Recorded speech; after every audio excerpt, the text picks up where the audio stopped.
Tonight, we invite you to drift into a magical escape with The Wonderful Wizard of Oz by L. Frank Baum, reimagined as a soothing sleep story. Let the gentle whispers of rustling emerald leaves, golden brick roads, and quiet moments of wonder lull you into peaceful slumber. Great for relaxation, stress relief, and bedtime calm, this serene adaptation invites you to unwind in the enchanting land of Oz, where dreams and serenity meet. Please subscribe for more calming classics. Click like, share the magic, and ring the bell so you never miss a moonlit chapter or soothing update. Are you ready? Breathe deeply, relax, and let the journey begin. The Wonderful Wizard of Oz by L. Frank Baum. Chapter 1. The Cyclone. Dorothy lived in the midst of the great Kansas prairies with Uncle Henry, who was a farmer, and Aunt Em, who was the farmer's wife. Their house was small, for the lumber to build it had to be carried by wagon many miles. There were 4 walls, a floor, and a roof, which made one room, and this room contained a rusty-looking cooking stove, a cupboard for the dishes, a table, 3 or 4 chairs, and the beds. Uncle Henry and Aunt Em had a big bed in one corner, and Dorothy a little bed in another corner. There was no garret at all, and no cellar, except a small hole dug in the ground, called a cyclone cellar, where the family could go in case one of those great whirlwinds arose, mighty enough to crush any building in its path. It was reached by a trap door in the middle of the floor, from which a ladder led down into the small, dark hole. When Dorothy stood in the doorway and looked around, she could see nothing but the great gray prairie on every side. Not a tree nor a house broke the broad sweep of flat country that reached the edge of the sky in all directions. The sun had baked the plowed land into a gray mass, with little cracks running through it. Even the grass was not green, for the sun had burned the tops of the long blades until they were the same gray color to be seen everywhere. Once the house had been painted, but the sun blistered the paint, and the rains washed it away. And now the house was as dull and gray as everything else. When Aunt Em came there to live, she was a young, pretty wife. The sun and wind had changed her, too. They had taken the sparkle from her eyes and left them a sober gray.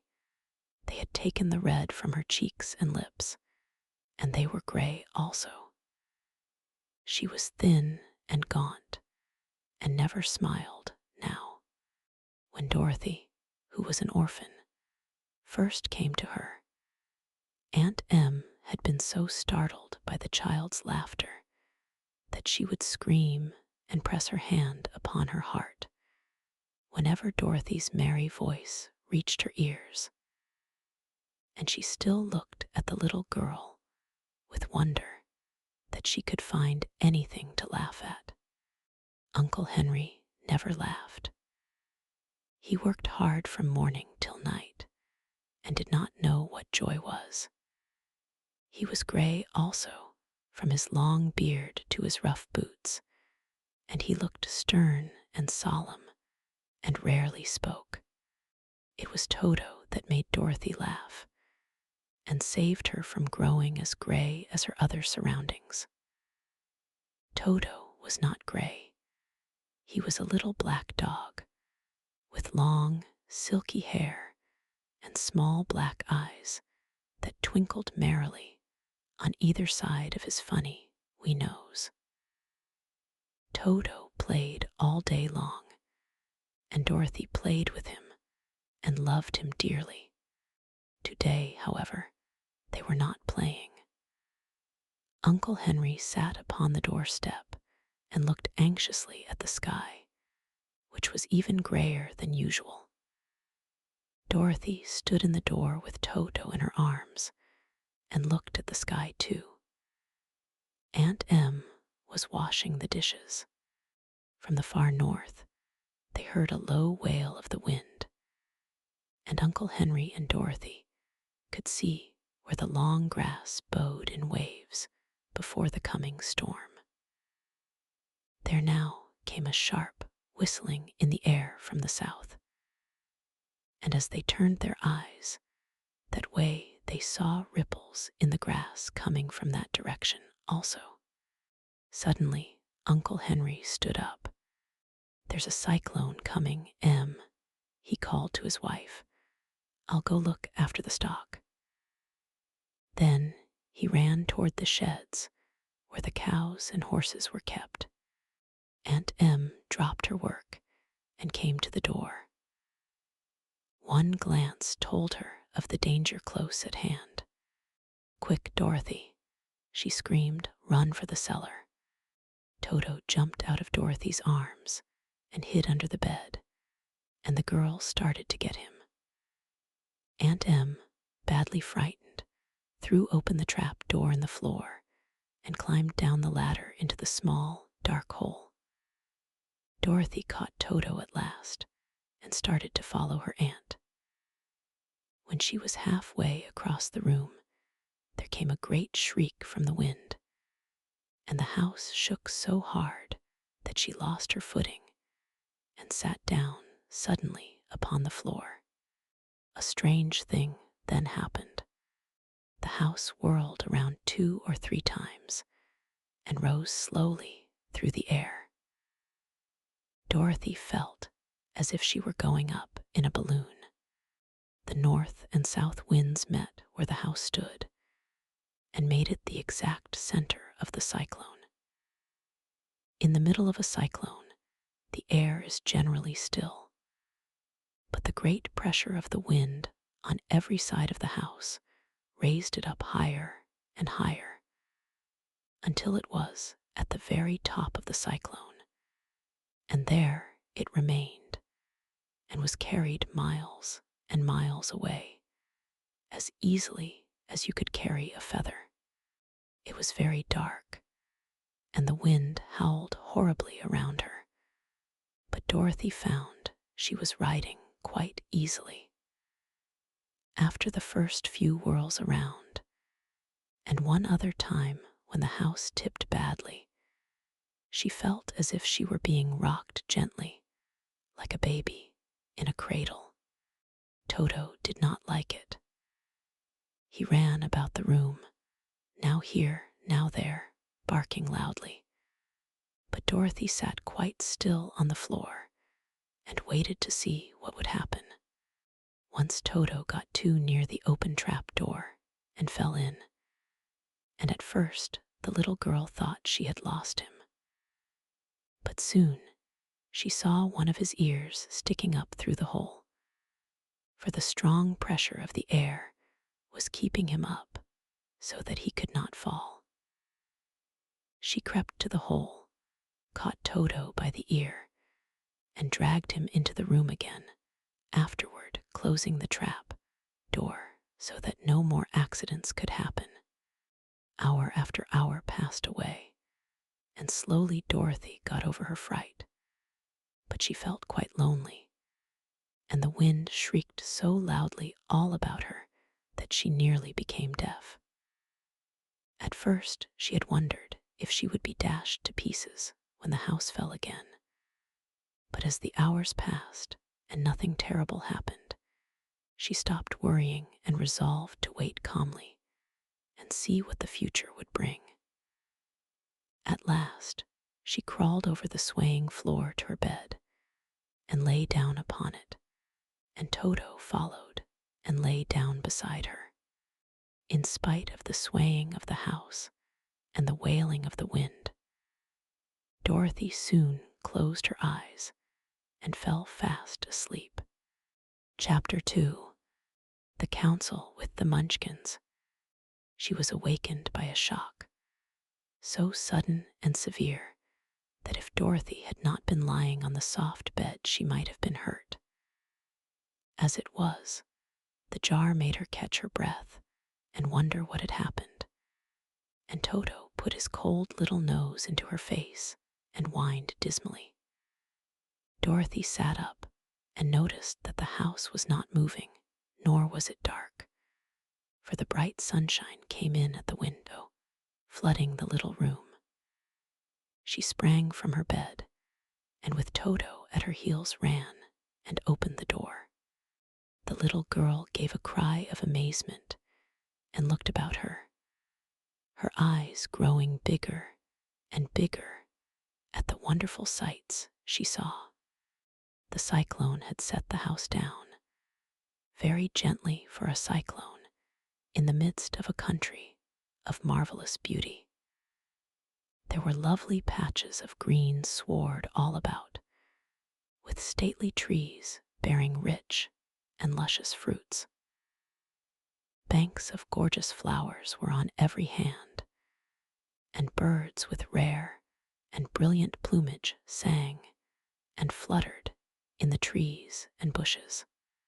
A little way off was a small brook, rushing and sparkling along between green banks, and murmuring in a voice very grateful to a little girl who had lived so long on the dry, gray prairies. While she stood looking eagerly at the strange and beautiful sights, she noticed coming toward her a group of the queerest people she had ever seen. They were not as big as the grown folk she had always been used to, but neither were they very small. In fact, they seemed about as tall as Dorothy, who was a well-grown child for her age, although they were, so far as looks go, many years older. 3 were men and 1 a woman, and all were oddly dressed. They wore round hats that rose to a small point a foot above their heads, with little bells around the brims that tinkled sweetly as they moved. The hats of the men were blue, the little woman's hat was white, and she wore a white gown that hung in plaits from her shoulders. Over it were sprinkled little stars that glistened in the sun like diamonds. The men were dressed in blue, of the same shade as their hats, and wore well-polished boots with a deep roll of blue at the tops. The men, Dorothy thought, were about as old as Uncle Henry, for 2 of them had beards. But the little woman was doubtless much older. Her face was covered with wrinkles, her hair was nearly white, and she walked rather stiffly. When these people drew near the house where Dorothy was standing in the doorway, they paused and whispered among themselves, as if afraid to come farther. But the little old woman walked up to Dorothy, made a low bow, and said in a sweet voice, "You are welcome, most noble sorceress, to the land of the Munchkins. We are so grateful to you for having killed the wicked witch of the East and for setting our people free from bondage." Dorothy listened to this speech with wonder.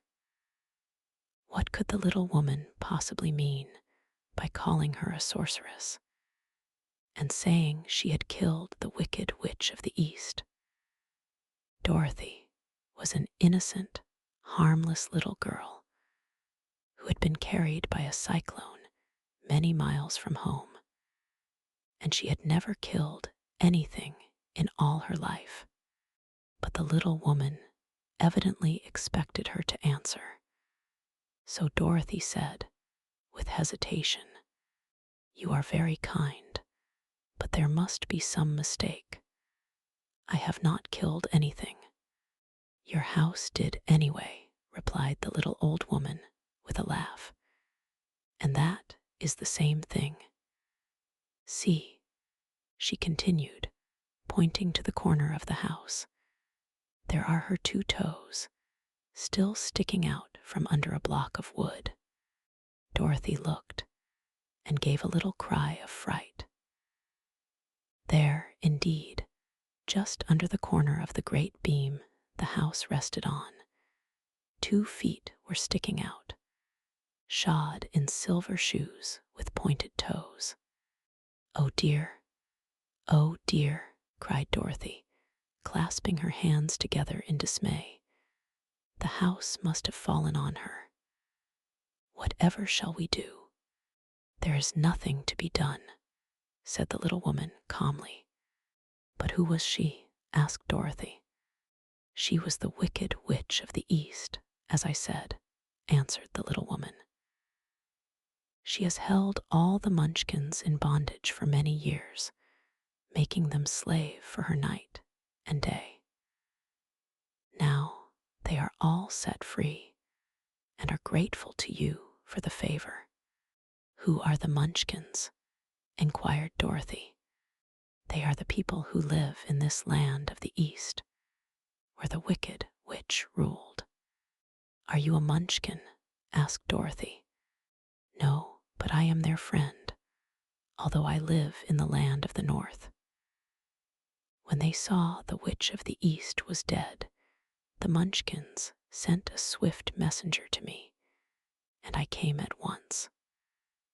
I am the witch of the North.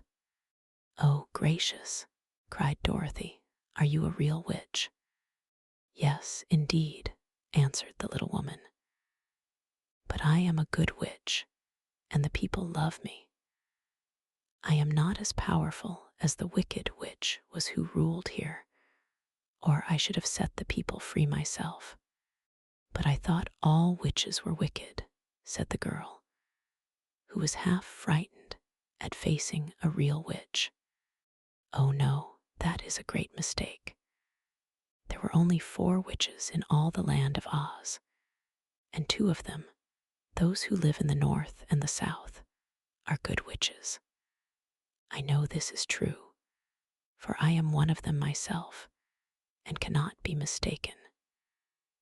Those who dwelt in the East and the West were indeed wicked witches. But now that you have killed one of them, there is but one wicked witch in all the land of Oz, the one who lives in the West. But, said Dorothy, after a moment's thought, Aunt Em has told me that the witches were all dead years and years ago. Who is Aunt Em? Inquired the little old woman. She is my aunt who lives in Kansas, where I came from.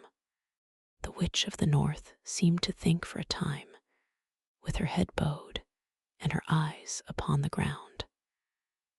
Then she looked up and said, I do not know where Kansas is, for I have never heard that country mentioned before. But tell me, is it a civilized country? Oh, yes, replied Dorothy. Then that accounts for it.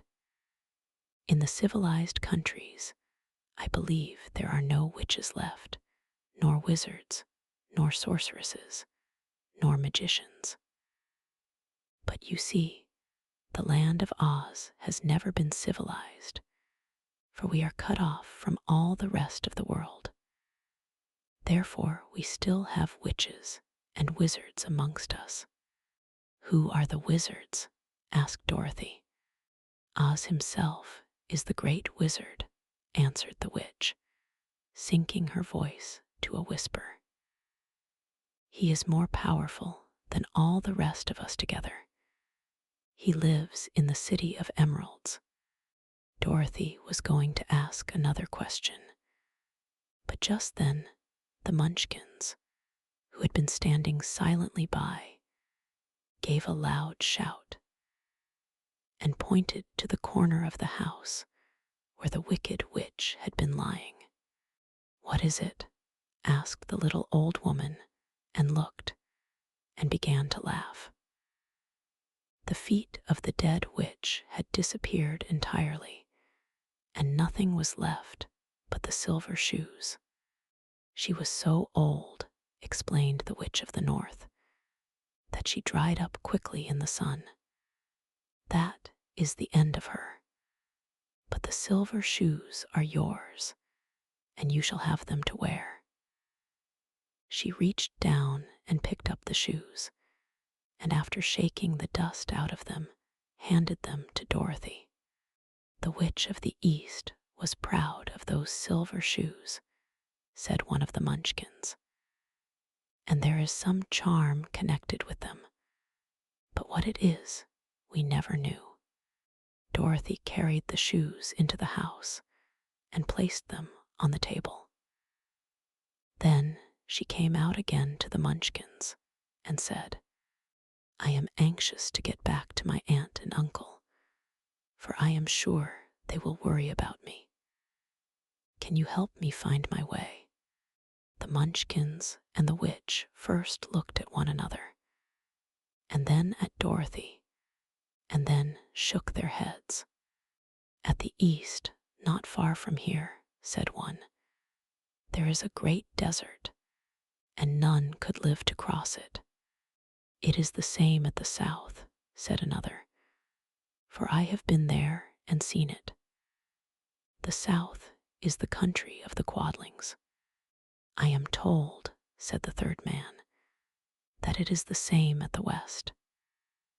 And that country, where the Winkies live, is ruled by the wicked witch of the west, who would make you her slave if you passed her way.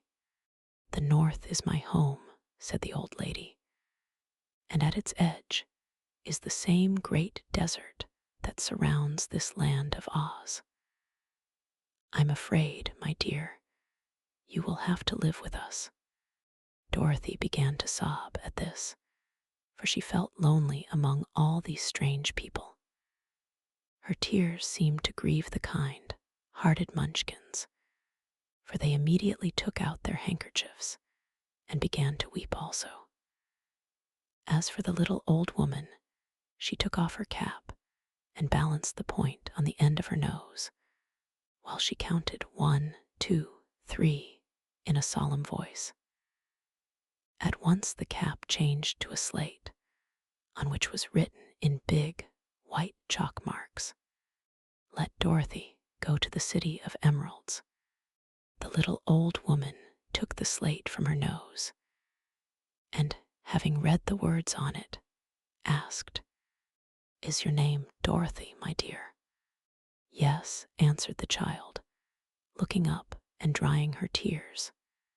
Then you must go to the city of emeralds. Perhaps Oz will help you. Where is this city? Asked Dorothy.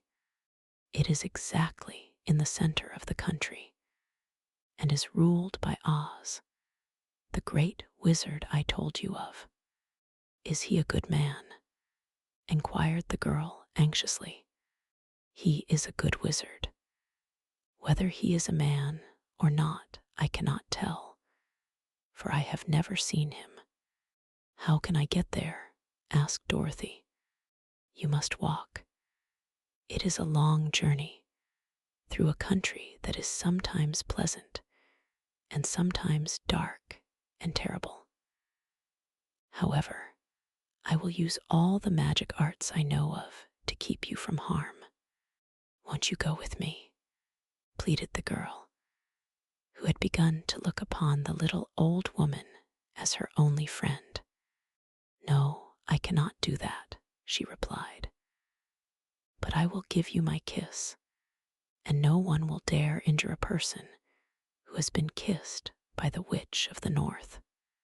She came close to Dorothy and kissed her gently on the forehead. Where her lips touched the girl, they left a round, shining mark, as Dorothy found out soon after. The road to the city of emeralds is paved with yellow brick, said the witch, so you cannot miss it.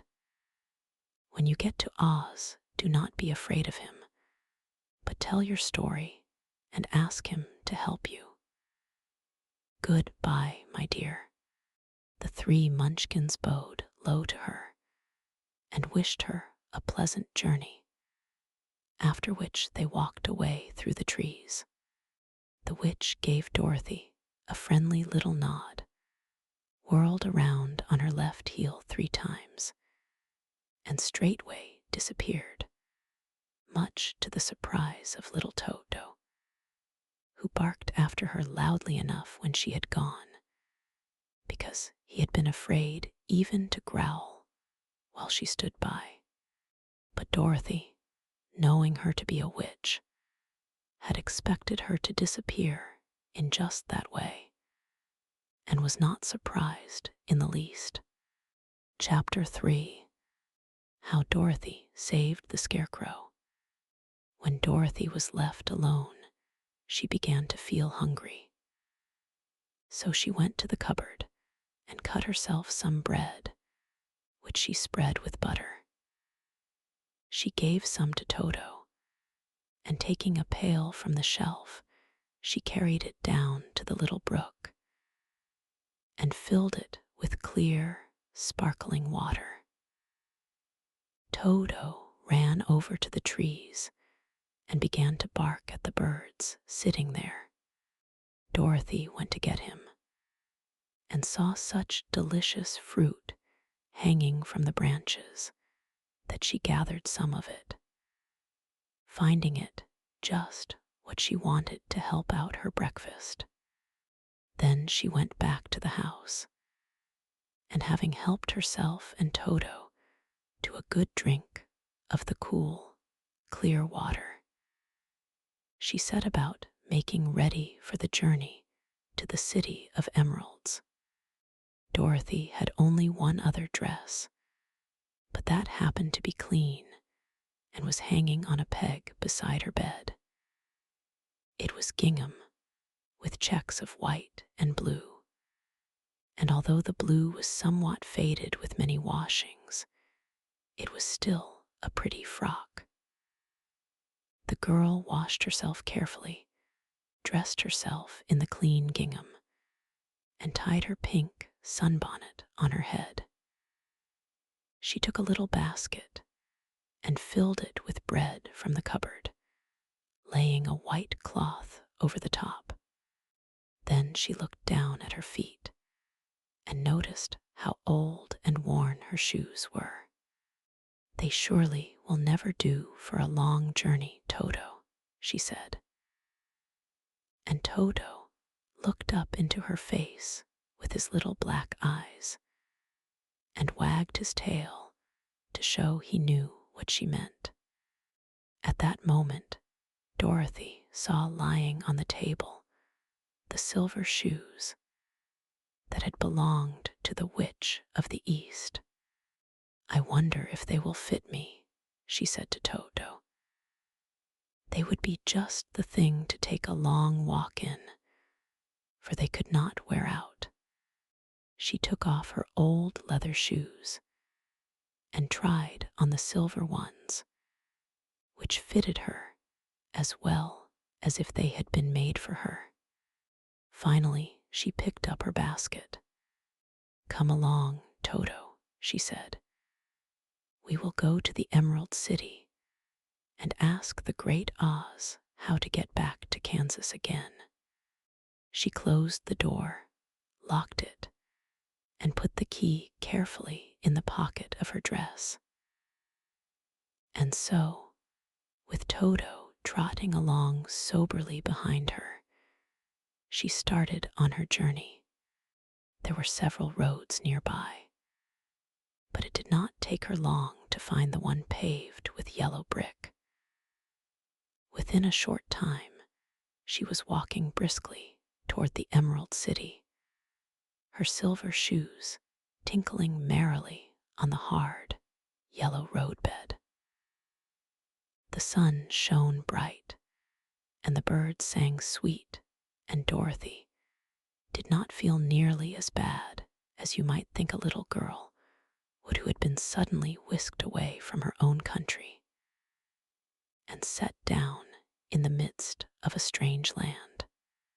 She was surprised as she walked along to see how pretty the country was about her.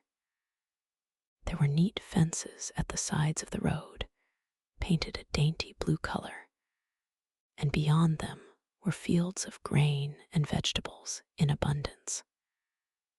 Evidently, the Munchkins were good farmers and able to raise large crops. Once in a while, she would pass a house, and the people came out to look at her and bow low as she went by. For everyone knew she had been the means of destroying the wicked witch and setting them free from bondage. The houses of the Munchkins were odd-looking dwellings, for each was round, with a big dome for a roof. All were painted blue, for in this country of the East blue was the favorite color. Towards evening, when Dorothy was tired with her long walk and began to wonder where she should pass the night, she came to a house rather larger than the rest. On the green lawn before it, many men and women were dancing. 5 little fiddlers played as loudly as possible, and the people were laughing and singing, while a big table nearby was loaded with delicious fruits and nuts, pies and cakes, and many other good things to eat. The people greeted Dorothy kindly and invited her to supper and to pass the night with them. For this was the home of one of the richest Munchkins in the land, and his friends were gathered with him to celebrate their freedom from the bondage of the wicked witch. Dorothy ate a hearty supper and was waited upon by the rich Munchkin himself, whose name was Bach. Then she sat down upon a settee and watched the people dance. When Bach saw her silver shoes, he said, "You must be a great sorceress." "Why?" asked the girl. "Because you wear silver shoes and have killed the wicked witch. Besides, you have white in your frock, and only witches and sorceresses wear white."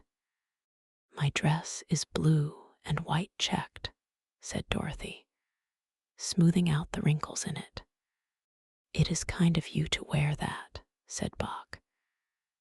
"Blue is the color of the Munchkins, and white is the witch color, so we know you are a friendly witch." Dorothy did not know what to say to this, for all the people seemed to think her a witch, and she knew very well she was only an ordinary little girl who had come by the chance of a cyclone into a strange land. When she had tired watching the dancing, Bach led her into the house, where he gave her a room with a pretty bed in it. The sheets were made of blue cloth, and Dorothy slept soundly in them till morning, with Toto curled up on the blue rug beside her. She ate a hearty breakfast and watched a wee Munchkin baby who played with Toto and pulled his tail and crowed and laughed in a way that greatly amused Dorothy. Toto was a fine curiosity to all the people, for they had never seen a dog before. "How far is it to the Emerald City?" the girl asked. "I do not know," answered Bach gravely, "for I have never been there. It is better for people to keep away from Oz unless they have business with him. But it is a long way to the Emerald City, and it will take you many days. The country here is rich and pleasant, but you must pass through rough and dangerous places before you reach the end of your journey. This worried Dorothy a little, but she knew that only the great Oz could help her get to Kansas again. So she bravely resolved not to turn back. She bade her friends goodbye and again started along the road of yellow brick. When she had gone several miles, she thought she would stop to rest, and so climbed to the top of the fence beside the road and sat down. There was a great cornfield beyond the fence, and not far away she saw a scarecrow, placed high on a pole to keep the birds from the ripe corn. Dorothy leaned her chin upon her hand and gazed thoughtfully at the scarecrow. Its head was a small sack stuffed with straw, with eyes, nose, and mouth painted on it to represent a face. An old, pointed blue hat that had belonged to some Munchkin was perched on this head, and the rest of the figure was a blue suit of clothes, worn and faded, which had also been stuffed with straw. On the feet were some old boots with blue tops, such as every man wore in this country, and the figure was raised above the stalks of corn by means of the pole stuck up its back. While Dorothy was looking earnestly into the queer, painted face of the scarecrow, she was surprised to see one of the eyes slowly wink at her. She thought she must have been mistaken at first, for none of the scarecrows in Kansas ever wink. But presently the figure nodded its head to her in a friendly way. Then she climbed down from the fence and walked up to it, while Toto ran around the pole and barked. "Good day," said the scarecrow, in a rather husky voice. "Did you speak?" asked the girl in wonder. "Certainly," answered the scarecrow. "How do you do?" "I'm pretty well, thank you," replied Dorothy politely. "How do you do?" "I'm not feeling well," said the scarecrow with a smile, "for it is very tedious being perched up here night and day to scare away crows." "Can't you get down?" asked Dorothy. "No, for this pole is stuck up my back. If you will please take away the pole, I shall be greatly obliged to you." Dorothy reached up both arms and lifted the figure off the pole, for, being stuffed with straw, it was quite light. "Thank you very much," said the scarecrow, when he had been set down on the ground. "I feel like a new man." Dorothy was puzzled at this, for it sounded queer to hear a stuffed man speak, and to see him bow and walk along beside her. "Who are you?" asked the scarecrow, when he had stretched himself and yawned. "And where are you going?" "My name is Dorothy," said the girl, "and I am going to the Emerald City to ask the great Oz to send me back to Kansas." "Where is the Emerald City?" he inquired. "And who is Oz?" "Why, don't you know?" she returned in surprise. "No, indeed, I don't know anything. You see, I am stuffed, so I have no brains at all," he answered sadly. "Oh," said Dorothy, "I'm awfully sorry for you. Do you think," he asked, "if I go to the Emerald City with you, that the great Oz would give me some brains?" "I cannot tell," she returned, "but you may come with me if you like." If Oz will not give you any brains, you will be no worse off than you are now." "That is true," said the Scarecrow. "You see," he continued confidentially, "I don't mind my legs and arms and body being stuffed because I cannot get hurt. If anyone treads on my toes or sticks a pin into me, it doesn't matter, for I can't feel it. But I do not want people to call me a fool, and if my head stays stuffed with straw instead of with brains, as yours is, how am I ever to know anything?" "I understand how you feel," said the little girl, who was truly sorry for him. "If you will come with me, I'll ask Oz to do all he can for you." "Thank you," he answered gratefully. They walked back to the road. Dorothy helped him over the fence, and they started along the path of yellow brick for the Emerald City. Toto did not like this addition to the party at first. He smelled around the stuffed man as if he suspected there might be a nest of rats in the straw, and he often growled in an unfriendly way at the Scarecrow. "Don't mind Toto," said Dorothy to her new friend. "He never bites." "Oh, I'm not afraid," replied the Scarecrow. "He can't hurt the straw. Do let me carry that basket for you. I shall not mind it, for I can't get tired. I'll tell you a secret," he continued as he walked along. "There is only one thing in the world I am afraid of." "What is that?" asked Dorothy. "The Munchkin farmer who made you." "No," answered the Scarecrow. "It's a lighted match." Chapter 4. The Road Through the Forest. After a few hours, the road began to be rough, and the walking grew so difficult that the Scarecrow often stumbled over the yellow brick, which were here very uneven. Sometimes, indeed, they were broken or missing altogether, leaving holes that Toto jumped across and Dorothy walked around.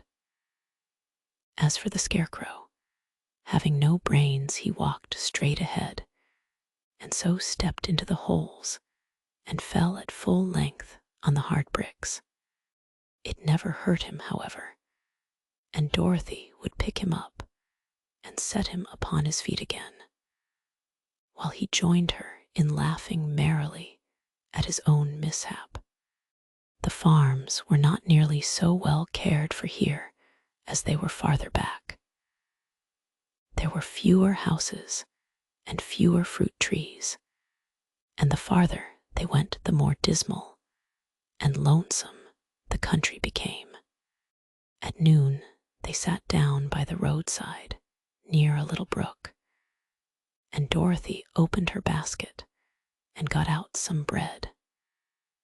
She offered a piece to the Scarecrow, but he refused. "I am never hungry," he said, "and it is a lucky thing I am not, for my mouth is only painted, and if I should cut a hole in it so I could eat, the straw I am stuffed with would come out, and that would spoil the shape of my head." Dorothy saw at once that this was true, so she only nodded and went on eating her bread. "Tell me something about yourself and the country you came from," said the Scarecrow, when she had finished her dinner.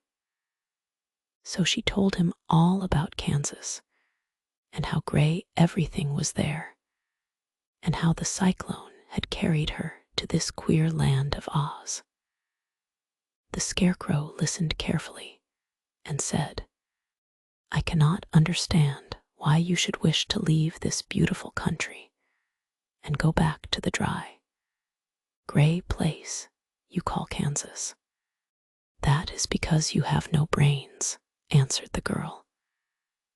No matter how dreary and gray our homes are, we people of flesh and blood would rather live there than in any other country, be it ever so beautiful. There is no place like home. The Scarecrow sighed. Of course, I cannot understand it, he said. If your heads were stuffed with straw like mine, you would probably all live in the beautiful places, and then Kansas would have no people at all. It is fortunate for Kansas that you have brains. Won't you tell me a story while we are resting? Asked the child. The Scarecrow looked at her reproachfully and answered, My life has been so short that I really know nothing whatever. I was only made day before yesterday. What happened in the world before that time is all unknown to me. Luckily, when the farmer made my head, one of the first things he did was to paint my ears, so that I heard what was going on. There was another Munchkin with him, and the first thing I heard was the farmer saying, How do you like those ears?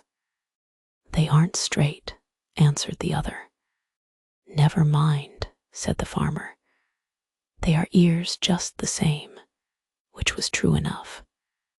Now I'll make the eyes, said the farmer.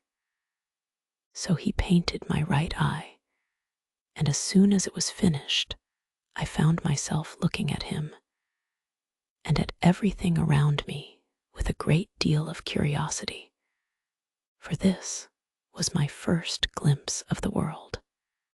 That's a rather pretty eye, remarked the Munchkin, who was watching the farmer. Blue paint is just the color for eyes. I think I'll make the other a little bigger, said the farmer. And when the second eye was done, I could see much better than before. Then he made my nose and my mouth, but I did not speak, because at that time I didn't know what a mouth was for. I had the fun of watching them make my body and my arms and legs, and when they fastened on my head at last, I felt very proud, for I thought I was just as good a man as anyone. This fellow will scare the crows fast enough, said the farmer. He looks just like a man. Why, he is a man, said the other, and I quite agreed with him. The farmer carried me under his arm to the cornfield and set me up on a tall stick where you found me. He and his friend soon after walked away and left me alone. I did not like to be deserted this way, so I tried to walk after them, but my feet would not touch the ground, and I was forced to stay on that pole. It was a lonely life to lead, for I had nothing to think of, having been made such a little while before. Many crows and other birds flew into the cornfield, but as soon as they saw me, they flew away again, thinking I was a Munchkin, and this pleased me and made me feel that I was quite an important person. By and by an old crow flew near me, and after looking at me carefully, he perched upon my shoulder and said, I wonder if that farmer thought to fool me in this clumsy manner. Any crow of sense could see that you are only stuffed with straw. Then he hopped down at my feet and ate all the corn he wanted. The other birds, seeing he was not harmed by me, came to eat the corn too. So in a short time, there was a great flock of them about me. I felt sad at this, for it showed I was not such a good scarecrow after all.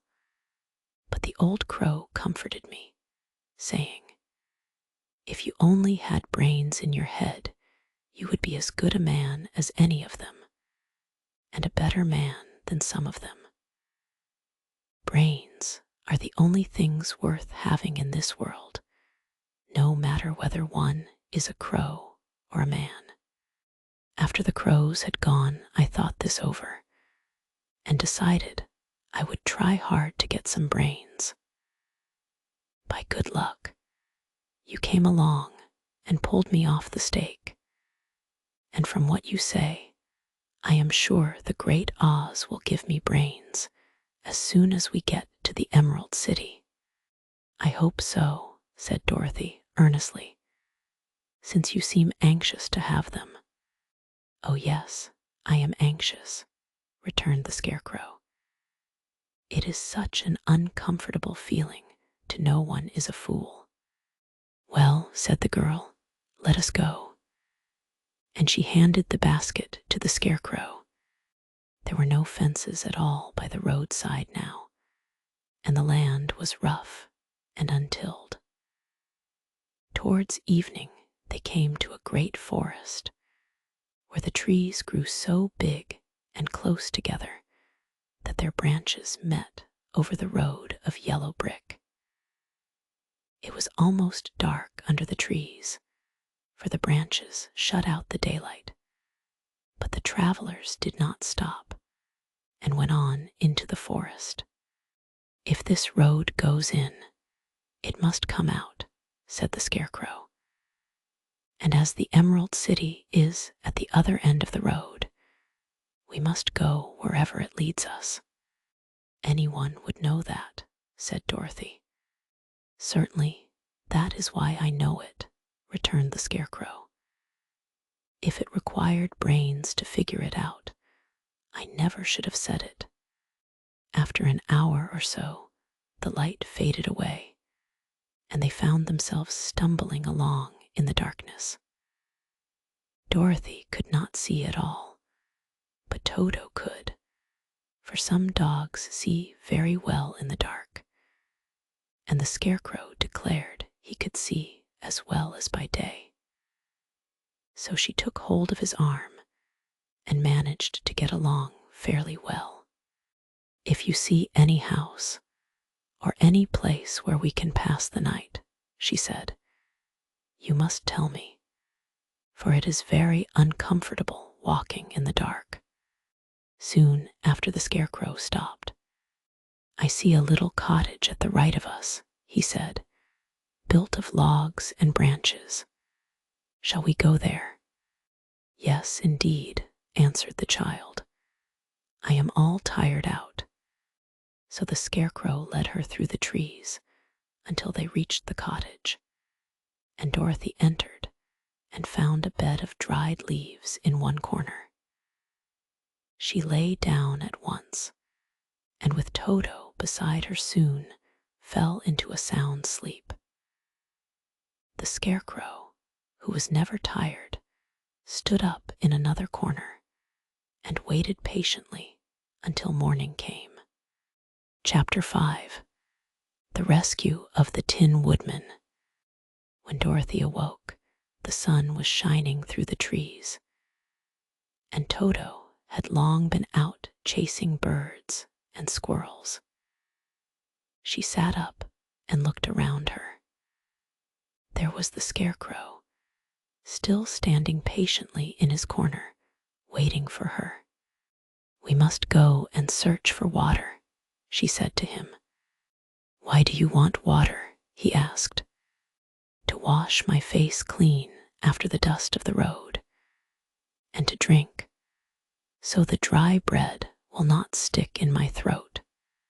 It must be inconvenient to be made of flesh, said the Scarecrow thoughtfully, for you must sleep and eat and drink. However, you have brains, and it is worth a lot of bother to be able to think properly. They left the cottage and walked through the trees until they found a little spring of clear water, where Dorothy drank and bathed and ate her breakfast. She saw there was not much bread left in the basket, and the girl was thankful the Scarecrow did not have to eat anything, for there was scarcely enough for herself and Toto for the day. When she had finished her meal and was about to go back to the road of yellow brick, she was startled to hear a deep groan nearby.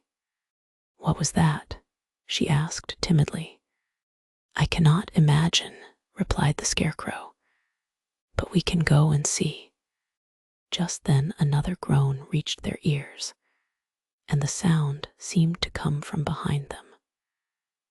They turned and walked through the forest a few steps, when Dorothy discovered something shining in a ray of sunshine that fell between the trees. She ran to the place and then stopped short with a cry of surprise. One of the big trees had been partly chopped through, and standing beside it, with an uplifted axe in his hands, was a man made entirely of tin. His head and arms and legs were jointed upon his body, but he stood perfectly motionless, as if he could not stir at all. Dorothy looked at him in amazement, and so did the Scarecrow, while Toto barked sharply and made a snap at the tin legs, which hurt his teeth. "Did you groan?" asked Dorothy. "Yes," answered the Tin Man. "I did. I've been groaning for more than a year, and no one has ever heard me before or come to help me. What can I do for you?" she inquired softly, for she was moved by the sad voice in which the man spoke. "Get an oil can and oil my joints," he answered. "They are rusted so badly that I cannot move them at all. If I am well oiled, I shall soon be all right again. You will find an oil can on a shelf in my cottage." Dorothy at once ran back to the cottage and found the oil can, and then she returned and asked, anxiously, "Where are your joints?" "Oil my neck first," replied the Tin Woodman. So she oiled it, and as it was quite badly rusted, the Scarecrow took hold of the tin head and moved it gently from side to side until it worked freely, and then the man could turn it himself. "Now oil the joints in my arms," he said. And Dorothy oiled them, and the Scarecrow bent them carefully until they were quite free from rust and as good as new. The Tin Woodman gave a sigh of satisfaction and lowered his axe, which he leaned against the tree. "This is a great comfort," he said.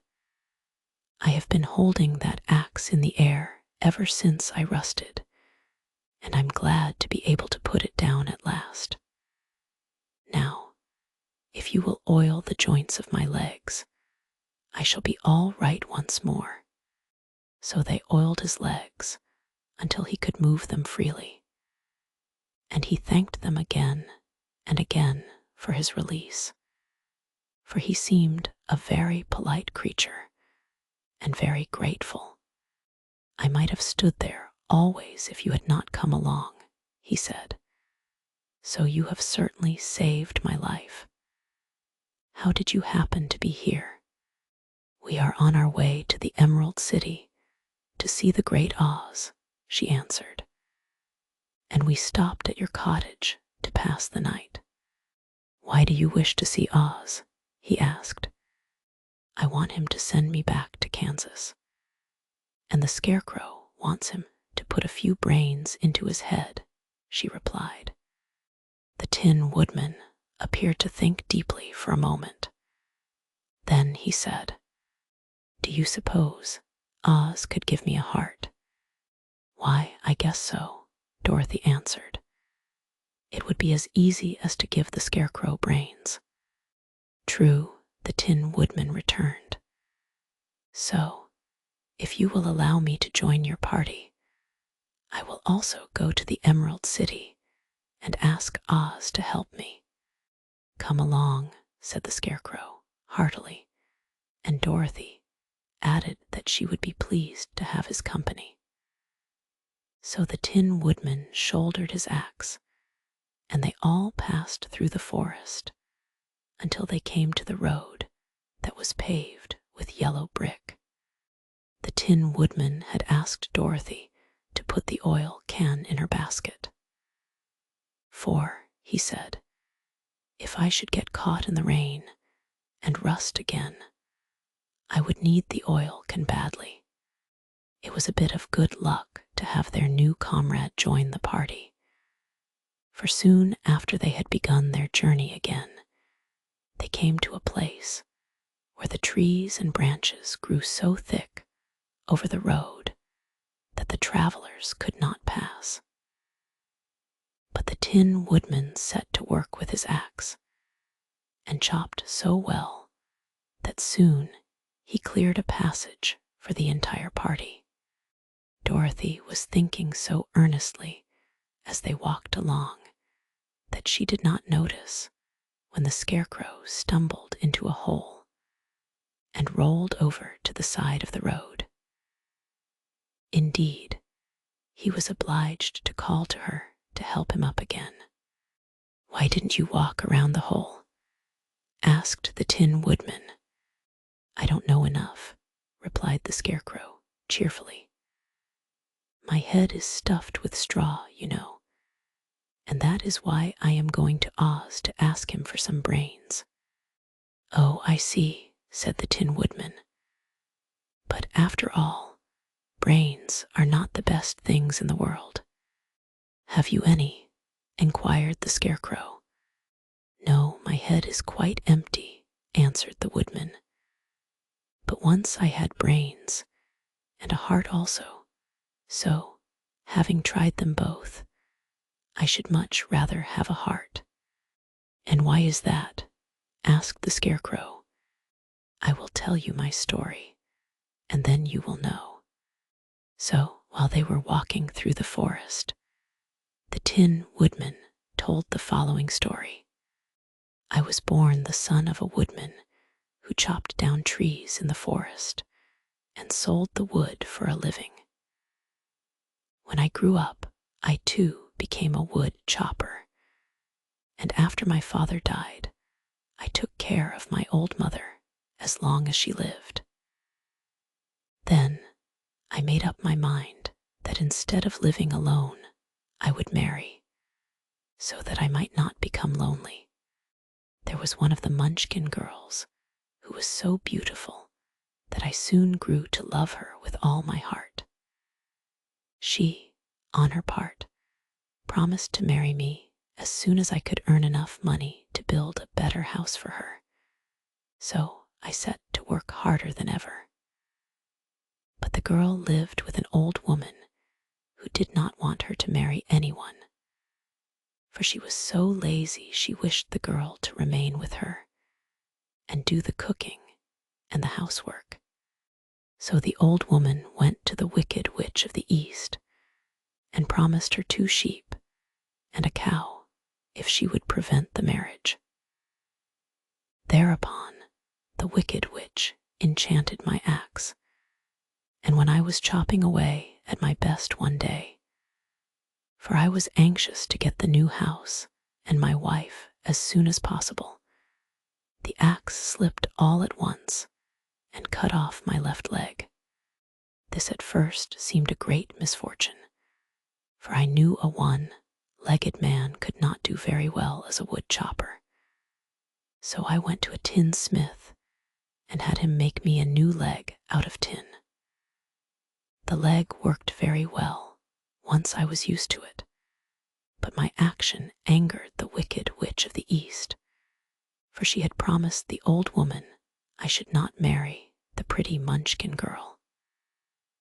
When I began chopping again, my axe slipped and cut off my right leg. Again I went to the tinner, and again he made me a leg out of tin. After this, the enchanted axe cut off my arms, one after the other, but nothing daunted, I had them replaced with tin ones. The wicked witch then made the axe slip and cut off my head, and at first I thought that was the end of me. But the tinner happened to come along, and he made me a new head out of tin. I thought I had beaten the wicked witch then, and I worked harder than ever, but I little knew how cruel my enemy could be. She thought of a new way to kill my love for the beautiful Munchkin maiden, and made my axe slip again, so that it cut right through my body, splitting me into two halves. Once more the tinner came to my help, and made me a body of tin, fastening my tin arms and legs and head to it by means of joints, so that I could move around as well as ever.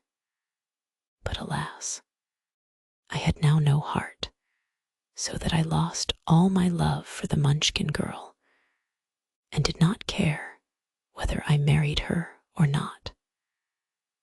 I suppose she is still living with the old woman, waiting for me to come after her. My body shone so brightly in the sun that I felt very proud of it, and it did not matter now if my axe slipped, for it could not cut me. There was only one danger, that my joints would rust, but I kept an oil can in my cottage and took care to oil myself whenever I needed it. However, there came a day when I forgot to do this, and being caught in a rainstorm, before I thought of the danger my joints had rusted, and I was left to stand in the woods until you came to help me. It was a terrible thing to undergo, but during the year I stood there, I had time to think that the greatest loss I had known was the loss of my heart. While I was in love, I was the happiest man on earth, but no one can love who has not a heart, and so I am resolved to ask Oz to give me one. If he does, I will go back to the Munchkin maiden and marry her. Both Dorothy and the Scarecrow had been greatly interested in the story of the Tin Woodman, and now they knew why he was so anxious to get a new heart. "All the same," said the Scarecrow, "I shall ask for brains instead of a heart, for a fool would not know what to do with a heart if he had one." "I shall take the heart," returned the Tin Woodman, "for brains do not make one happy, and happiness is the best thing in the world." Dorothy did not say anything, for she was puzzled to know which of her two friends was right, and she decided if she could only get back to Kansas. And Aunt Em, it did not matter so much whether the Woodman had no brains and the Scarecrow no heart, or each got what he wanted. What worried her most was that the bread was nearly gone, and another meal for herself and Toto would empty the basket. To be sure, neither the Woodman nor the Scarecrow ever ate anything, but she was not made of tin nor straw, and could not live unless she was fed. Chapter 6. The Cowardly Lion. All this time, Dorothy and her companions had been walking through the thick woods. The road was still paved with yellow brick, but these were much covered by dried branches and dead leaves from the trees, and the walking was not at all good. There were few birds in this part of the forest, for birds love the open country where there is plenty of sunshine. But now and then there came a deep growl from some wild animal hidden among the trees. These sounds made the little girl's heart beat fast, for she did not know what made them, but Toto knew, and he walked close to Dorothy's side, and did not even bark in return. "How long will it be?" the child asked of the Tin Woodman, before we are out of the forest." "I cannot tell," was the answer, "for I have never been to the Emerald City. But my father went there once, when I was a boy, and he said it was a long journey through a dangerous country. Although nearer to the city, where Oz dwells, the country is beautiful. But I am not afraid so long as I have my oil can, and nothing can hurt the Scarecrow, while you bear upon your forehead the mark of the Good Witch's kiss, and that will protect you from harm." "But Toto," said the girl anxiously, "what will protect him?" "We must protect him ourselves, if he is in danger," replied the Tin Woodman. Just as he spoke, there came from the forest a terrible roar, and the next moment a great lion bounded into the road. With one blow of his paw, he sent the Scarecrow spinning over and over to the edge of the road, and then he struck at the Tin Woodman with his sharp claws. But to the lion's surprise, he could make no impression on the tin, although the woodman fell over in the road and lay still. Little Toto, now that he had an enemy to face, ran barking toward the lion, and the great beast had opened his mouth to bite the dog, when Dorothy, fearing Toto would be killed, and heedless of danger, rushed forward and slapped the lion upon his nose as hard as she could, while she cried out, "Don't you dare to bite Toto. You ought to be ashamed of yourself, a big beast like you, to bite a poor little dog." "I didn't bite him," said the lion, as he rubbed his nose with his paw where Dorothy had hit it. "No, but you tried to," she retorted. "You are nothing but a big coward." "I know it," said the lion, hanging his head in shame. "I've always known it. But how can I help it? I don't know, I'm sure. To think of your striking a stuffed man, like the poor Scarecrow." "Is he stuffed?"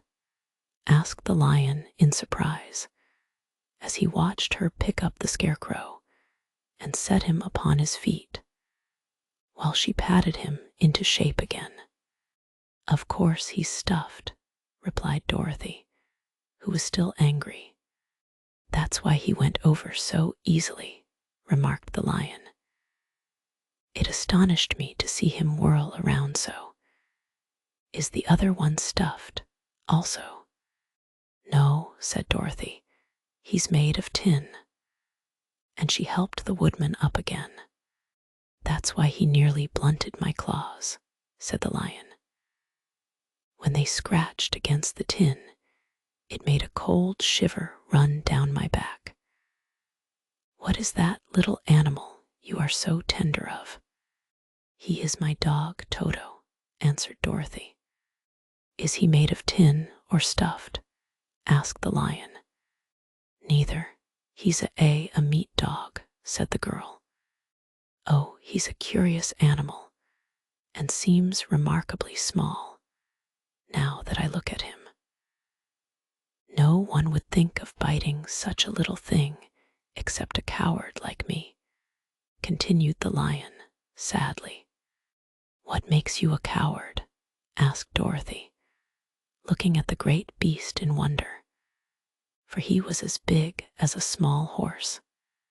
"It's a mystery," replied the lion. "I suppose I was born that way. All the other animals in the forest naturally expect me to be brave, for the lion is everywhere thought to be the king of beasts. I learned that if I roared very loudly, every living thing was frightened and got out of my way. Whenever I've met a man, I've been awfully scared, but I just roared at him, and he has always run away as fast as he could go. If the elephants and the tigers and the bears had ever tried to fight me, I should have run myself. I'm such a coward. But just as soon as they hear me roar, they all try to get away from me. And of course, I let them go. But that isn't right. The king of beasts shouldn't be a coward, said the Scarecrow. I know it, returned the lion, wiping a tear from his eye with the tip of his tail. It is my great sorrow, and makes my life very unhappy. But whenever there is danger, my heart begins to beat fast. Perhaps you have heart disease, said the Tin Woodman. It may be, said the lion. If you have, continued the Tin Woodman, you ought to be glad, for it proves you have a heart. For my part, I have no heart, so I cannot have heart disease. Perhaps, said the lion thoughtfully, if I had no heart, I should not be a coward. Have you brains? Asked the Scarecrow. I suppose so. I've never looked to see, replied the lion.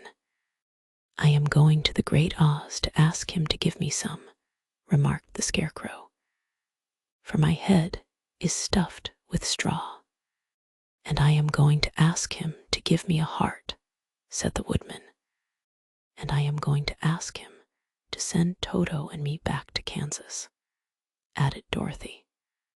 Do you think Oz could give me courage? Asked the Cowardly Lion.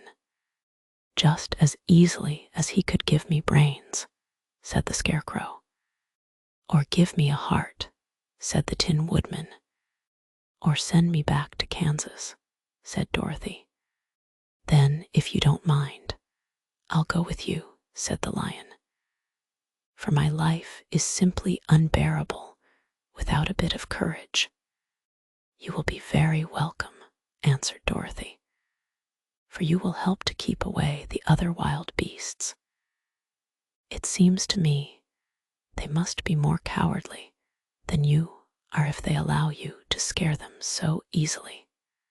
They really are, said the lion, but that doesn't make me any braver. And as long as I know myself to be a coward, I shall be unhappy. So once more the little company set off upon the journey, the lion walking with stately strides at Dorothy's side. Toe did not approve this new comrade at first, for he could not forget how nearly he had been crushed between the lion's great jaws. But after a time, he became more at ease, and presently Toto and the Cowardly Lion had grown to be good friends. During the rest of that day, there was no other adventure to mar the peace of their journey. Once, indeed, the Tin Woodman stepped upon a beetle that was crawling along the road, and killed the poor little thing. This made the Tin Woodman very unhappy, for he was always careful not to hurt any living creature. And as he walked along, he wept several tears of sorrow and regret. These tears ran slowly down his face and over the hinges of his jaw, and there they rusted. When Dorothy presently asked him a question, the Tin Woodman could not open his mouth, for his jaws were tightly rusted together. He became greatly frightened at this, and made many motions to Dorothy to relieve him, but she could not understand. The lion was also puzzled to know what was wrong, but the Scarecrow seized the oil can from Dorothy's basket and oiled the Woodman's jaws, so that after a few moments he could talk as well as before. This will serve me a lesson, said he, to look where I step. For if I should kill another bug or beetle, I should surely cry again, and crying rusts my jaw so that I cannot speak. Thereafter he walked very carefully, with his eyes on the road, and when he saw a tiny ant toiling by he would step over it, so as not to harm it. The Tin Woodman knew very well he had no heart, and therefore he took great care never to be cruel or unkind to anything. "You people with hearts," he said, "have something to guide you and need never do wrong. But I have no heart, and so I must be very careful. When Oz gives me a heart, of course, I needn't mind so much." Chapter 7. The Journey to the Great Oz. They were obliged to camp out that night under a large tree in the forest, for there were no houses near. The tree made a good, thick covering to protect them from the dew, and the Tin Woodman chopped a great pile of wood with his axe, and Dorothy built a splendid fire that warmed her and made her feel less lonely. She and Toto ate the last of their bread, and now she did not know what they would do for breakfast. "If you wish," said the lion, "I will go into the forest and kill a deer for you. You can roast it by the fire, since your tastes are so peculiar that you prefer cooked food. And then you will have a very good breakfast." "Don't, please don't," begged the Tin Woodman. "I should certainly weep if you killed a poor deer, and then my jaws would rust again." But the lion went away into the forest and found his own supper, and no one ever knew what it was, for he didn't mention it. And the Scarecrow found a tree full of nuts and filled Dorothy's basket with them, so that she would not be hungry for a long time. She thought this was very kind and thoughtful of the Scarecrow, but she laughed heartily at the awkward way in which the poor creature picked up the nuts. His padded hands were so clumsy, and the nuts were so small that he dropped almost as many as he put in the basket. But the Scarecrow did not mind how long it took him to fill the basket, for it enabled him to keep away from the fire, as he feared a spark might get into his straw and burn him up. So he kept a good distance away from the flames, and only came near to cover Dorothy with dry leaves when she lay down to sleep. These kept her very snug and warm, and she slept soundly until morning. When it was daylight, the girl bathed her face in a little rippling brook, and soon after they all started toward the Emerald City. This was to be an eventful day for the travelers. They had hardly been walking an hour when they saw before them a great ditch that crossed the road and divided the forest as far as they could see on either side. It was a very wide ditch, and when they crept up to the edge and looked into it, they could see it was also very deep, and there were many big, jagged rocks at the bottom. The sides were so steep that none of them could climb down, and for a moment it seemed that their journey must end. "What shall we do?" asked Dorothy despairingly. "I haven't the faintest idea," said the Tin Woodman, and the lion shook his shaggy mane and looked thoughtful. But the Scarecrow said, "We cannot fly, that is certain, neither can we climb down into this great ditch. Therefore, if we cannot jump over it, we must stop where we are." "I think I could jump over it," said the Cowardly Lion, after measuring the distance carefully in his mind. "Then we are all right," answered the Scarecrow, "for you can carry us all over on your back, one at a time." "Well, I'll try it," said the lion. "Who will go first?" "I will," declared the Scarecrow, "for if you found that you could not jump over the gulf, Dorothy would be killed, or the Tin Woodman badly dented on the rocks below. But if I am on your back, it will not matter so much, for the fall would not hurt me at all. I am terribly afraid of falling myself, said the Cowardly Lion, but I suppose there is nothing to do but try it. So get on my back, and we will make the attempt. The Scarecrow sat upon the lion's back, and the big beast walked to the edge of the gulf and crouched down.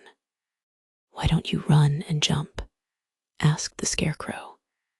Because that isn't the way we lions do these things, he replied. Then, giving a great spring, he shot through the air and landed safely on the other side. They were all greatly pleased to see how easily he did it, and after the Scarecrow had got down from his back, the lion sprang across the ditch again.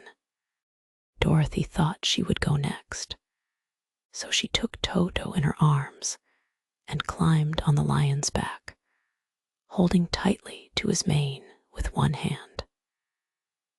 The next moment it seemed as if she was flying through the air, and then, before she had time to think about it, she was safe on the other side. The lion went back a third time and got the Tin Woodman, and then they all sat down for a few moments to give the beast a chance to rest, for his great leaps had made his breath short, and he panted like a big dog that has been running too long. They found the forest very thick on this side, and it looked dark and gloomy. After the lion had rested, they started along the road of yellow brick, silently wondering, each in his own mind, if ever they would come to the end of the woods and reach the bright sunshine again. To add to their discomfort, they soon heard strange noises in the depths of the forest, and the lion whispered to them that it was in this part of the country that the Kalidas lived. What are the Kalidas? Asked the girl. They are monstrous beasts with bodies like bears and heads like tigers, replied the lion, and with claws so long and sharp that they could tear me in two as easily as I could kill Toto. I'm terribly afraid of the Kalidas. I'm not surprised that you are, returned Dorothy. They must be dreadful beasts. The lion was about to reply, when suddenly they came to another gulf across the road. But this one was so broad and deep that the lion knew at once he could not leap across it. So they sat down to consider what they should do. And after serious thought, the Scarecrow said, "Here is a great tree standing close to the ditch. If the Tin Woodman can chop it down so that it will fall to the other side, we can walk across it easily." "That is a first-rate idea," said the lion. "One would almost suspect you had brains in your head instead of straw." The woodman set to work at once, and so sharp was his axe that the tree was soon chopped nearly through. Then the lion put his strong front legs against the tree and pushed with all his might, and slowly the big tree tipped and fell with a crash across the ditch, with its top branches on the other side. They had just started to cross this queer bridge when a sharp growl made them all look up, and to their horror, they saw running toward them two great beasts with bodies like bears and heads like tigers. "They are the Kalidas," said the Cowardly Lion, beginning to tremble. "Quick," cried the Scarecrow, "let us cross over. So Dorothy went first, holding Toto in her arms. The Tin Woodman followed, and the Scarecrow came next. The lion, although he was certainly afraid, turned to face the Kalidas. And then he gave so loud and terrible a roar that Dorothy screamed, and the Scarecrow fell over backwards, while even the fierce beasts stopped short and looked at him in surprise. But seeing they were bigger than the lion, and remembering that there were two of them and only one of him, the Kalidas again rushed forward, and the lion crossed over the tree and turned to see what they would do next. Without stopping an instant, the fierce beasts also began to cross the tree, and the lion said to Dorothy, "We are lost, for they will surely tear us to pieces with their sharp claws. But stand close behind me, and I will fight them as long as I am alive." "Wait a minute," called the Scarecrow. He had been thinking what was best to be done, and now he asked the woodman to chop away the end of the tree that rested on their side of the ditch. The Tin Woodman began to use his axe at once, and just as the two Kalidas were nearly across, the tree fell with a crash into the gulf, carrying the ugly, snarling brutes with it, and both were dashed to pieces on the sharp rocks at the bottom. "Well," said the Cowardly Lion, drawing a long breath of relief, "I see we are going to live a little while longer, and I am glad of it, for it must be a very uncomfortable thing not to be alive. Those creatures frightened me so badly that my heart is beating yet." "Ah," said the Tin Woodman sadly, "I wish I had a heart to beat." This adventure made the travelers more anxious than ever to get out of the forest, and they walked so fast that Dorothy became tired and had to ride on the lion's back. To their great joy, the trees became thinner the further they advanced, and in the afternoon they suddenly came upon a broad river, flowing swiftly just before them. On the other side of the water, they could see the road of yellow brick running through a beautiful country, with green meadows dotted with bright flowers, and all the road bordered with trees hanging full of delicious fruits. They were greatly pleased to see this delightful country before them. "How shall we cross the river?" asked Dorothy. "That is easily done," replied the Scarecrow. "The Tin Woodman must build us a raft so we can float to the other side." So the woodman took his axe and began to chop down small trees to make a raft. And while he was busy at this, the Scarecrow found on the river bank a tree full of fine fruit. This pleased Dorothy, who had eaten nothing but nuts all day, and she made a hearty meal of the ripe fruit. But it takes time to make a raft, even when one is as industrious and untiring as the Tin Woodman. And when night came, the work was not done. So they found a cozy place under the trees where they slept well until the morning. And Dorothy dreamed of the Emerald City and of the good Wizard Oz, who would soon send her back to her own home again. Chapter 8. The Deadly Poppy Field.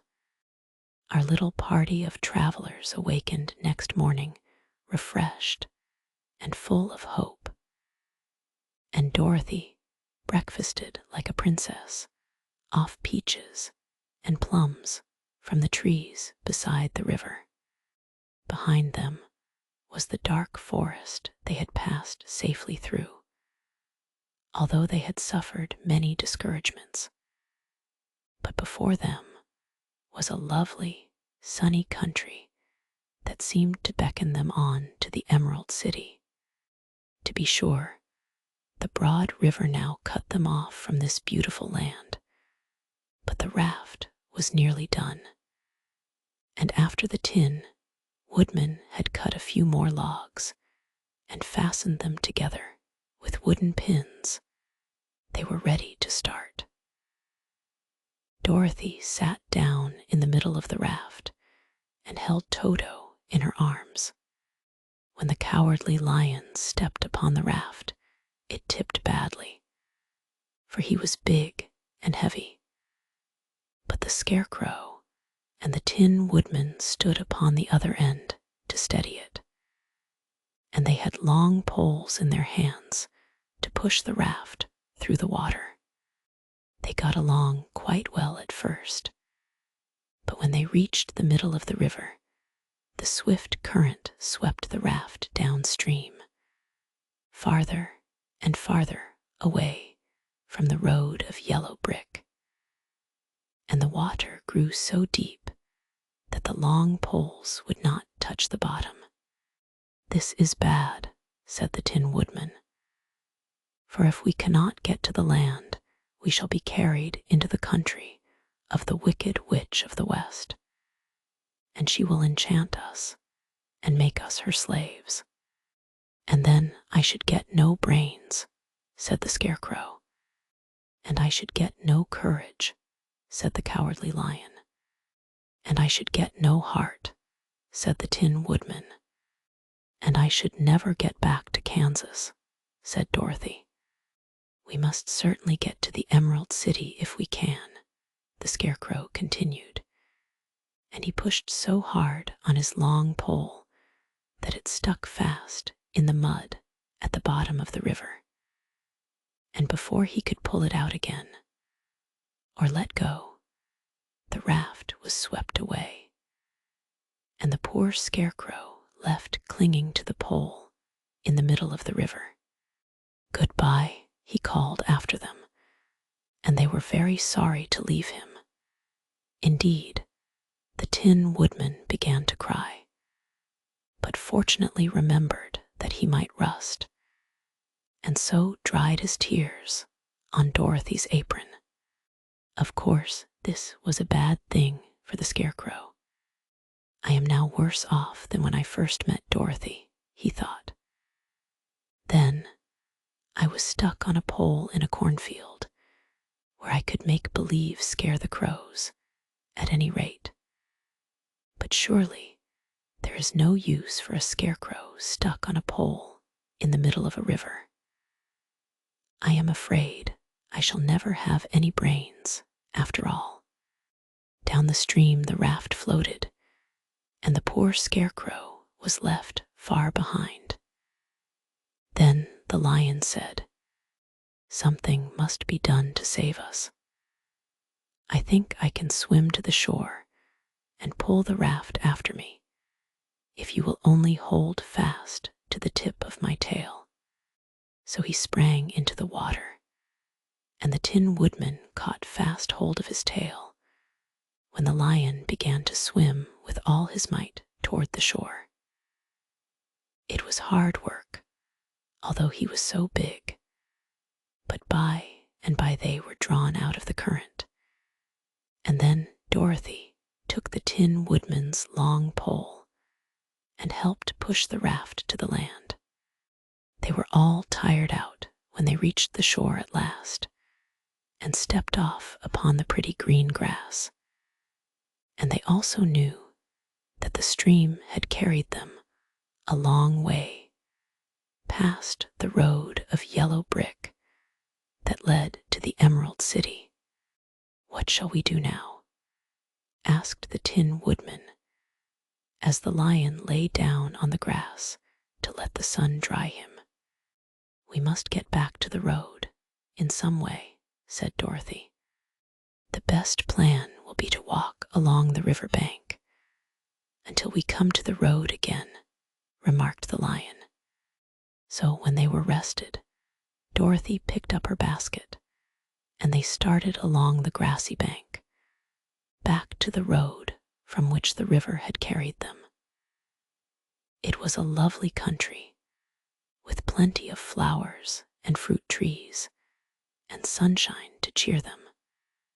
And had they not felt so sorry for the poor Scarecrow, they could have been very happy.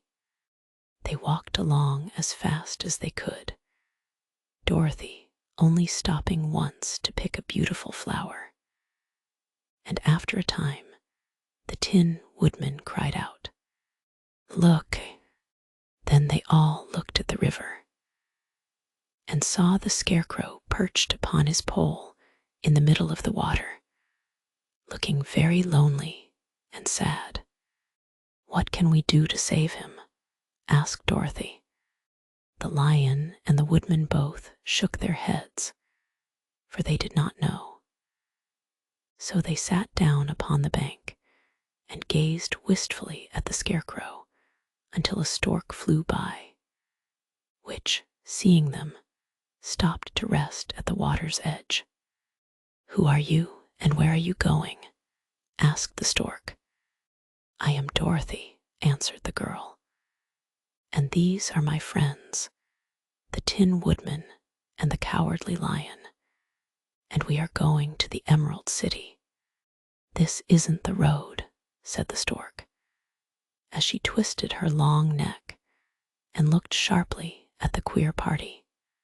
"I know it," returned Dorothy, "but we have lost the Scarecrow and are wondering how we shall get him again." "Where is he?" asked the stork. "Over there in the river," answered the girl. "If he wasn't so big and heavy, I would get him for you," remarked the stork.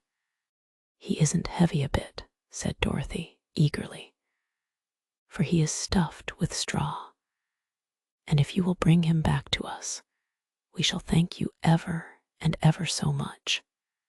"Well, I'll try," said the stork, "but if I find he is too heavy to carry, I shall have to drop him in the river again." So the big bird flew into the air and over the water till she came to where the Scarecrow was perched upon his pole.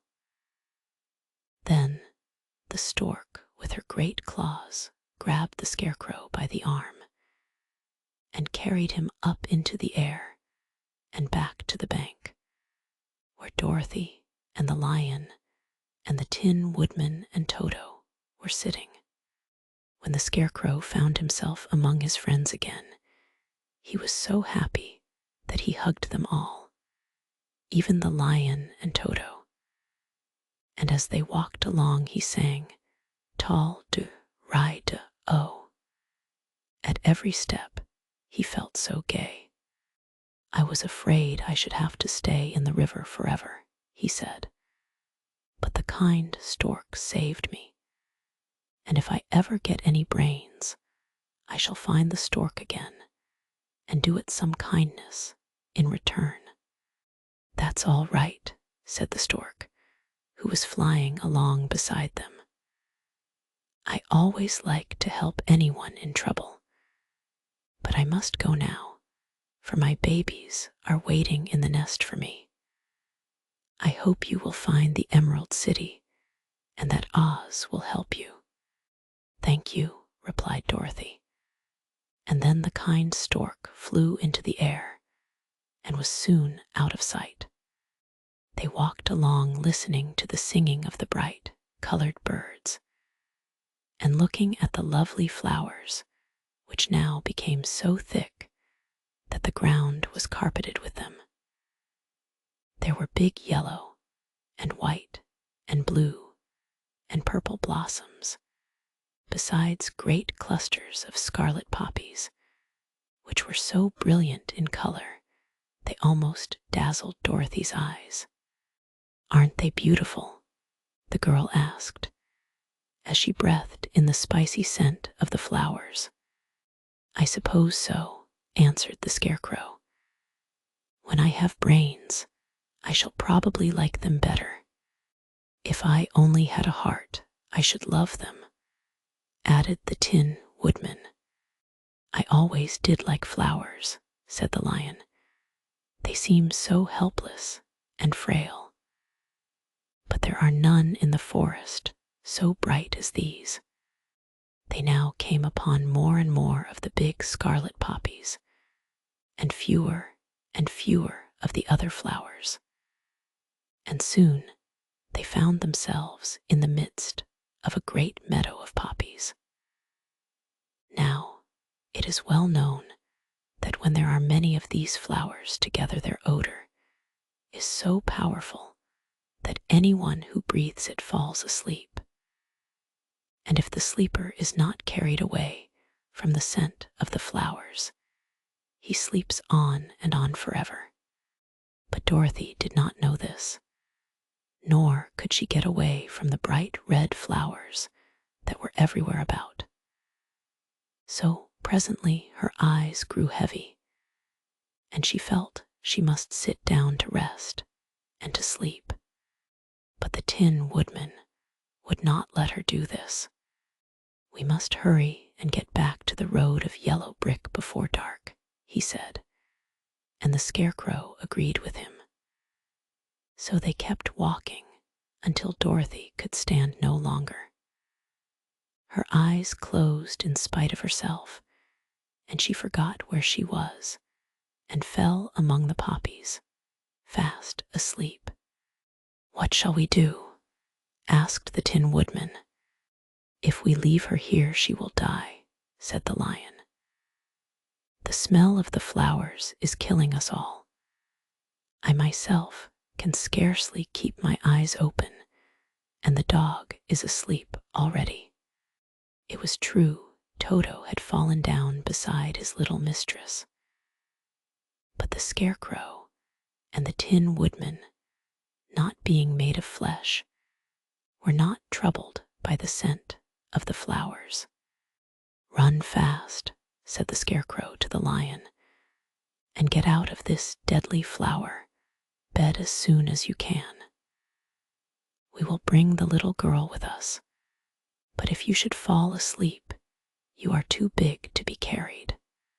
So the Lion aroused himself and bounded forward as fast as he could go. In a moment he was out of sight. Let us make a chair with our hands and carry her, said the Scarecrow. So they picked up Toto and put the dog in Dorothy's lap, and then they made a chair with their hands for the seat and their arms for the arms, and carried the sleeping girl between them through the flowers. On and on they walked, and it seemed that the great carpet of deadly flowers that surrounded them would never end. They followed the bend of the river, and at last came upon their friend the Lion, lying fast asleep among the poppies. The flowers had been too strong for the huge beast, and he had given up at last, and fallen only a short distance from the end of the poppy bed, where the sweet grass spread in beautiful green fields before them. We can do nothing for him, said the Tin Woodman sadly, for he is much too heavy to lift. We must leave him here to sleep on forever, and perhaps he will dream that he has found courage at last. I'm sorry, said the Scarecrow. The Lion was a very good comrade for one so cowardly. But let us go on. They carried the sleeping girl to a pretty spot beside the river, far enough from the poppy field to prevent her breathing any more of the poison of the flowers. And here they laid her gently on the soft grass and waited for the fresh breeze to waken her. Chapter 9. The Queen of the Field Mice. We cannot be far from the road of yellow brick now, remarked the Scarecrow as he stood beside the girl, for we have come nearly as far as the river carried us away. The Tin Woodman was about to reply when he heard a low growl, and turning his head, which worked beautifully on hinges, he saw a strange beast come bounding over the grass towards them. It was, indeed, a great yellow wildcat, and the woodman thought it must be chasing something, for its ears were lying close to its head, and its mouth was wide open, showing 2 rows of ugly teeth, while its red eyes glowed like balls of fire. As it came nearer, the Tin Woodman saw that running before the beast was a little gray field mouse, and although he had no heart, he knew it was wrong for the wildcat to try to kill such a pretty, harmless creature. So the woodman raised his axe, and as the wildcat ran by, he gave it a quick blow that cut the beast's head clean off from its body, and it rolled over at his feet in 2 pieces. The field mouse, now that it was freed from its enemy, stopped short, and coming slowly up to the woodman, it said, in a squeaky little voice, "Oh, thank you. Thank you ever so much for saving my life." "Don't speak of it, I beg of you," replied the woodman. "I have no heart, you know, so I am careful to help all those who may need a friend, even if it happens to be only a mouse." "Only a mouse," cried the little animal indignantly. "Why, I am a queen, the queen of all the field mice." "Oh, indeed," said the woodman, making a bow. "Therefore you have done a great deed, as well as a brave one, in saving my life," added the queen. At that moment, several mice were seen running up as fast as their little legs could carry them. And when they saw their queen, they exclaimed, "Oh, your majesty, we thought you would be killed. How did you manage to escape the great wildcat?" And they all bowed so low to the little queen that they almost stood upon their heads. "This funny tin man," she answered, "killed the wildcat and saved my life. So hereafter you must all serve him and obey his slightest wish." "We will," cried all the mice in a shrill chorus. And then they scampered in all directions, for Toto had awakened from his sleep, and seeing all these mice around him, he gave one bark of delight and jumped right into the middle of the group. Toto had always loved to chase mice when he lived in Kansas, and he saw no harm in it. But the Tin Woodman caught the dog in his arms and held him tight while he called to the mice, "Come back, come back. Toto shall not hurt you." At this, the queen of the mice stuck her head out from a clump of grass and asked, in a timid voice, "Are you sure he will not bite us?" "I will not let him," said the woodman, "so do not be afraid." One by one, the mice came creeping back, and Toto did not bark again, although he tried to get out of the woodman's arms, and would have bitten him had he not known very well he was made of tin. Finally, one of the biggest mice spoke. "Is there anything we can do," it asked, "to repay you for saving the life of our queen?" "Nothing that I know of," answered the woodman. But the Scarecrow, who had been trying to think, but could not because his head was stuffed with straw, said quickly, "Oh yes, you can save our friend, the Cowardly Lion, who is asleep in the poppy bed." "A lion," cried the little queen. "Why, he would eat us all up." "Oh no," declared the Scarecrow. "This lion is a coward." "Really?" asked the mouse. "He says so himself," answered the Scarecrow. "And he would never hurt anyone who is our friend. If you will help us to save him, I promise that he shall treat you all with kindness." "Very well," said the Queen. "We will trust you. But what shall we do? Are there many of these mice which call you Queen and are willing to obey you?" "Oh yes, there are thousands," she replied. "Then send for them all to come here as soon as possible, and let each one bring a long piece of string." The Queen turned to the mice that attended her and told them to go at once and get all her people. As soon as they heard her orders, they ran away in every direction as fast as possible. "Now," said the Scarecrow to the Tin Woodman, "you must go to those trees by the river side and make a truck that will carry the lion." So the Woodman went at once to the trees and began to work, and he soon made a truck out of the limbs of trees, from which he chopped away all the leaves and branches.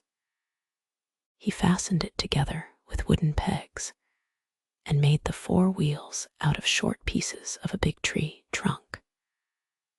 So fast and so well did he work that by the time the mice began to arrive, the truck was all ready for them. They came from all directions, and there were thousands of them. Big mice and little mice and middle-sized mice, and each one brought a piece of string in his mouth.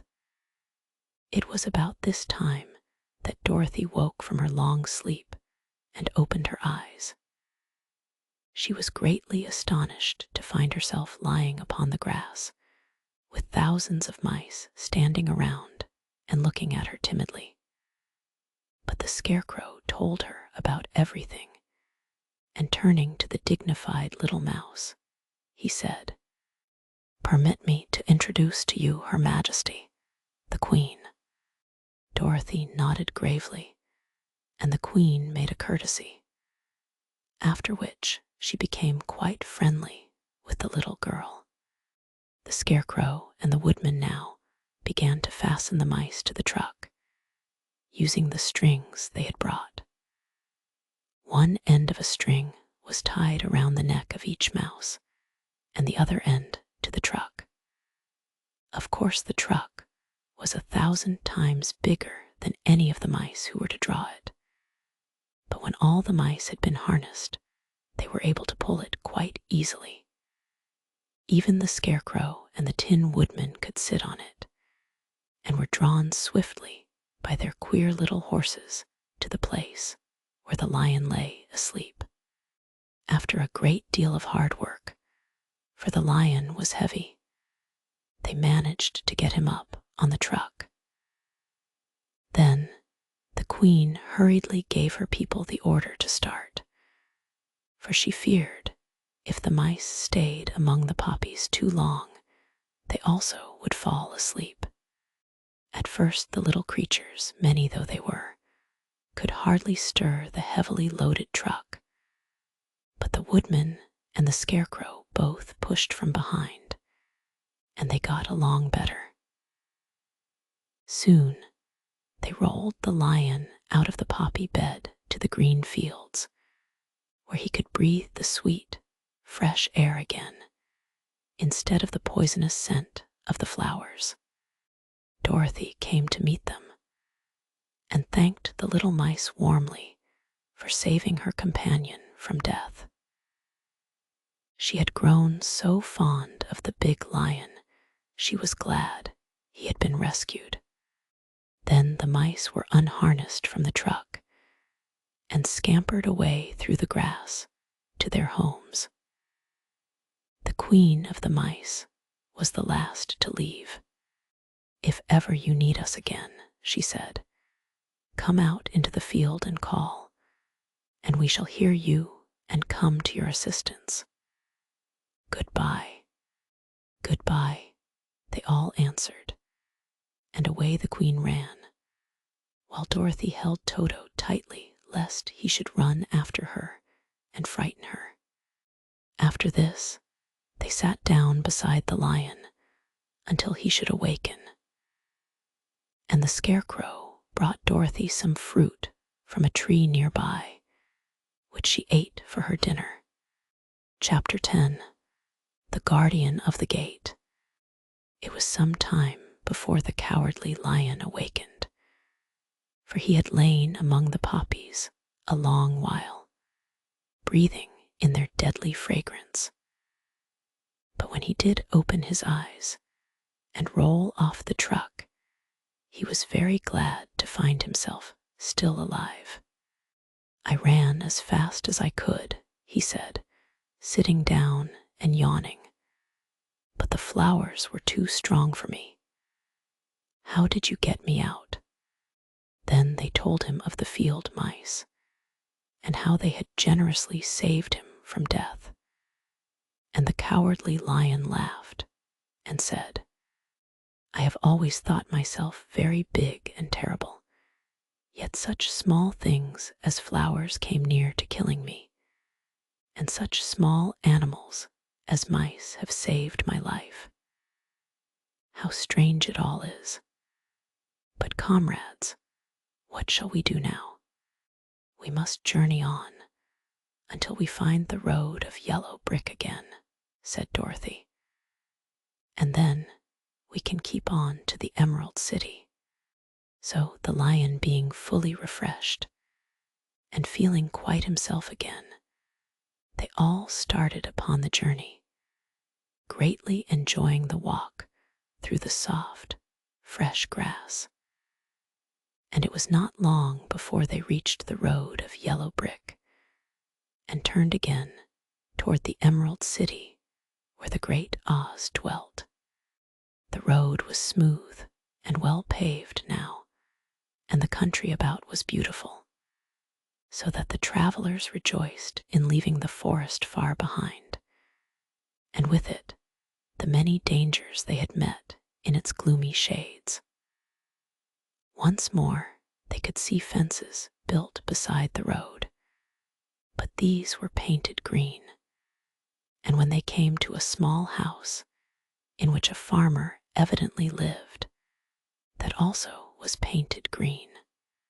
They passed by several of these houses during the afternoon, and sometimes people came to the doors and looked at them as if they would like to ask questions. But no one came near them nor spoke to them because of the great lion, of which they were much afraid. The people were all dressed in clothing of a lovely emerald green color, and wore peaked hats like those of the Munchkins. This must be the land of Oz, said Dorothy, and we are surely getting near the Emerald City. Yes, answered the Scarecrow. Everything is green here, while in the country of the Munchkins blue was the favorite color. But the people do not seem to be as friendly as the Munchkins, and I'm afraid we shall be unable to find a place to pass the night. I should like something to eat besides fruit, said the girl, and I'm sure Toto is nearly starved. Let us stop at the next house and talk to the people. So when they came to a good-sized farmhouse, Dorothy walked boldly up to the door and knocked. A woman opened it just far enough to look out and said, What do you want, child? And why is that great lion with you? We wish to pass the night with you, if you will allow us, answered Dorothy. And the lion is my friend and comrade, and would not hurt you for the world. Is he tame? Asked the woman, opening the door a little wider. Oh, yes, said the girl, and he is a great coward, too, so that he will be more afraid of you than you are of him. Well, said the woman, after thinking it over and taking another peep at the lion. "If that is the case, you may come in, and I will give you some supper and a place to sleep." So they all entered the house, where there were, besides the woman, 2 children and a man. The man had hurt his leg and was lying on the couch in a corner. They seemed greatly surprised to see so strange a company, and while the woman was busy laying the table, the man asked, "Where are you all going?" "To the Emerald City," said Dorothy, "to see the Great Oz." "Oh, indeed," exclaimed the man. "Are you sure that Oz will see you?" "Why not?" she replied. "Why, it is said that he never lets anyone come into his presence. I have been to the Emerald City many times, and it is a beautiful and wonderful place. But I have never been permitted to see the Great Oz, nor do I know of any living person who has seen him." "Does he never go out?" asked the Scarecrow. "Never. He sits day after day in the great throne room of his palace, and even those who wait upon him do not see him face to face." "What is he like?" asked the girl. "That is hard to tell," said the man thoughtfully. "You see, Oz is a great wizard and can take on any form he wishes, so that some say he looks like a bird, and some say he looks like an elephant, and some say he looks like a cat. To others, he appears as a beautiful fairy, or a brownie, or in any other form that pleases him. But who the real Oz is, when he is in his own form, no living person can tell." "That is very strange," said Dorothy. "But we must try in some way to see him, or we shall have made our journey for nothing." "Why do you wish to see the terrible Oz?" asked the man. "I want him to give me some brains," said the Scarecrow, eagerly. "Oh, Oz could do that easily enough," declared the man. "He has more brains than he needs." "And I want him to give me a heart," said the Tin Woodman. "That will not trouble him," continued the man, "for Oz has a large collection of hearts, of all sizes and shapes. And I want him to give me courage," said the Cowardly Lion. "Oz keeps a great pot of courage in his throne room," said the man, "which he has covered with a golden plate to keep it from running over. He will be glad to give you some. And I want him to send me back to Kansas," said Dorothy. "Where is Kansas?" asked the man in surprise. "I don't know," replied Dorothy sorrowfully, "but it is my home, and I'm sure it's somewhere. Very likely. Well, Oz can do anything, so I suppose he will find Kansas for you. But first you must get to see him, and that will be a hard task, for the great wizard does not like to see anyone, and he usually has his own way. But what do you want?" he continued, speaking to Toto. Toto only wagged his tail, for strange to say, he could not speak. The woman now called to them that supper was ready.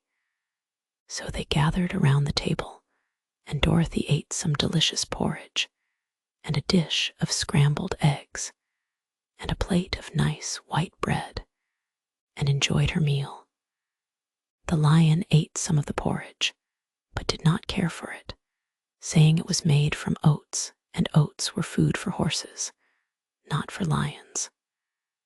The Scarecrow and the Tin Woodman ate nothing at all. Toto ate a little of everything, and was glad to get a good supper again.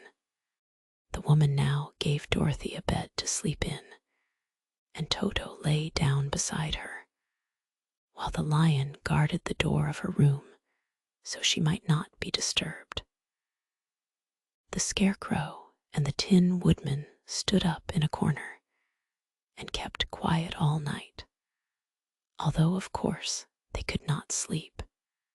The next morning, as soon as the sun was up, they started on their way and soon saw a beautiful green glow in the sky just before them. "That must be the Emerald City," said Dorothy. As they walked on, the green glow became brighter and brighter, and it seemed that at last they were nearing the end of their travels. Yet it was afternoon before they came to the great wall that surrounded the city. It was high and thick and of a bright green color. In front of them, and at the end of the road of yellow brick, was a big gate, all studded with emeralds that glittered so in the sun that even the painted eyes of the Scarecrow were dazzled by their brilliancy. There was a bell beside the gate, and Dorothy pushed the button and heard a silvery tinkle sound within. Then the big gate swung slowly open, and they all passed through and found themselves in a high arched room, the walls of which glistened with countless emeralds. Before them stood a little man about the same size as the Munchkins.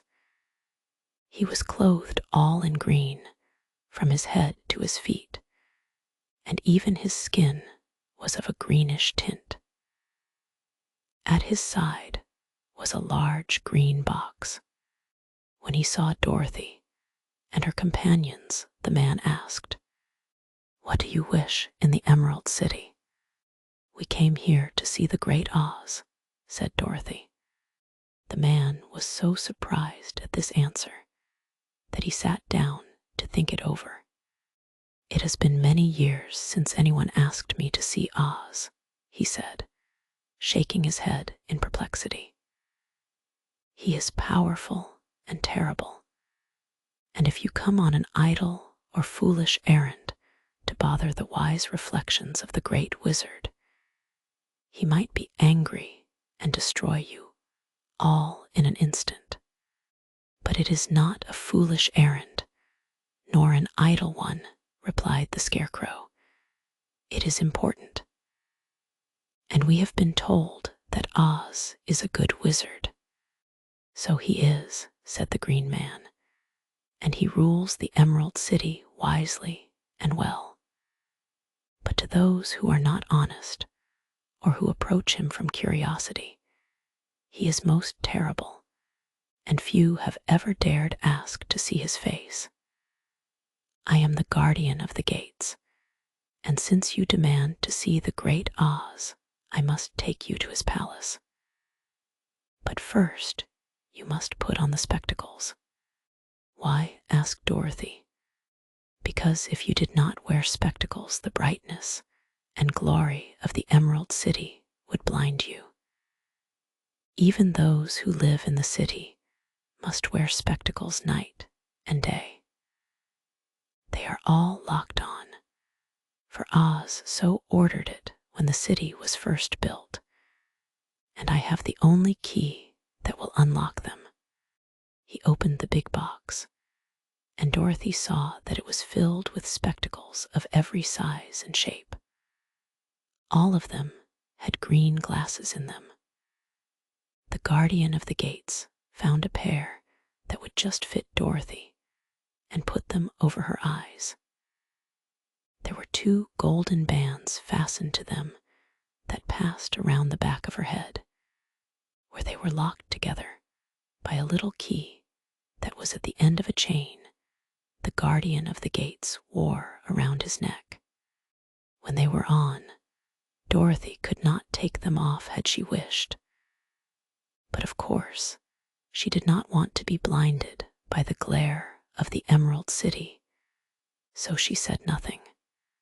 Then the Green Man fitted spectacles for the Scarecrow and the Tin Woodman and the lion, and even on little Toto, and all were locked fast with the key.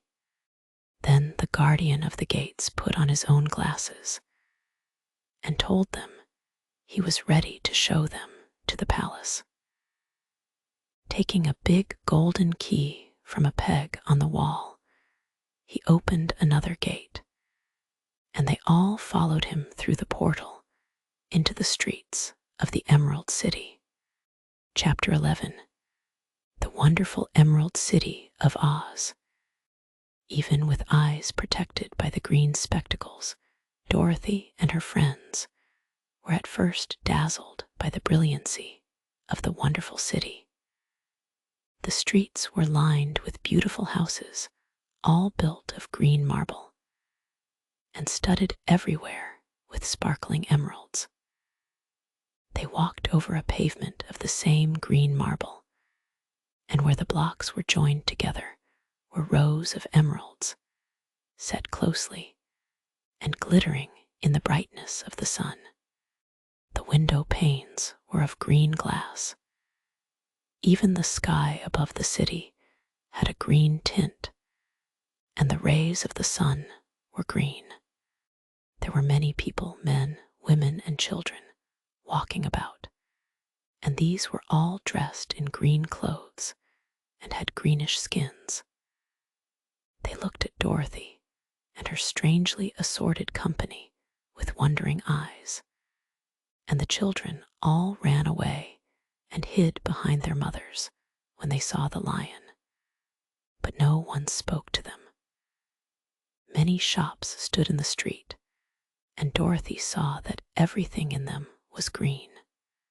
Green candy and green pop corn were offered for sale, as well as green shoes, green hats, and green clothes of all sorts.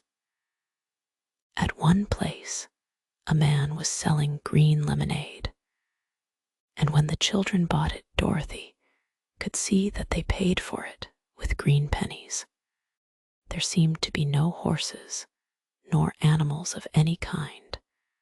The men carried things around in little green carts, which they pushed before them. Everyone seemed happy and contented and prosperous.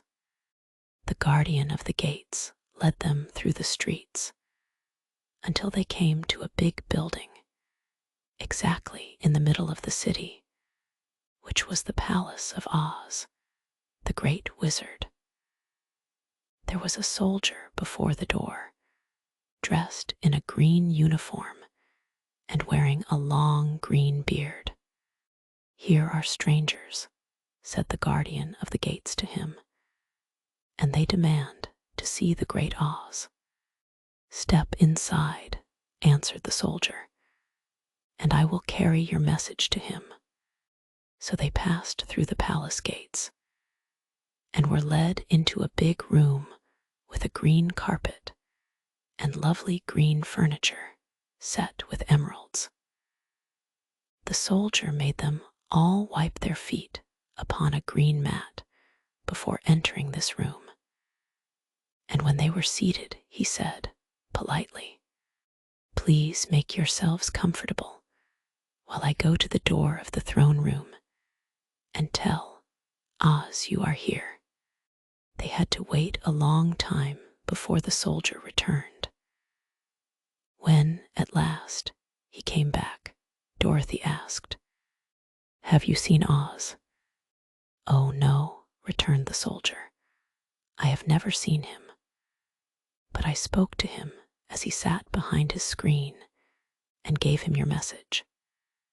He says he will grant you an audience if you so desire, but each one of you must enter his presence alone, and he will admit but one each day.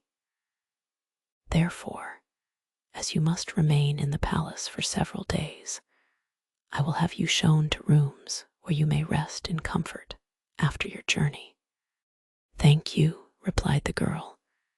"That is very kind of Oz." The soldier now blew upon a green whistle, and at once a young girl, dressed in a pretty green silk gown, entered the room. She had lovely green hair and green eyes, and she bowed low before Dorothy as she said, "Follow me, and I will show you your room."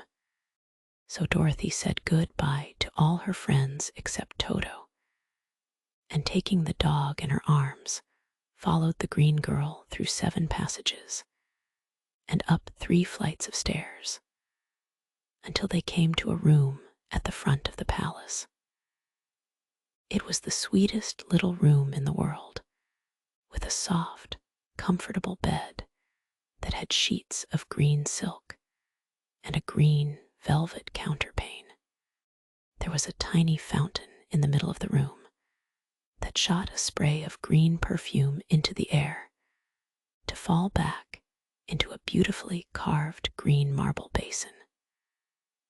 Beautiful green flowers stood in the windows, and there was a shelf with a row of little green books.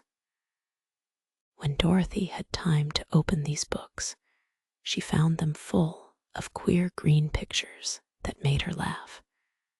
They were so funny. In a wardrobe were many green dresses, made of silk and satin and velvet, and all of them fitted Dorothy exactly. "Make yourself perfectly at home," said the green girl, "and if you wish for anything, ring the bell. Oz will send for you tomorrow morning." She left Dorothy alone and went back to the others. These she also led to rooms, and each one of them found himself lodged in a very pleasant part of the palace. Of course, this politeness was wasted on the Scarecrow, for when he found himself alone in his room, he stood stupidly in one spot, just within the doorway, to wait till morning. It would not rest him to lie down, and he could not close his eyes, so he remained all night staring at a little spider, which was weaving its web in a corner of the room, just as if it were not one of the most wonderful rooms in the world. The Tin Woodman lay down on his bed from force of habit, for he remembered when he was made of flesh. But not being able to sleep, he passed the night moving his joints up and down to make sure they kept in good working order. The lion would have preferred a bed of dried leaves in the forest and did not like being shut up in a room, but he had too much sense to let this worry him. So he sprang upon the bed and rolled himself up like a cat and purred himself asleep in a minute. The next morning, after breakfast, the Green Maiden came to fetch Dorothy, and she dressed her in one of the prettiest gowns, made of green brocaded satin. Dorothy put on a green silk apron and tied a green ribbon around Toto's neck, and they started for the throne room of the Great Oz. First, they came to a great hall in which were many ladies and gentlemen of the court, all dressed in rich costumes. These people had nothing to do but talk to each other, but they always came to wait outside the throne room every morning, although they were never permitted to see Oz. As Dorothy entered, they looked at her curiously, and one of them whispered, "Are you really going to look upon the face of Oz the Terrible?" "Of course," answered the girl, "if he will see me." "Oh, he will see you," said the soldier who had taken her message to the wizard, "although he does not like to have people ask to see him. Indeed, at first he was angry and said I should send you back where you came from. Then he asked me what you looked like, and when I mentioned your silver shoes, he was very much interested. At last, I told him about the mark upon your forehead and he decided he would admit you to his presence. Just then a bell rang, and the green girl said to Dorothy, "That is the signal. You must go into the throne room alone." She opened a little door, and Dorothy walked boldly through and found herself in a wonderful place. It was a big, round room with a high arched roof, and the walls and ceiling and floor were covered with large emeralds set closely together. In the center of the roof was a great light, as bright as the sun, which made the emeralds sparkle in a wonderful manner. But what interested Dorothy most was the big throne of green marble that stood in the middle of the room. It was shaped like a chair and sparkled with gems, as did everything else. In the center of the chair was an enormous head, without body to support it, or any arms or legs whatever. There was no hair upon this head, but it had eyes and nose and mouth, and was bigger than the head of the biggest giant. As Dorothy gazed upon this in wonder and fear, the eyes turned slowly and looked at her sharply and steadily. Then the mouth moved, and Dorothy heard a voice say, "I am Oz, the Great and Terrible. Who are you, and why do you seek me?" It was not such an awful voice as she had expected to come from the big head. So she took courage and answered, "I am Dorothy, the small and meek. I have come to you for help." The eyes looked at her thoughtfully for a full minute. Then said the voice, "Where did you get the silver shoes?" "I got them from the Wicked Witch of the East, when my house fell on her and killed her," she replied. "Where did you get the mark upon your forehead?"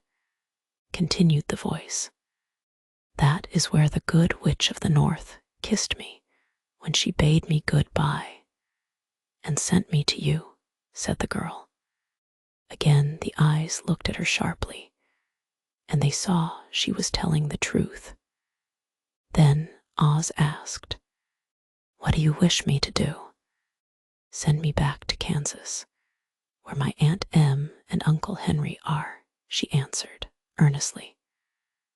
"I don't like your country, although it is so beautiful, and I am sure Aunt Em will be dreadfully worried over my being away so long."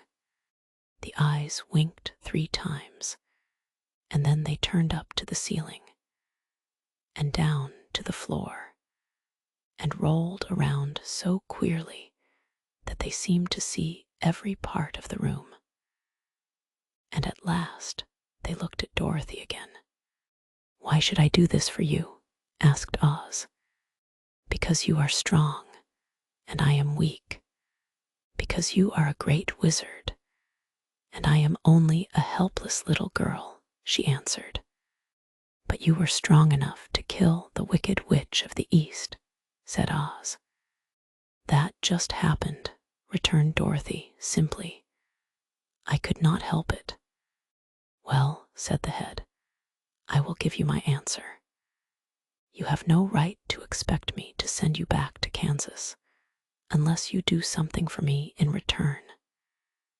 In this country, everyone must pay for everything he gets. If you wish me to use my magic power to send you home again, you must do something for me first. Help me and I will help you." "What must I do?" asked the girl. "Kill the Wicked Witch of the West," answered Oz. "But I cannot," exclaimed Dorothy, greatly surprised. "You killed the Witch of the East, and you wear the silver shoes, which bear a powerful charm. There is now but one wicked witch left in all this land, and when you can tell me she is dead, I will send you back to Kansas, but not before." The little girl began to weep. She was so much disappointed, and the eyes winked again and looked upon her anxiously, as if the great Oz felt that she could help him if she would. "I never killed anything willingly," she sobbed. "And even if I wanted to, how could I kill the wicked witch? If you, who are great and terrible, cannot kill her yourself, how do you expect me to do it?" "I do not know," said the head, "but that is my answer. And until the wicked witch dies, you will not see your uncle and aunt again. Remember that the witch is wicked, tremendously wicked, and ought to be killed. Now go, and do not ask to see me again until you have done your task." Sorrowfully, Dorothy left the throne room and went back where the lion and the Scarecrow and the Tin Woodman were waiting to hear what Oz had said to her. "There is no hope for me," she said sadly, "for Oz will not send me home until I have killed the wicked witch of the West, and that I can never do." Her friends were sorry, but could do nothing to help her. So she went to her own room and lay down on the bed and cried herself to sleep. The next morning, the soldier with the green whiskers came to the Scarecrow and said, "Come with me, for Oz has sent for you." So the Scarecrow followed him and was admitted into the great throne room, where he saw, sitting in the emerald throne, a most lovely lady. She was dressed in green silk gauze and wore upon her flowing green locks a crown of jewels. Growing from her shoulders were wings, gorgeous in color, and so light that they fluttered if the slightest breath of air reached them. When the Scarecrow had bowed, as prettily as his straw stuffing would let him, before this beautiful creature, she looked upon him sweetly and said, "I am Oz, the great and terrible. Who are you, and why do you seek me?" Now the Scarecrow, who had expected to see the great head Dorothy had told him of, was much astonished, but he answered her bravely, "I am only a scarecrow, stuffed with straw. Therefore I have no brains, and I come to you praying that you will put brains in my head instead of straw, so that I may become as much a man as any other in your dominions." "Why should I do this for you?" asked the lady. "Because you are wise and powerful, and no one else can help me," answered the Scarecrow. "I never grant favors without some return," said Oz, "but this much I will promise.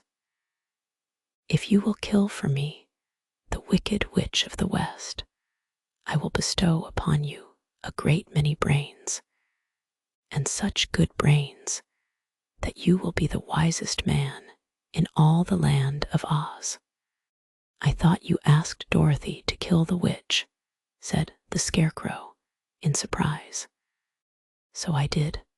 I don't care who kills her. But until she is dead, I will not grant your wish. Now go, and do not seek me again until you have earned the brains you so greatly desire." The Scarecrow went sorrowfully back to his friends and told them what Oz had said. And Dorothy was surprised to find that the great wizard was not a head, as she had seen him, but a lovely lady. "All the same," said the Scarecrow, "she needs a heart as much as the Tin Woodman." On the next morning, the soldier with the green whiskers came to the Tin Woodman and said, "Oz has sent for you. Follow me." So the Tin Woodman followed him and came came to the great throne room. He did not know whether he would find Oz a lovely lady or a head, but he hoped it would be the lovely lady.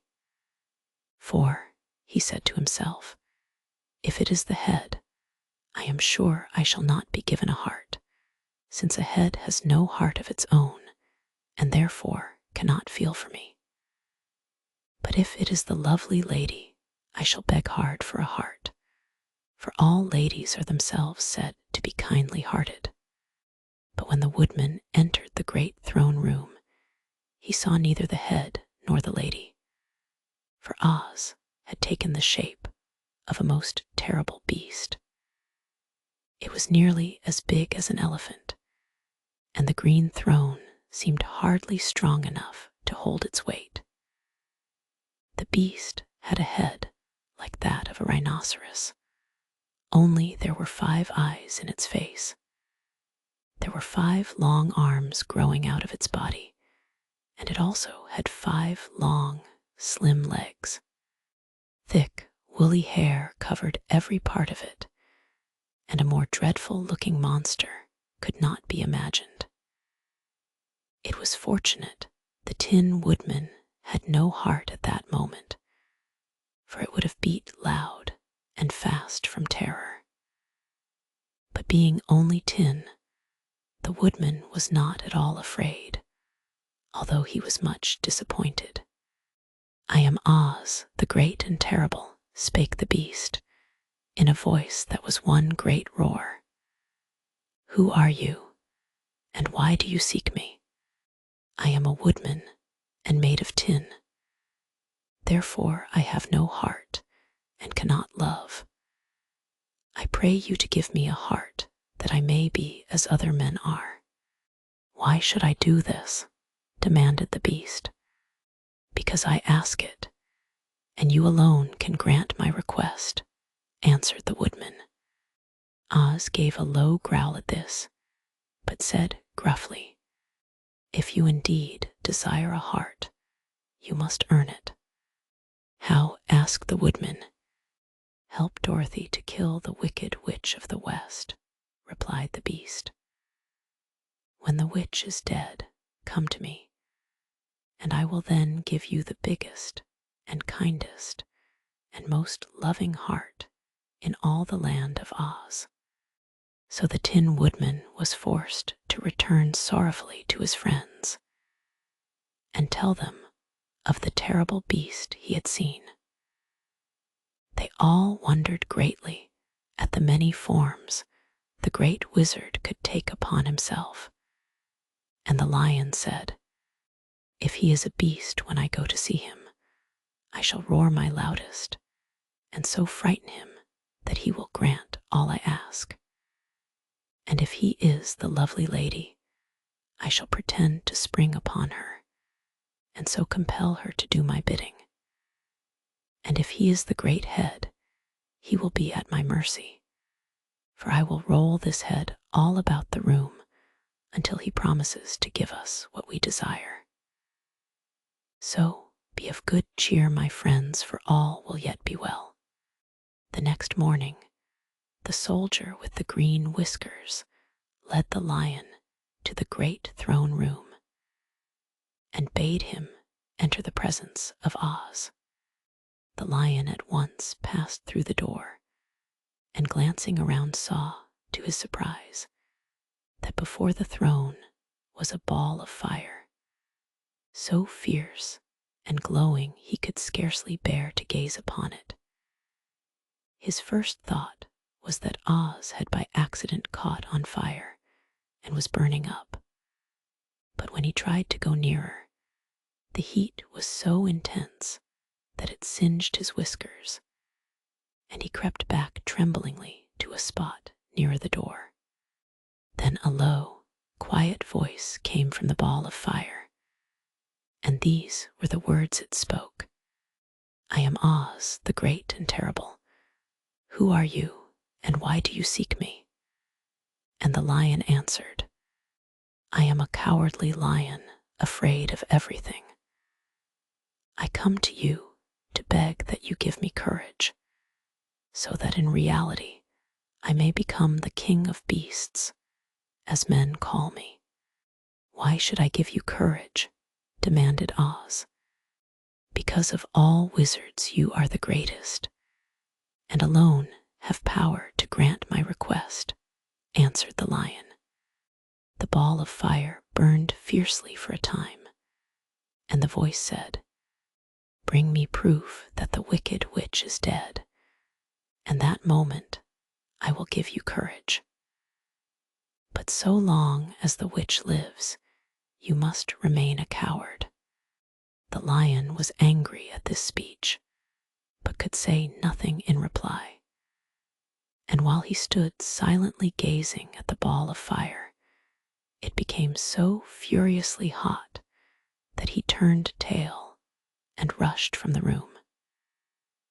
He was glad to find his friends waiting for him, and told them of his terrible interview with the wizard. "What shall we do now?" asked Dorothy sadly.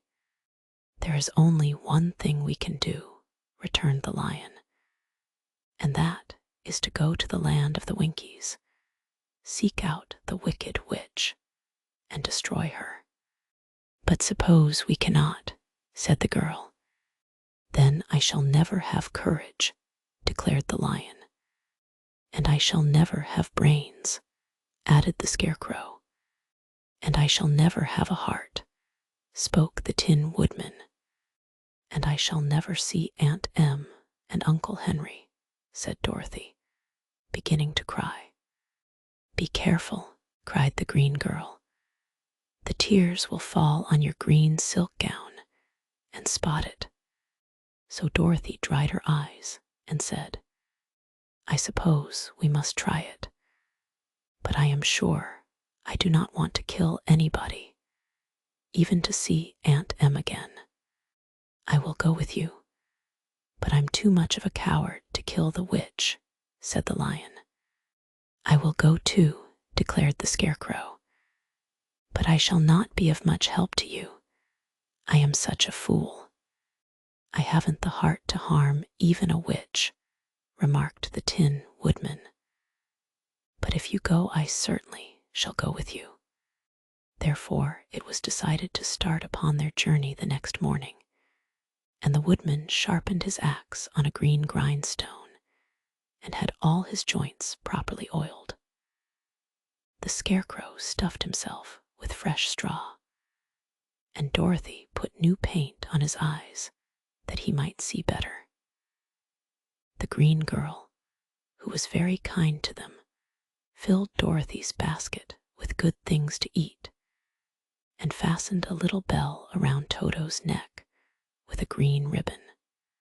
They went to bed quite early and slept soundly until daylight, when they were awakened by the crowing of a green cock that lived in the backyard of the palace, and the cackling of a hen that had laid a green egg. Chapter 12. The Search for the Wicked Witch. The soldier with the green whiskers led them through the streets of the Emerald City until they reached the room where the guardian of the gates lived. This officer unlocked their spectacles to put them back in his great box, and then he politely opened the gate for our friends. "Which road leads to the Wicked Witch of the West?" asked Dorothy. "There is no road," answered the guardian of the gates.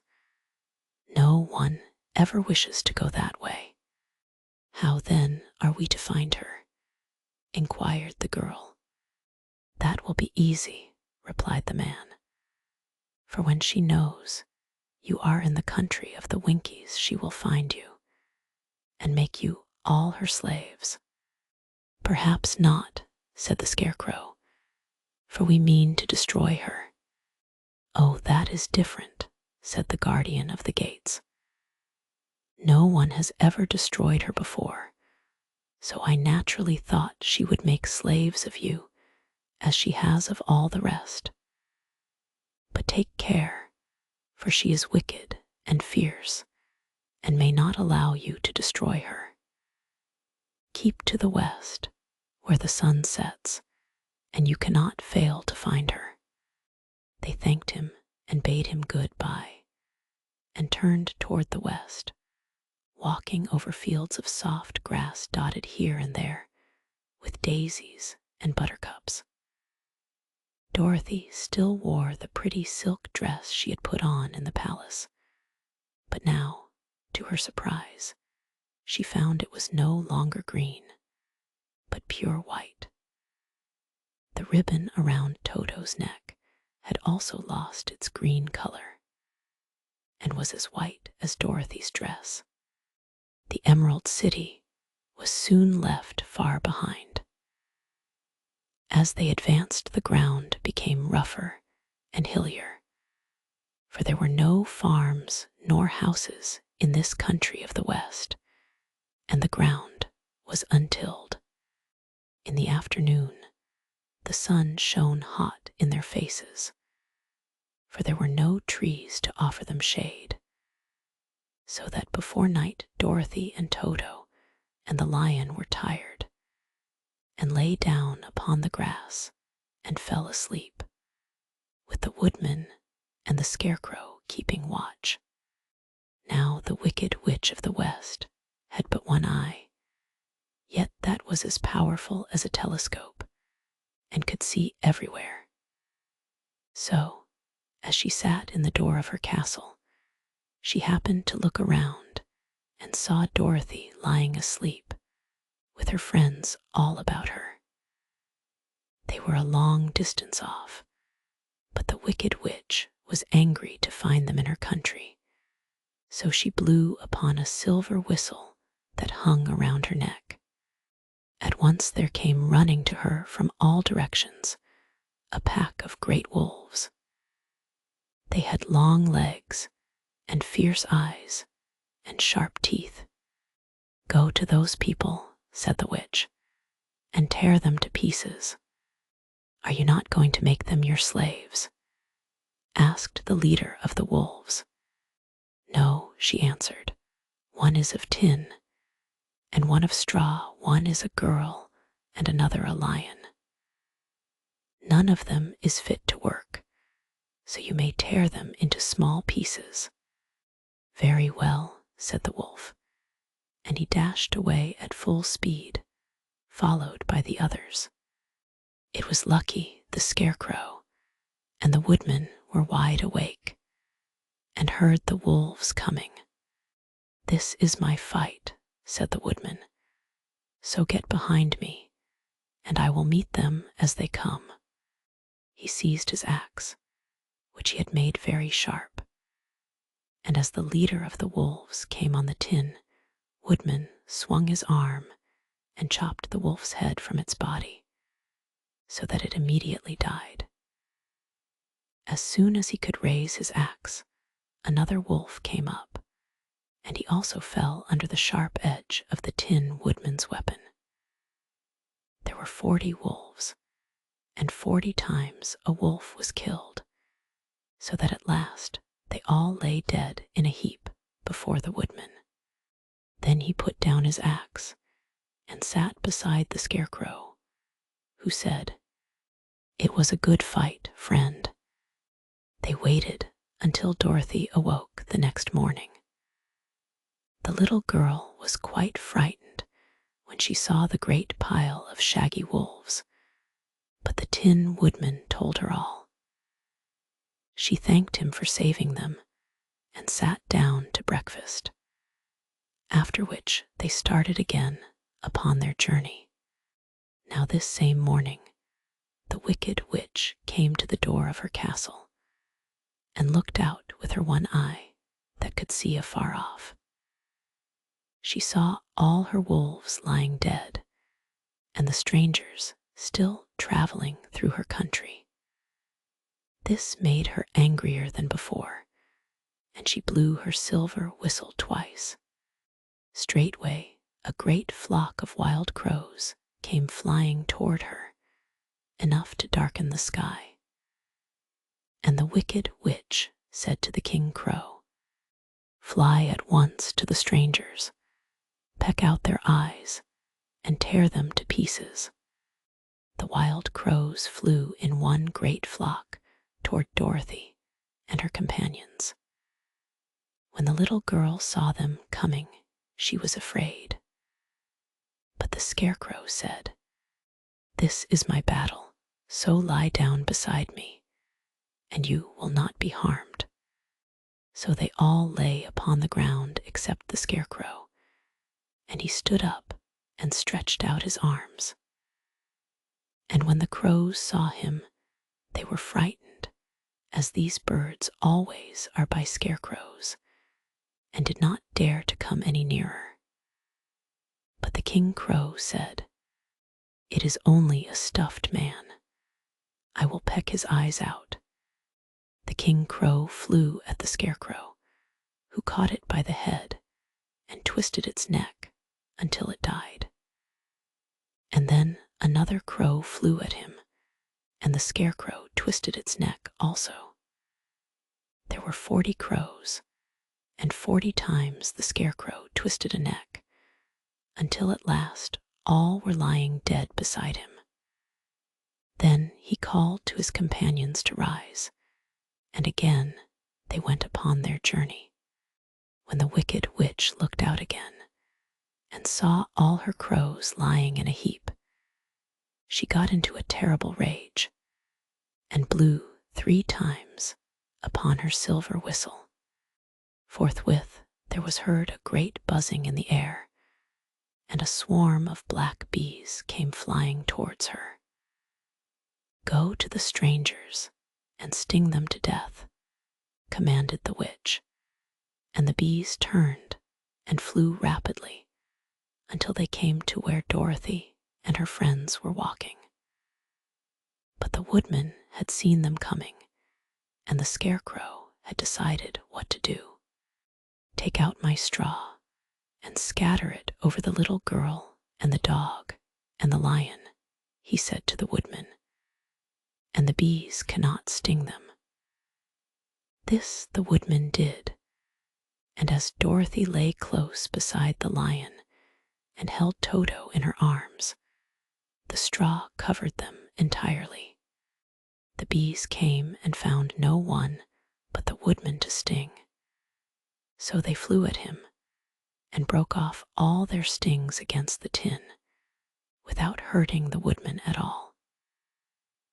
And as bees cannot live when their stings are broken, that was the end of the black bees, and they lay scattered thick about the woodman, like little heaps of fine coal. Then Dorothy and the lion got up, and the girl helped the Tin Woodman put the straw back into the Scarecrow again, until he was as good as ever. So they started upon their journey once more.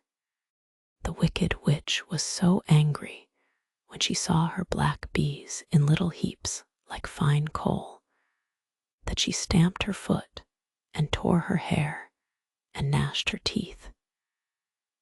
And then she called a dozen of her slaves, who were the Winkies, and gave them sharp spears, telling them to go to the strangers and destroy them. The Winkies were not a brave people, but they had to do as they were told, so they marched away until they came near to Dorothy. Then the lion gave a great roar and sprang toward them, and the poor Winkies were so frightened that they ran back as fast as they could. When they returned to the castle, the wicked witch beat them well with a strap and sent them back to their work, after which she sat down to think what she should do next. She could not understand how all her plans to destroy these strangers had failed, but she was a powerful witch as well as a wicked one, and she soon made up her mind how to act. There was in her cupboard a golden cap with a circle of diamonds and rubies running round it. This golden cap had a charm. Whoever owned it could call 3 times upon the winged monkeys, who would obey any order they were given. But no person could command these strange creatures more than 3 times. Twice already, the wicked witch had used the charm of the cap. Once was when she had made the Winkies her slaves and set herself to rule over their country. The winged monkeys had helped her do this. The second time was when she had fought against the great Oz himself and driven him out of the land of the West. The winged monkeys had also helped her in doing this. Only once more could she use this golden cap, for which reason she did not like to do so until all her other powers were exhausted. But now that her fierce wolves and her wild crows and her stinging bees were gone, and her slaves had been scared away by the cowardly lion, she saw there was only one way left to destroy Dorothy and her friends. So the wicked witch took the golden cap from her cupboard and placed it upon her head. Then she stood upon her left foot and said slowly, "Ep-pee, pep-pee, cack-kee." Next she stood upon her right foot and said, "Hill-lo, haul-lo, hell-lo." After this, she stood upon both feet and cried in a loud voice, "Ziz-zai, zuz-zai, zik." Now the charm began to work. The sky was darkened, and a low rumbling sound was heard in the air. There was a rushing of many wings, a great chattering and laughing, and the sun came out of the dark sky to show the wicked witch surrounded by a crowd of monkeys, each with a pair of immense and powerful wings on his shoulders. One, much bigger than the others, seemed to be their leader. He flew close to the witch and said, "You have called us for the 3rd and last time. What do you command?" "Go to the strangers who are within my land and destroy them all except the lion," said the wicked witch. "Bring that beast to me, for I have a mind to harness him like a horse and make him work." "Your commands shall be obeyed," said the leader. And then, with a great deal of chattering and noise, the winged monkeys flew away to the place where Dorothy and her friends were walking. Some of the monkeys seized the Tin Woodman and carried him through the air until they were over a country thickly covered with sharp rocks.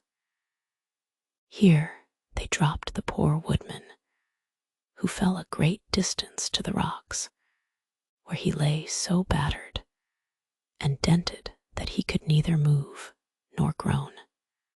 Others of the monkeys caught the Scarecrow, and with their long fingers pulled all of the straw out of his clothes and head. They made his hat and boots and clothes into a small bundle and threw it into the top branches of a tall tree. The remaining monkeys threw pieces of stout rope around the lion and wound many coils about his body and head and legs until he was unable to bite or scratch or struggle in any way. Then they lifted him up and flew away with him to the witch's castle, where he was placed in a small yard with a high iron fence around it, so that he could not escape. But Dorothy they did not harm at all. She stood, with Toto in her arms, watching the sad fate of her comrades, and thinking it would soon be her turn. The leader of the winged monkeys flew up to her, his long, hairy arms stretched out, and his ugly face grinning terribly. But he saw the mark of the good witch's kiss upon her forehead and stopped short motioning the others not to touch her. "We dare not harm this little girl," he said to them, "for she is protected by the power of good, and that is greater than the power of evil. All we can do is to carry her to the castle of the Wicked Witch and leave her there." So carefully and gently, they lifted Dorothy in their arms and carried her swiftly through the air until they came to the castle, where they set her down upon the front doorstep. Then the leader said to the witch, "We have obeyed you as far as we were able. The Tin Woodman and the Scarecrow are destroyed, and the lion is tied up in your yard. The little girl we dare not harm, nor the dog she carries in her arms. Your power over our band is now ended, and you will never see us again." Then all the winged monkeys, with much laughing and chattering and noise, flew into the air and were soon out of sight. The Wicked Witch was both surprised and worried when she saw the mark on Dorothy's forehead, for she knew well that neither the winged monkeys nor she herself dare hurt the girl in any way. She looked down at Dorothy's feet, and seeing the silver shoes, began to tremble with fear, for she knew what a powerful charm belonged to them. At first the witch was tempted to run away from Dorothy, but she happened to look into the child's eyes and saw how simple the soul behind them was, and that the little girl did not know of the wonderful power the silver shoes gave her. So the Wicked Witch laughed to herself and thought, "I can still make her my slave, for she does not know how to use her power." Then she said to Dorothy, harshly and severely, "Come with me, and see that you mind everything I tell you, for if you do not, I will make an end of you, as I did of the Tin Woodman and the Scarecrow." Dorothy followed her through many of the beautiful rooms in her castle, until they came to the kitchen, where the witch bade her clean the pots and kettles, and sweep the floor, and keep the fire fed with wood. Dorothy went to work meekly, with her mind made up to work as hard as she could, for she was glad the Wicked Witch had decided not to kill her. With Dorothy hard at work, the witch thought she would go into the courtyard and harness the cowardly lion like a horse. It would amuse her, she was sure, to make him draw her chariot whenever she wished to go to drive. But as she opened the gate, the lion gave a loud roar and bounded at her so fiercely that the witch was afraid, and ran out and shut the gate again. "If I cannot harness you," said the witch to the lion, speaking through the bars of the gate, "I can starve you. You shall have nothing to eat until you do as I wish." So after that she took no food to the imprisoned lion. But every day she came to the gate at noon and asked, "Are you ready to be harnessed like a horse?" And the lion would answer, "No, if you come in this yard, I will bite you." The reason the lion did not have to do as the witch wished was that every night, while the woman was asleep, Dorothy carried him food from the cupboard. After he had eaten, he would lie down on his bed of straw, and Dorothy would lie beside him and put her head on his soft, shaggy mane, while they talked of their troubles and tried to plan some way to escape. But they could find no way to get out of the castle, for it was constantly guarded by the yellow Winkies, who were the slaves of the wicked witch, and too afraid of her not to do as she told them. The girl had to work hard during the day, and often the witch threatened to beat her with the same old umbrella she always carried in her hand. But in truth, she did not dare to strike Dorothy because of the mark upon her forehead. The child did not know this and was full of fear for herself and Toto. Once, the witch struck Toto a blow with her umbrella, and the brave little dog flew at her and bit her leg in return. The witch did not bleed where she was bitten, for she was so wicked that the blood in her had dried up many years before. Dorothy's life became very sad as she grew to understand that it would be harder than ever to get back to Kansas and Aunt Em again. Sometimes she would cry bitterly for hours, with Toto sitting at her feet and looking into her face, whining dismally to show how sorry he was for his little mistress. Toto did not really care whether he was in Kansas or the land of Oz so long as Dorothy was with him. But he knew the little girl was unhappy, and that made him unhappy too. Now the wicked witch had a great longing to have for her own the silver shoes, which the girl always wore. Her bees and her crows and her wolves were lying in heaps and drying up, and she had used up all the power of the golden cap.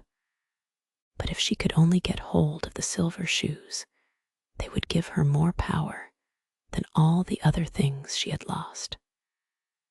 She watched Dorothy carefully to see if she ever took off her shoes, thinking she might steal them. But the child was so proud of her pretty shoes that she never took them off except at night and when she took her bath. The witch was too much afraid of the dark to dare go in Dorothy's room at night to take the shoes, and her dread of water was greater than her fear of the dark. So she never came near when Dorothy was bathing. Indeed, the old witch never touched water, nor ever let water touch her in any way. But the wicked creature was very cunning, and she finally thought of a trick that would give her what she wanted.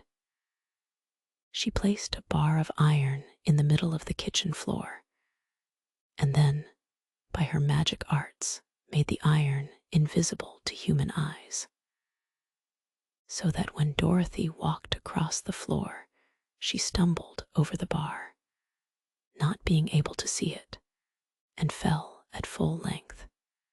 She was not much hurt, but in her fall, one of the silver shoes came off, and before she could reach it, the witch had snatched it away and put it on her own skinny foot. The wicked woman was greatly pleased with the success of her trick, for as long as she had one of the shoes she owned half the power of their charm, and Dorothy could not use it against her, even had she known how to do so. The little girl, seeing she had lost one of her pretty shoes, grew angry and said to the witch, "Give me back my shoe." "I will not," retorted the witch, "for it is now my shoe and not yours." "You are a wicked creature," cried Dorothy. "You have no right to take my shoe from me." "I shall keep it just the same," said the witch, laughing at her. "And some day I shall get the other one from you too." This made Dorothy so very angry that she picked up the bucket of water that stood near and dashed it over the witch, wetting her from head to foot. Instantly, the wicked woman gave a loud cry of fear, and then, As Dorothy looked at her in wonder, the witch began to shrink and fall away. "See what you have done," she screamed. "In a minute I shall melt away." "I'm very sorry indeed," said Dorothy, who was truly frightened to see the witch actually melting away like brown sugar before her very eyes. "Didn't you know water would be the end of me?" asked the witch in a wailing, despairing voice. "Of course not," answered Dorothy. "How should I? Well, in a few minutes I shall be all melted, and you will have the castle to yourself. I have been wicked in my day, but I never thought a little girl like you would ever be able to melt me and end my wicked deeds. Look out, here I go." With these words, the witch fell down in a brown, melted, shapeless mass and began to spread over the clean boards of the kitchen floor. Seeing that she had really melted away to nothing, Dorothy drew another bucket of water and threw it over the mess. She then swept it all out the door. After picking out the silver shoe, which was all that was left of the old woman, she cleaned and dried it with a cloth and put it on her foot again. Then, being at last free to do as she chose, she ran out to the courtyard to tell the lion that the wicked witch of the West had come to an end, and that they were no longer prisoners in a strange land. Chapter 13. The Rescue. The cowardly lion was much pleased to hear that the wicked witch had been melted by a bucket of water, and Dorothy at once unlocked the gate of his prison and set him free. They went in together to the castle, where Dorothy's first act was to call all the Winkies together and tell them that they were no longer slaves. There was great rejoicing among the yellow Winkies, for they had been made to work hard during many years for the wicked witch, who had always treated them with great cruelty. They kept this day as a holiday, then and ever after, and spent the time in feasting and dancing. "If our friends, the Scarecrow and the Tin Woodman, were only with us," said the lion, "I should be quite happy. Don't you suppose we could rescue them?" asked the girl anxiously. "We can try," answered the lion. So they called the yellow Winkies and asked them if they would help to rescue their friends, and the Winkies said that they would be delighted to do all in their power for Dorothy, who had set them free from bondage. So she chose a number of the Winkies who looked as if they knew the most, and they all started away. They traveled that day and part of the next until they came to the rocky plain where the Tin Woodman lay, all battered and bent. His axe was near him, but the blade was rusted and the handle broken off short. The Winkies lifted him tenderly in their arms and carried him back to the yellow castle again. Dorothy, shedding a few tears by the way at the sad plight of her old friend, and the lion looking sober and sorry. When they reached the castle, Dorothy said to the Winkies, "Are any of your people tinsmiths?" "Oh, yes, some of us are very good tinsmiths," they told her. "Then bring them to me," she said. And when the tinsmiths came, bringing with them all their tools in baskets, she inquired, "Can you straighten out those dents in the Tin Woodman and bend him back into shape again, and solder him together where he is broken?" The tinsmiths looked the woodman over carefully, and then answered that they thought they could mend him so he would be as good as ever. So they set to work in one of the big yellow rooms of the castle and worked for 3 days and 4 nights, hammering and twisting and bending, and soldering and polishing and pounding at the legs and body and head of the Tin Woodman, until at last he was straightened out into his old form, and his joints worked as well as ever. To be sure, there were several patches on him, but the tinsmiths did a good job, and as the woodman was not a vain man, he did not mind the patches at all. When at last he walked into Dorothy's room and thanked her for rescuing him, he was so pleased that he wept tears of joy, and Dorothy had to wipe every tear carefully from his face with her apron, so his joints would not be rusted. At the same time, her own tears fell thick and fast at the joy of meeting her old friend again, and these tears did not need to be wiped away. As for the lion, he wiped his eyes so often with the tip of his tail that it became quite wet, and he was obliged to go out into the courtyard and hold it in the sun till it dried. "If we only had the Scarecrow with us again," said the Tin Woodman, when Dorothy had finished telling him everything that had happened. "I should be quite happy." "We must try to find him," said the girl. So she called the Winkies to help her, and they walked all that day and part of the next, until they came to the tall tree in the branches of which the winged monkeys had tossed the Scarecrow's clothes. It was a very tall tree, and the trunk was so smooth that no one could climb it.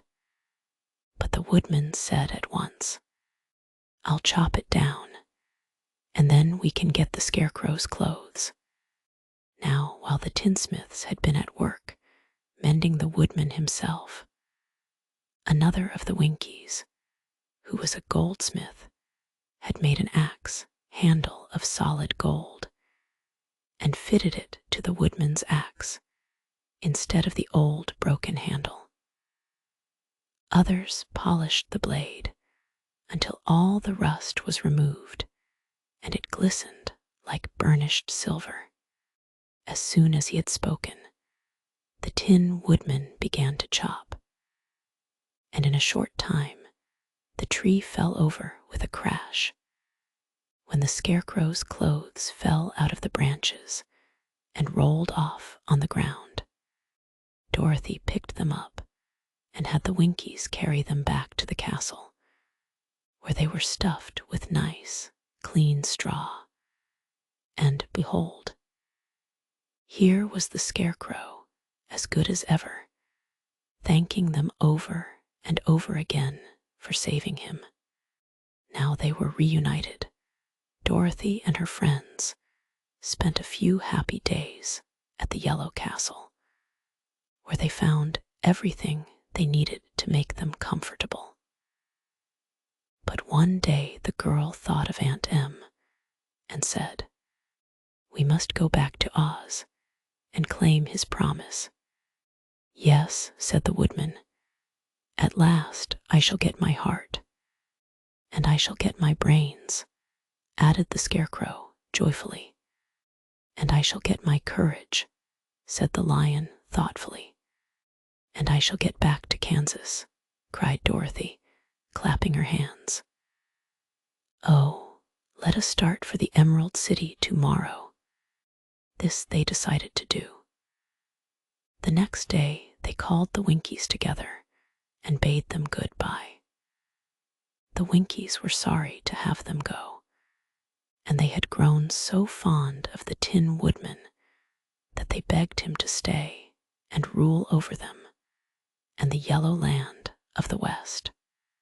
Finding they were determined to go, the Winkies gave Toto and the lion each a golden collar, and to Dorothy they presented a beautiful bracelet studded with diamonds, and to the Scarecrow they gave a gold-headed walking stick to keep him from stumbling, and to the Tin Woodman they offered a silver oil can inlaid with gold and set with precious jewels. Every one of the travelers made the Winkies a pretty speech in return, and all shook hands with them until their arms ached. Dorothy went to the witch's cupboard to fill her basket with food for the journey, and there she saw the golden cap. She tried it on her own head and found that it fitted her exactly. She did not know anything about the charm of the golden cap, but she saw that it was pretty, so she made up her mind to wear it and carry her sunbonnet in the basket. Then, being prepared for the journey, they all started for the Emerald City, and the Winkies gave them 3 cheers and many good wishes to carry with them. Chapter 14. The Winged Monkeys. You will remember there was no road, not even a pathway, between the castle of the Wicked Witch and the Emerald City. When the 4 travelers went in search of the witch, she had seen them coming, and so sent the winged monkeys to bring them to her. It was much harder to find their way back through the big fields of buttercups and yellow daisies than it was being carried. They knew, of course, they must go straight east toward the rising sun, and they started off in the right way. But at noon, when the sun was over their heads, they did not know which was east and which was west, and that was the reason they were lost in the great fields. They kept on walking, however, and at night the moon came out and shone brightly.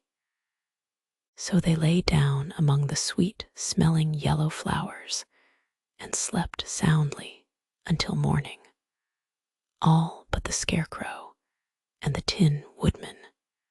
The next morning the sun was behind a cloud, but they started on, as if they were quite sure which way they were going. "If we walk far enough," said Dorothy, "we shall sometime come to some place, I am sure." But day by day passed away, and they still saw nothing before them but the yellow fields. The Scarecrow began to grumble a bit.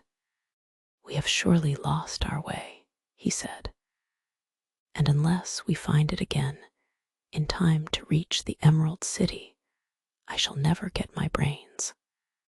"Nor I my heart," declared the Tin Woodman. "It seems to me I can scarcely wait till I get to Oz, and you must admit this is a very long journey." "You see," said the Cowardly Lion, with a whimper, "I haven't the courage to keep tramping forever without getting anywhere at all." Then Dorothy lost heart. She sat down on the grass and looked at her companions, and they sat down and looked at her. And Toto found that for the first time in his life, he was too tired to chase a butterfly that flew past his head. So he put out his tongue and panted and looked at Dorothy as if to ask what they should do next. "Suppose we call the field mice," she suggested. "They could probably tell us the way to the Emerald City." "To be sure they could," cried the Scarecrow. "Why didn't we think of that before?" Dorothy blew the little whistle she had always carried about her neck since the Queen of the Mice had given it to her. In a few minutes, they heard the pattering of tiny feet, and many of the small gray mice came running up to her. Among them was the Queen herself, who asked, in her squeaky little voice, "What can I do for my friends? We have lost our way said Dorothy. "Can you tell us where the Emerald City is?" "Certainly," answered the Queen, "but it is a great way off, for you have had it at your backs all this time." Then she noticed Dorothy's golden cap and said, "Why don't you use the charm of the cap and call the winged monkeys to you? They will carry you to the city of Oz in less than an hour." "I didn't know there was a charm," answered Dorothy in surprise. "What is it?" "It is written inside the golden cap," replied the Queen of the Mice. "But if you are going to call the winged monkeys, we must run away, for they are full of mischief and think it great fun to plague us." "Won't they hurt me?" asked the girl anxiously. "Oh no, they must obey the wearer of the cap. Goodbye." And she scampered out of sight, with all the mice hurrying after her. Dorothy looked inside the golden cap and saw some words written upon the lining. These, she thought, must be the charm. So she read the directions carefully and put the cap upon her head. "Epi, pepi, kaki," she said, standing on her left foot. "What did you say?" asked the Scarecrow, who did not know what she was doing. "Hill-lo, haw-lo, hello," Dorothy went on, standing this time on her right foot. "Hello," replied the Tin Woodman calmly. "Ziz, zai, zuz, zai, zik," said Dorothy, who was now standing on both feet. This ended the saying of the charm, and they heard a great chattering and flapping of wings as the band of winged monkeys flew up to them. The king bowed low before Dorothy and asked, "What is your command?" "We wish to go to the Emerald City," said the child, "and we have lost our way." "We will carry you," replied the king. And no sooner had he spoken than two of the monkeys caught Dorothy in their arms and flew away with her. Others took the Scarecrow and the Woodman and the Lion, and one little monkey seized Toto and flew after them, although the dog tried hard to bite him. The Scarecrow and the Tin Woodman were rather frightened at first, for they remembered how badly the winged monkeys had treated them before. But they saw that no harm was intended, so they rode through the air quite cheerfully and had a fine time looking at the pretty gardens and woods far below them. Dorothy found herself riding easily between two of the biggest monkeys, one of them the king himself. They had made a chair of their hands and were careful not to hurt her. "Why do you have to obey the charm of the golden cap?" she asked. "That is a long story," answered the king with a laugh. "But as we have a long journey before us, I will pass the time by telling you about it, if you wish." "I shall be glad to hear it," she replied. "Once," began the leader, "we were a free people, living happily in the great forest, flying from tree to tree, eating nuts and fruit, and doing just as we pleased without calling anybody master. Perhaps some of us were rather too full of mischief at times, flying down to pull the tails of the animals that had no wings, chasing birds, and throwing nuts at the people who walked in the forest. But we were careless and happy and full of fun, and enjoyed every minute of the day. This was many years ago, long before Oz came out of the clouds to rule over this land. There lived here then, away at the north, a beautiful princess who was also a powerful sorceress. All her magic was used to help the people, and she was never known to hurt anyone who was good. Her name was Gayolette, and she lived in a handsome palace built from great blocks of ruby. Everyone loved her, but her greatest sorrow was that she could find no one to love in return, since all the men were much too stupid and ugly to mate with one so beautiful and wise. At last, however, she found a boy who was handsome and manly, and wise beyond his years. Gayolette made up her mind that, when he grew to be a man, she would make him her husband. So she took him to her ruby palace and used all her magic powers to make him as strong and good and lovely as any woman could wish. When he grew to manhood, Quilala, as he was called, was said to be the best and wisest man in all the land, while his manly beauty was so great that Gayolette loved him dearly and hastened to make everything ready for the wedding.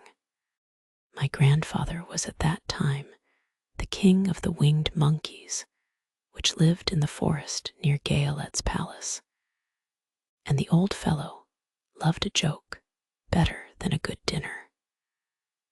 One day, just before the wedding, my grandfather was flying out with his band when he saw Quilala walking beside the river.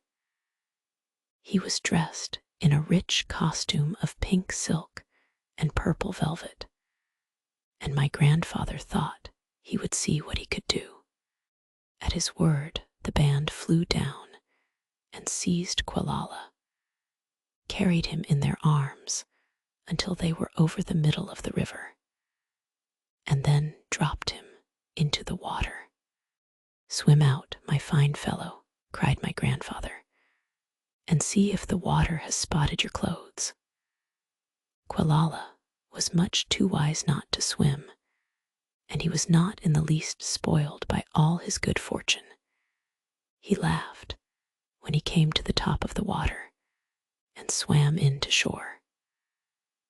But when Gayolette came running out to him, she found his silks and velvet all ruined by the river. The princess was very angry, and she knew, of course, who did it.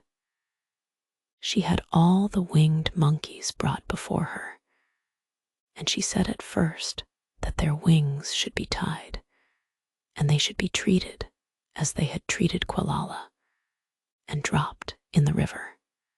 But my grandfather pleaded hard, for he knew the monkeys would drown in the river with their wings tied, and Quilala said a kind word for them also, so that Gayolette finally spared them, on condition that the winged monkeys should ever after do 3 times the bidding of the owner of the golden cap.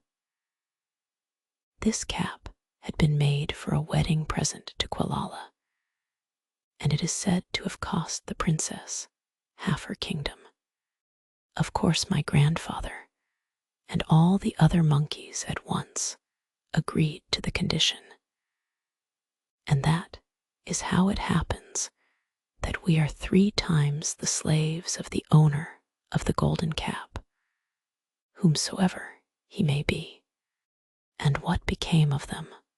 asked Dorothy, who had been greatly interested in the story. "Quilala being the first owner of the golden cap," replied the monkey. "He was the first to lay his wishes upon us. As his bride could not bear the sight of us, he called us all to him in the forest after he had married her, and ordered us to always keep where she could never again set eyes on a winged monkey, which we were glad to do, for we were all afraid of her. This was all we ever had to do, until the golden cap fell into the hands of the wicked witch of the West, who made us enslave the Winkies, and afterward drive Oz himself out of the land of the West. Now the golden cap is yours, and 3 times you have the right to lay your wishes upon us." As the Monkey King finished his story, Dorothy looked down and saw the green, shining walls of the Emerald City before them. She wondered at the rapid flight of the monkeys, but was glad the journey was over. The strange creatures set the travelers down carefully before the gate of the city. The king bowed low to Dorothy, and then flew swiftly away, followed by all his band. "That was a good ride," said the little girl. "Yes, and a quick way out of our troubles," replied the lion. "How lucky it was you brought away that wonderful cap." Chapter 15. The Discovery of Oz the Terrible. The 4 travelers walked up to the great gate of the Emerald City and rang the bell.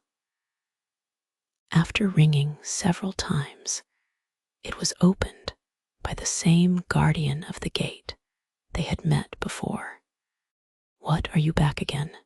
he asked in surprise. "Do you not see us?"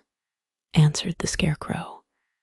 "But I thought you had gone to visit the Wicked Witch of the West." "We did visit her," said the Scarecrow. "And she let you go again?" asked the man in wonder. "She could not help it, for she is melted," explained the Scarecrow. "Melted? Well, that is good news indeed," said the man. "Who melted her?" "It was Dorothy," said the lion gravely. "Good gracious," exclaimed the man, and he bowed very low indeed before her. Then he led them into his little room and locked the spectacles from the great box on all their eyes, just as he had done before. Afterward, they passed on through the gate into the Emerald City, and when the people heard from the guardian of the gate that they had melted the Wicked Witch of the West, they all gathered around the travelers and followed them in a great crowd to the palace of Oz. The soldier with the green whiskers was still on guard before the door, but he let them in at once, and they were again met by the beautiful green girl, who showed each of them to their old rooms at once, so they might rest until the great Oz was ready to receive them. The soldier had the news carried straight to Oz that Dorothy and the other travelers had come back again, after destroying the Wicked Witch, but Oz made no reply. They thought the great wizard would send for them at once, but he did not. They had no word from him the next day, nor the next, nor the next. The waiting was tiresome and wearing, and at last they grew vexed that Oz should treat them in so poor a fashion, after sending them to undergo hardships and slavery. So the Scarecrow at last asked the green girl to take another message to Oz, saying if he did not let them in to see him at once, they would call the winged monkeys to help them and find out whether he kept his promises or not. When the wizard was given this message, he was so frightened that he sent word for them to come to the throne room at 4 minutes after 9 o'clock the next morning. He had once met the winged monkeys in the land of the West, and he did not wish to meet them again. The 4 travelers passed a sleepless night, each thinking of the gift Oz had promised to bestow upon him. Dorothy fell asleep only once, and then she dreamed she was in Kansas, where Aunt Em was telling her how glad she was to have her little girl at home again. Promptly at 9 o'clock the next morning, the green whiskered soldier came to them. And 4 minutes later, they all went into the throne room of the Great Oz. Of course, each one of them expected to see the wizard in the shape he had taken before, and all were greatly surprised when they looked about and saw no one at all in the room. They kept close to the door and closer to one another, for the stillness of the empty room was more dreadful than any of the forms they had seen Oz take. Presently they heard a voice, seeming to come from somewhere near the top of the great dome, and it said solemnly, "I am Oz, the Great and Terrible. Why do you seek me?" They looked again in every part of the room, and then, seeing no one, Dorothy asked, "Where are you?" "I am everywhere," answered the voice, "but to the eyes of common mortals I am invisible. I will now seat myself upon my throne, that you may converse with me." Indeed, the voice seemed just then to come straight from the throne itself, so they walked toward it and stood in a row while Dorothy said, "We have come to claim our promise, O Oz." "What promise?" asked Oz. "You promised to send me back to Kansas when the wicked witch was destroyed," said the girl.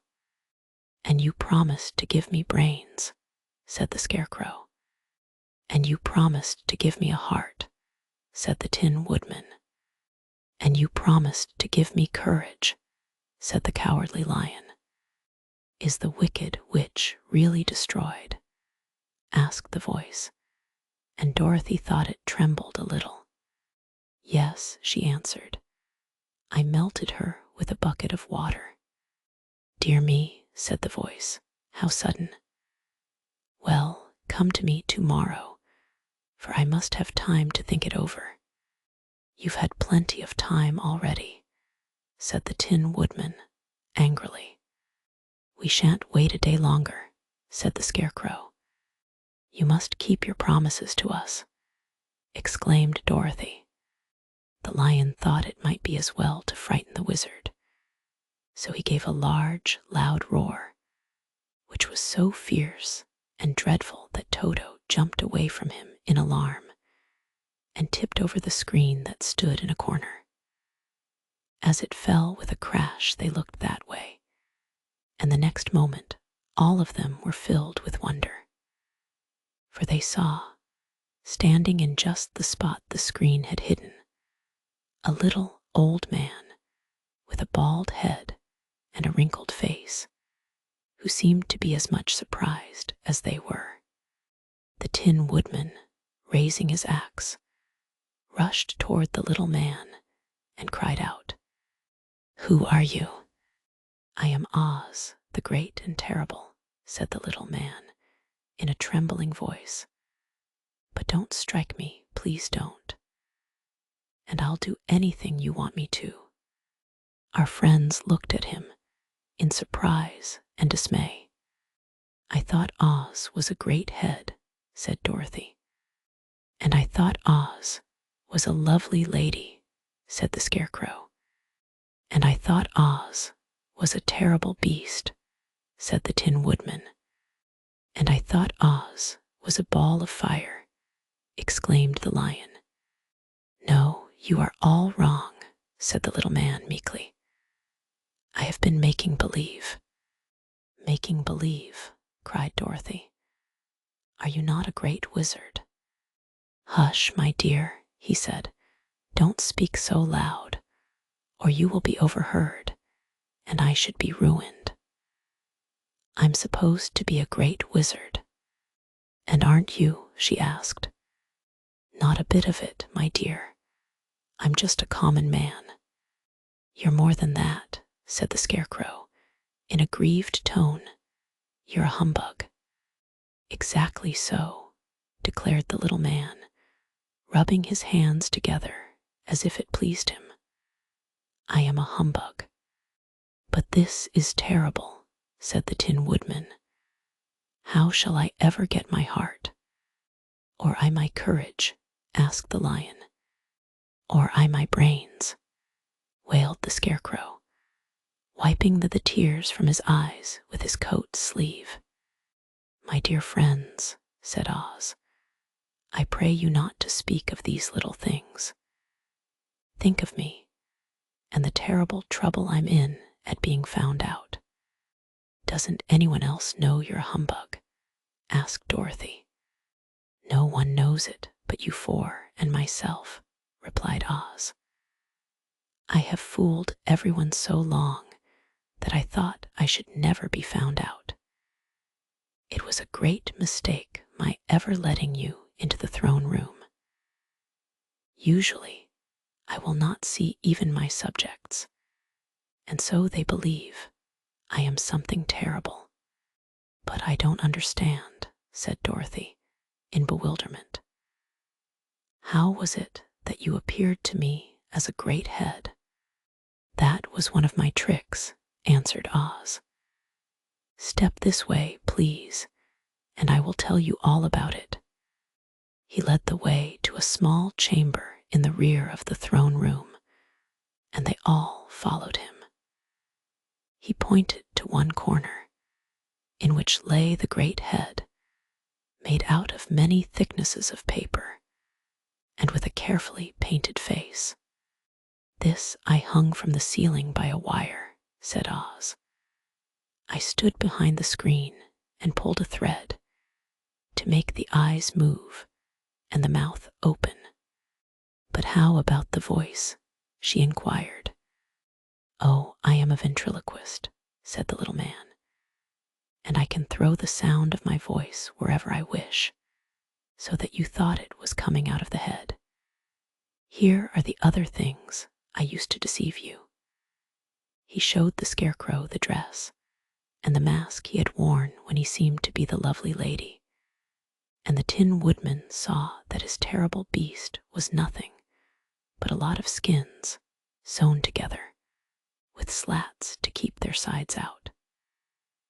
As for the ball of fire, the false wizard had hung that also from the ceiling. It was really a ball of cotton, but when oil was poured upon it, the ball burned fiercely. "Really," said the Scarecrow, "you ought to be ashamed of yourself for being such a humbug." I certainly am," answered the little man sorrowfully, "but it was the only thing I could do. Sit down, please. There are plenty of chairs, and I will tell you my story." So they sat down and listened while he told the following tale. "I was born in Omaha." "Why, that isn't very far from Kansas," cried Dorothy. "No, but it's farther from here," he said, shaking his head at her sadly. "When I grew up, I became a ventriloquist, and at that, I was very well trained by a great master. I can imitate any kind of a bird or beast." Here he mewed so like a kitten that Toto pricked up his ears and looked everywhere to see where she was. "After a time," continued Oz, "I tired of that and became a balloonist." "What is that?" asked Dorothy. "A man who goes up in a balloon on circus day so as to draw a crowd of people together and get them to pay to see the circus," he explained. "Oh," she said, "I know. Well, one day I went up in a balloon and the ropes got twisted so that I couldn't come down again. It went way up above the clouds, so far that a current of air struck it and carried it many, many miles away. For a day and a night, I traveled through the air, and on the morning of the second day, I awoke and found the balloon floating over a strange and beautiful country. It came down gradually, and I was not hurt a bit, but I found myself in the midst of a strange people who, seeing me come from the clouds, thought I was a great wizard. Of course, I let them think so, because they were afraid of me, and promised to do anything I wished them to, just to amuse myself and keep the good people busy. I ordered them to build this city and my palace, and they did it all willingly and well. Then I thought, as the country was so green and beautiful, I would call it the Emerald City, and to make the name fit better, I put green spectacles on all the people, so that everything they saw was green. But isn't everything here green? Asked Dorothy. No more than in any other city, replied Oz. But when you wear green spectacles, why, of course, everything you see looks green to you. The Emerald City was built a great many years ago, for I was a young man when the balloon brought me here, and I am a very old man now. But my people have worn green glasses on their eyes so long that most of them think it really is an Emerald City, and it certainly is a beautiful place, abounding in jewels and precious metals, and every good thing that is needed to make one happy. I have been good to the people, and they like me. But ever since this palace was built, I have shut myself up and would not see any of them. One of my greatest fears was the witches, for while I had no magical powers at all, I soon found out that the witches were really able to do wonderful things. There were 4 of them in this country, and they ruled the people who live in the north and south and east and west. Fortunately, the witches of the north and south were good, and I knew they would do me no harm. But the witches of the east and west were terribly wicked, and had they not thought I was more powerful than they themselves, they would surely have destroyed me. As it was, I lived in deadly fear of them for many years. So you can imagine how pleased I was when I heard your house had fallen on the wicked witch of the east. When you came to me, I was willing to promise anything if you would only do away with the other witch. But now that you have melted her, I am ashamed to say that I cannot keep my promises. I think you are a very bad man, said Dorothy. Oh no, my dear, I'm really a very good man. But I'm a very bad wizard, I must admit. Can't you give me brains? Asked the Scarecrow. You don't need them. You are learning something every day. A baby has brains, but it doesn't know much. Experience is the only thing that brings knowledge, and the longer you are on Earth, the more experience you are sure to get. That may all be true, said the Scarecrow, but I shall be very unhappy unless you give me brains. The false wizard looked at him carefully. Well, he said with a sigh, I'm not much of a magician, as I said, but if you will come to me tomorrow morning, I will stuff your head with brains. I cannot tell you how to use them, however.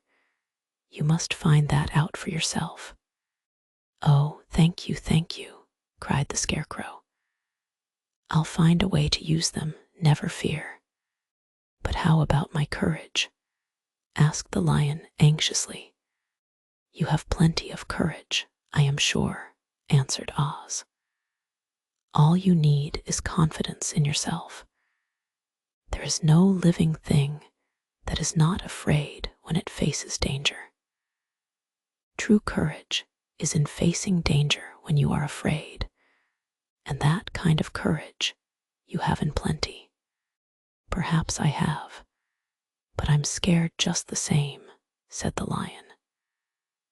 I shall really be very unhappy unless you give me the sort of courage that makes one forget he is afraid. Very well, I will give you that sort of courage tomorrow, replied Oz. How about my heart? Asked the Tin Woodman. Why, as for that, answered Oz, I think you are wrong to want a heart. It makes most people unhappy. If you only knew it, you are in luck not to have a heart. That must be a matter of opinion, said the Tin Woodman. For my part, I will bear all the unhappiness without a murmur, if you will give me the heart. Very well, answered Oz meekly. Come to me tomorrow, and you shall have a heart. I have played wizard for so many years that I may as well continue the part a little longer. And now, said Dorothy, how am I to get back to Kansas? We shall have to think about that, replied the little man. Give me 2 or 3 days to consider the matter, and I'll try to find a way to carry you over the desert.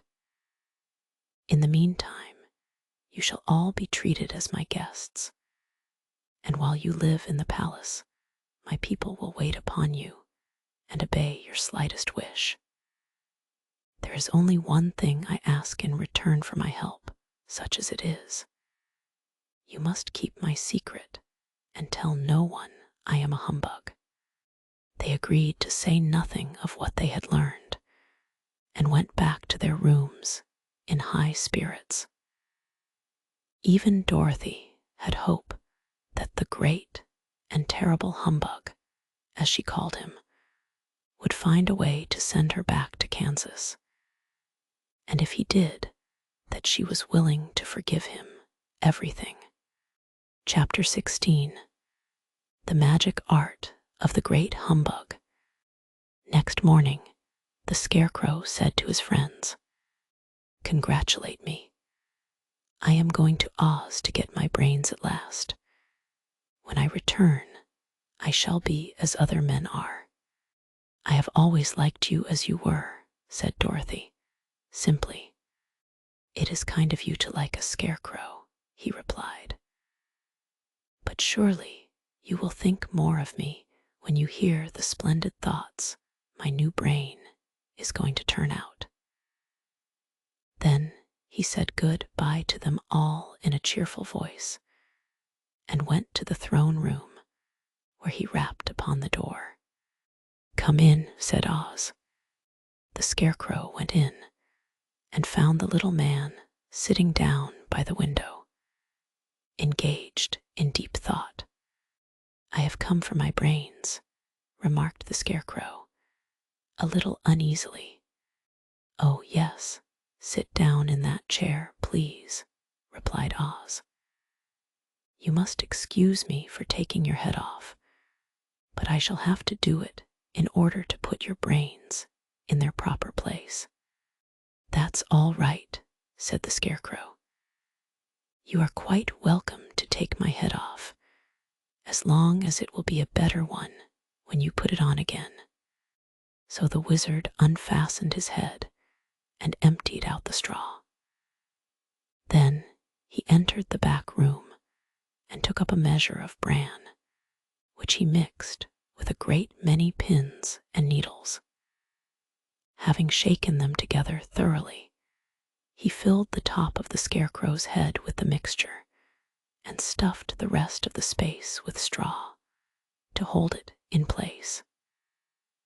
When he had fastened the Scarecrow's head on his body again, he said to him, Hereafter you will be a great man, for I have given you a lot of bran, new brains. The Scarecrow was both pleased and proud at the fulfillment of his greatest wish. And having thanked Oz warmly, he went back to his friends. Dorothy looked at him curiously. His head was quite bulging out at the top with brains. How do you feel? She asked. I feel wise indeed, he answered earnestly. When I get used to my brains, I shall know everything. Why are those needles and pins sticking out of your head?" asked the Tin Woodman.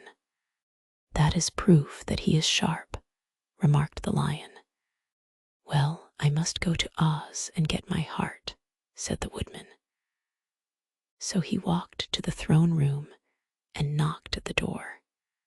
"Come in," called Oz, and the Woodman entered and said, "I have come for my heart."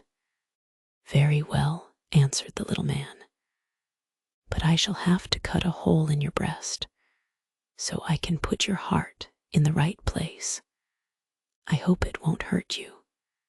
"Oh no," answered the Woodman, "I shall not feel it at all."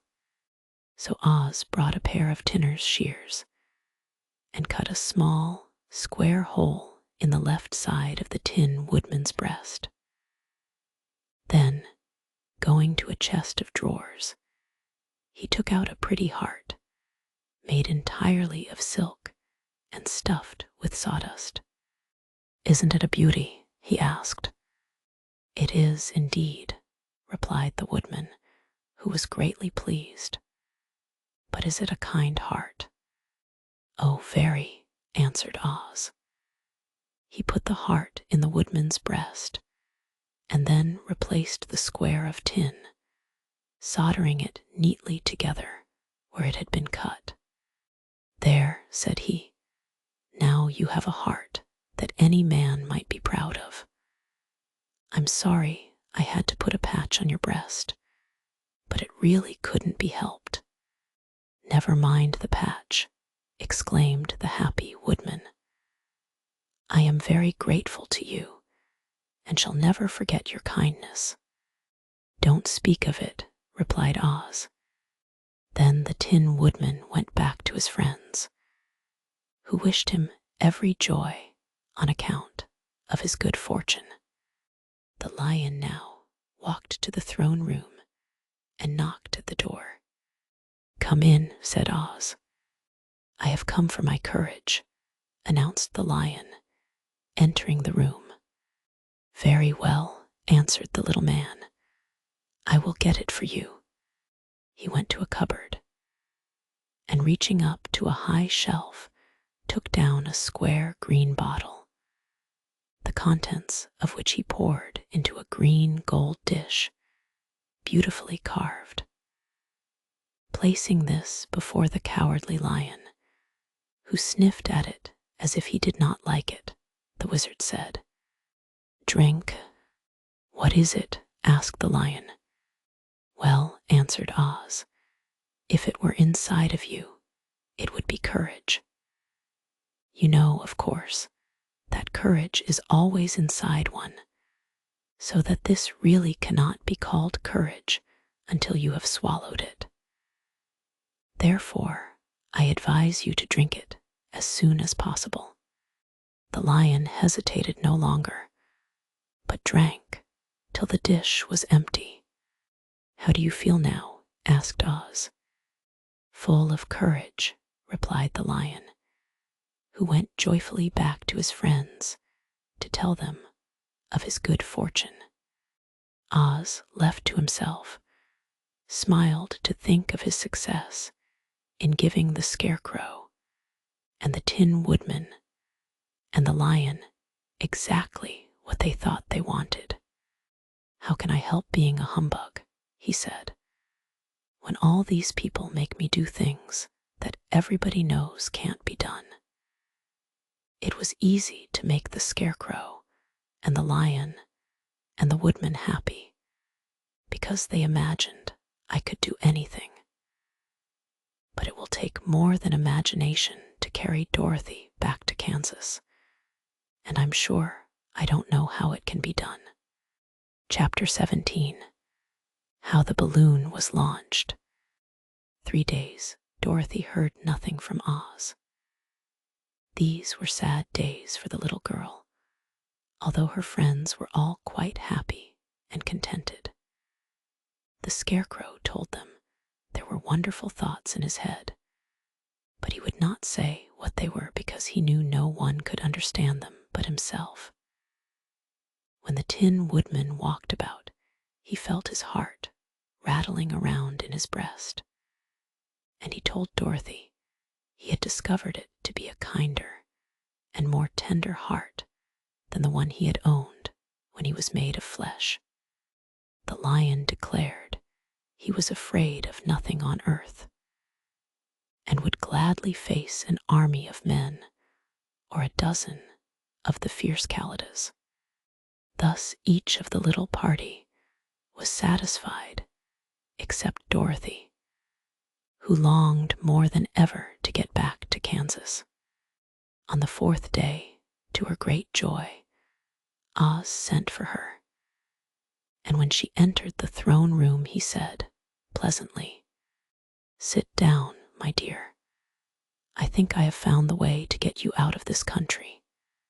"And back to Kansas?" she asked eagerly.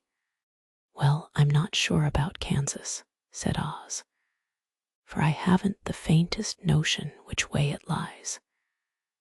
But the first thing to do is to cross the desert, and then it should be easy to find your way home." "How can I cross the desert?" she inquired. "Well, I'll tell you what I think," said the little man. "You see, when I came to this country, it was in a balloon. You also came through the air, being carried by a cyclone. So, I believe the best way to get across the desert will be through the air. Now, it is quite beyond my powers to make a cyclone, but I've been thinking the matter over, and I believe I can make a balloon." "How?" asked Dorothy. "A balloon," said Oz, "is made of silk, which is coated with glue to keep the gas in it. I have plenty of silk in the palace, so it will be no trouble for us to make the balloon. But in all this country, there is no gas to fill the balloon with to make it float." "If it won't float," remarked Dorothy, "it will be of no use to us." "True," answered Oz, "but there is another way to make it float, which is to fill it with hot air. Hot air isn't as good as gas, for if the air should get cold, the balloon would come down in the desert, and we should be lost." "We," exclaimed the girl. "Are you going with me?" "Yes, of course," replied Oz. "I am tired of being such a humbug. If I should go out of this palace, my people would soon discover I am not a wizard, and then they would be vexed with me for having deceived them. So I have to stay shut up in these rooms all day, and it gets tiresome. I'd much rather go back to Kansas with you and be in a circus again." "I shall be glad to have your company," said Dorothy. "Thank you," he answered. "Now, if you will help me sew the silk together, we will begin to work on our balloon." So Dorothy took a needle and thread, and as fast as Oz cut the strips of silk into proper shape, the girl sewed them neatly together. First, there was a strip of light green silk, then a strip of dark green, and then a strip of emerald green, for Oz had a fancy to make the balloon in different shades of the color about them. It took 3 days to sew all the strips together, but when it was finished, they had a big bag of green silk more than 20 feet long. Then Oz painted it on the inside with a coat of thin glue to make it air tight, after which he announced that the balloon was ready. "But we must have a basket to ride in," he said.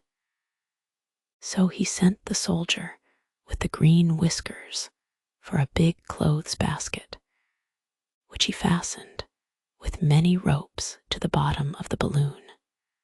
When it was all ready, Oz sent word to his people that he was going to make a visit to a great brother wizard who lived in the clouds. The news spread rapidly throughout the city, and everyone came to see the wonderful sight. Oz ordered the balloon carried out in front of the palace, and the people gazed upon it with much curiosity. The Tin Woodman had chopped a big pile of wood, and now he made a fire of it, and Oz held the bottom of the balloon over the fire so that the hot air that arose from it would be caught in the silken bag. Gradually, the balloon swelled out and rose into the air, until finally the basket just touched the ground.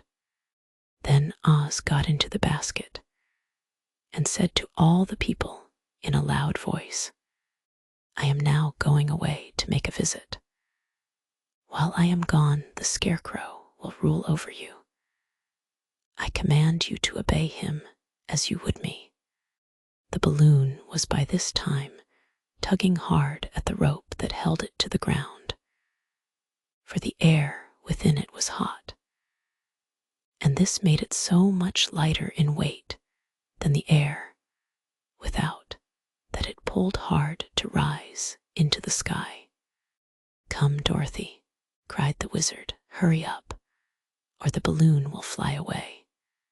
"I can't find Toto anywhere," replied Dorothy, who did not wish to leave her little dog behind. Toto had run into the crowd to bark at a kitten, and Dorothy at last found him. She picked him up and ran toward the balloon. She was within a few steps of it, and Oz was holding out his hands to help her into the basket, when crack went the ropes, and the balloon rose into the air without her. "Come back," she screamed. "I want to go too." "I can't come back, my dear," called Oz from the basket. "Goodbye, goodbye," shouted everyone, and all eyes were turned upward to where the wizard was riding in the basket, rising every moment farther and farther into the sky. And that was the last any of them ever saw of Oz, the wonderful wizard, though he may have reached Omaha safely and be there now, for all we know. But the people remembered him lovingly and said to one another, "Oz was always our friend. When he was here, he built for us this beautiful Emerald City, and now he is gone, he has left the wise Scarecrow to rule over us." Still, for many days they grieved over the loss of the wonderful wizard and would not be comforted. Chapter 18. Away to the South.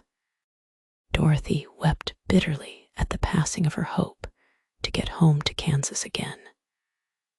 But when she thought it all over, she was glad she had not gone up in a balloon. And she also felt sorry at losing Oz, and so did her companions.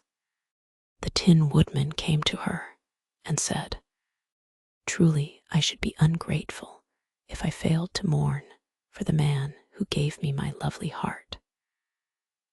I should like to cry a little because Oz is gone, if you will kindly wipe away my tears so that I shall not rust." "With pleasure," she answered, and brought a towel at once. Then the Tin Woodman wept for several minutes, and she watched the tears carefully and wiped them away with the towel. When he had finished, he thanked her kindly and oiled himself thoroughly with his jeweled oil can to guard against mishap. The Scarecrow was now the ruler of the Emerald City, and although he was not a wizard, the people were proud of him. "For," they said, "there is not another city in all the world that is ruled by a stuffed man." And, so far as they knew, they were quite right. The morning after the balloon had gone up with Oz, the four travelers met in the throne room and talked matters over. The Scarecrow sat in the big throne, and the others stood respectfully before him. "We are not so unlucky," said the new ruler, "for this palace and the Emerald City belong to us, and we can do just as we please. When I remember that a short time ago I was up on a pole in a farmer's cornfield, and that I am now the ruler of this beautiful city, I am quite satisfied with my lot. I also," said the Tin Woodman, "am well pleased with my new heart, and really, that was the only thing I wished in all the world. For my part, I am content in knowing I am as brave as any beast that ever lived, if not braver," said the Lion, modestly. "If Dorothy would only be contented to live in the Emerald City," continued the Scarecrow, "we might all be happy together." "But I don't want to live here," cried Dorothy. "I want to go to Kansas and live with Aunt Em and Uncle Henry." "Well, then, what can be done?" inquired the Woodman. The Scarecrow decided to think, and he thought so hard that the pins and needles began to stick out of his brains. Finally, he said, "Why not call the winged monkeys and ask them to carry you over the desert?" "I never thought of that," said Dorothy joyfully. "It's just the thing. I'll go at once for the golden cap." When she brought it into the throne room, she spoke the magic words, and soon the band of winged monkeys flew in through an open window and stood beside her. "This is the second time you have called us," said the Monkey King, bowing before the little girl. "What do you wish?" "I want you to fly with me to Kansas," said Dorothy. But the Monkey King shook his head. "That cannot be done," he said.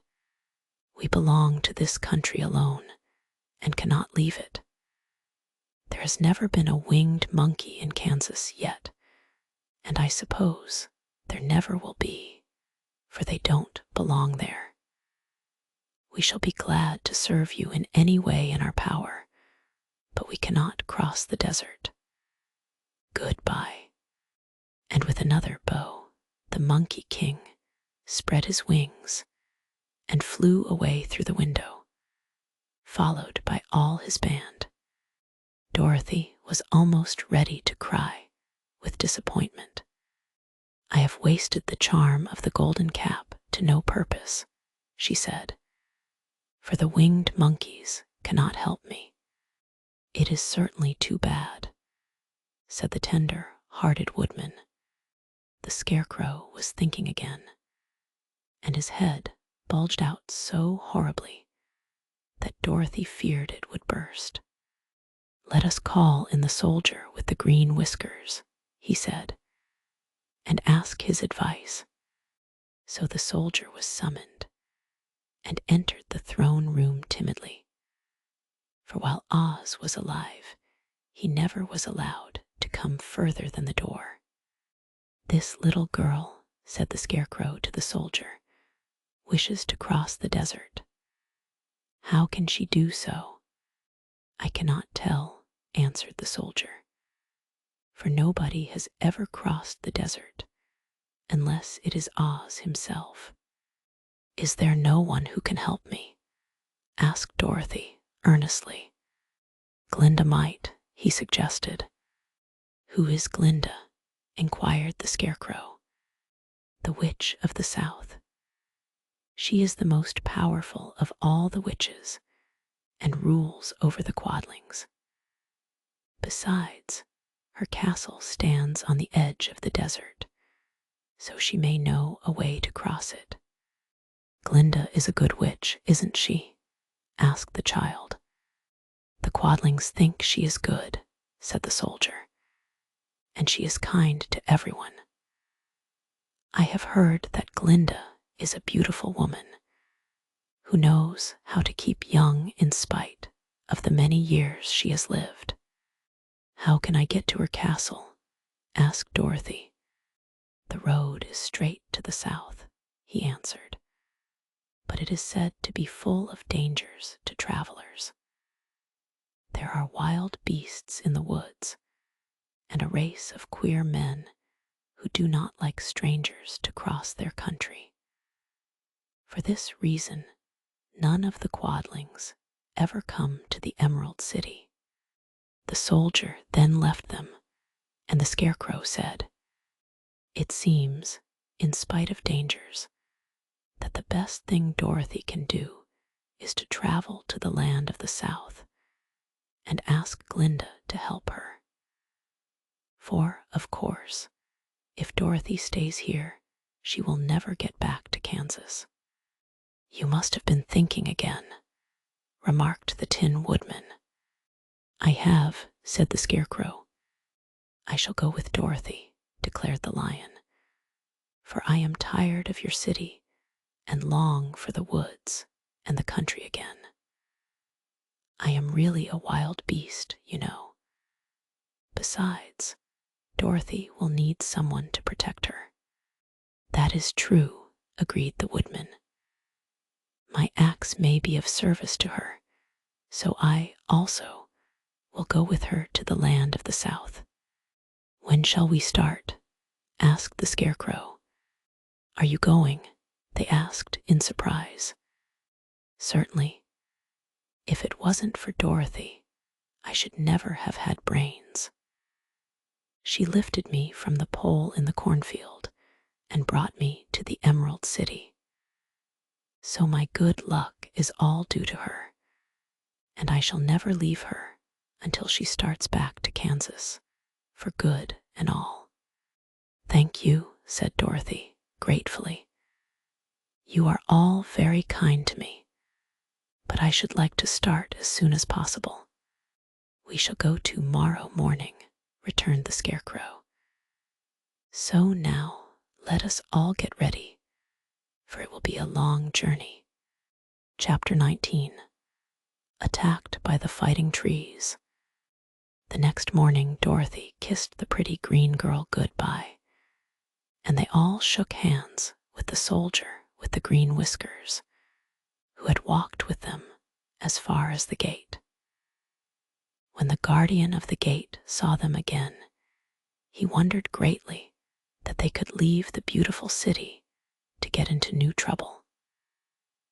But he at once unlocked their spectacles, which he put back into the green box, and gave them many good wishes to carry with them.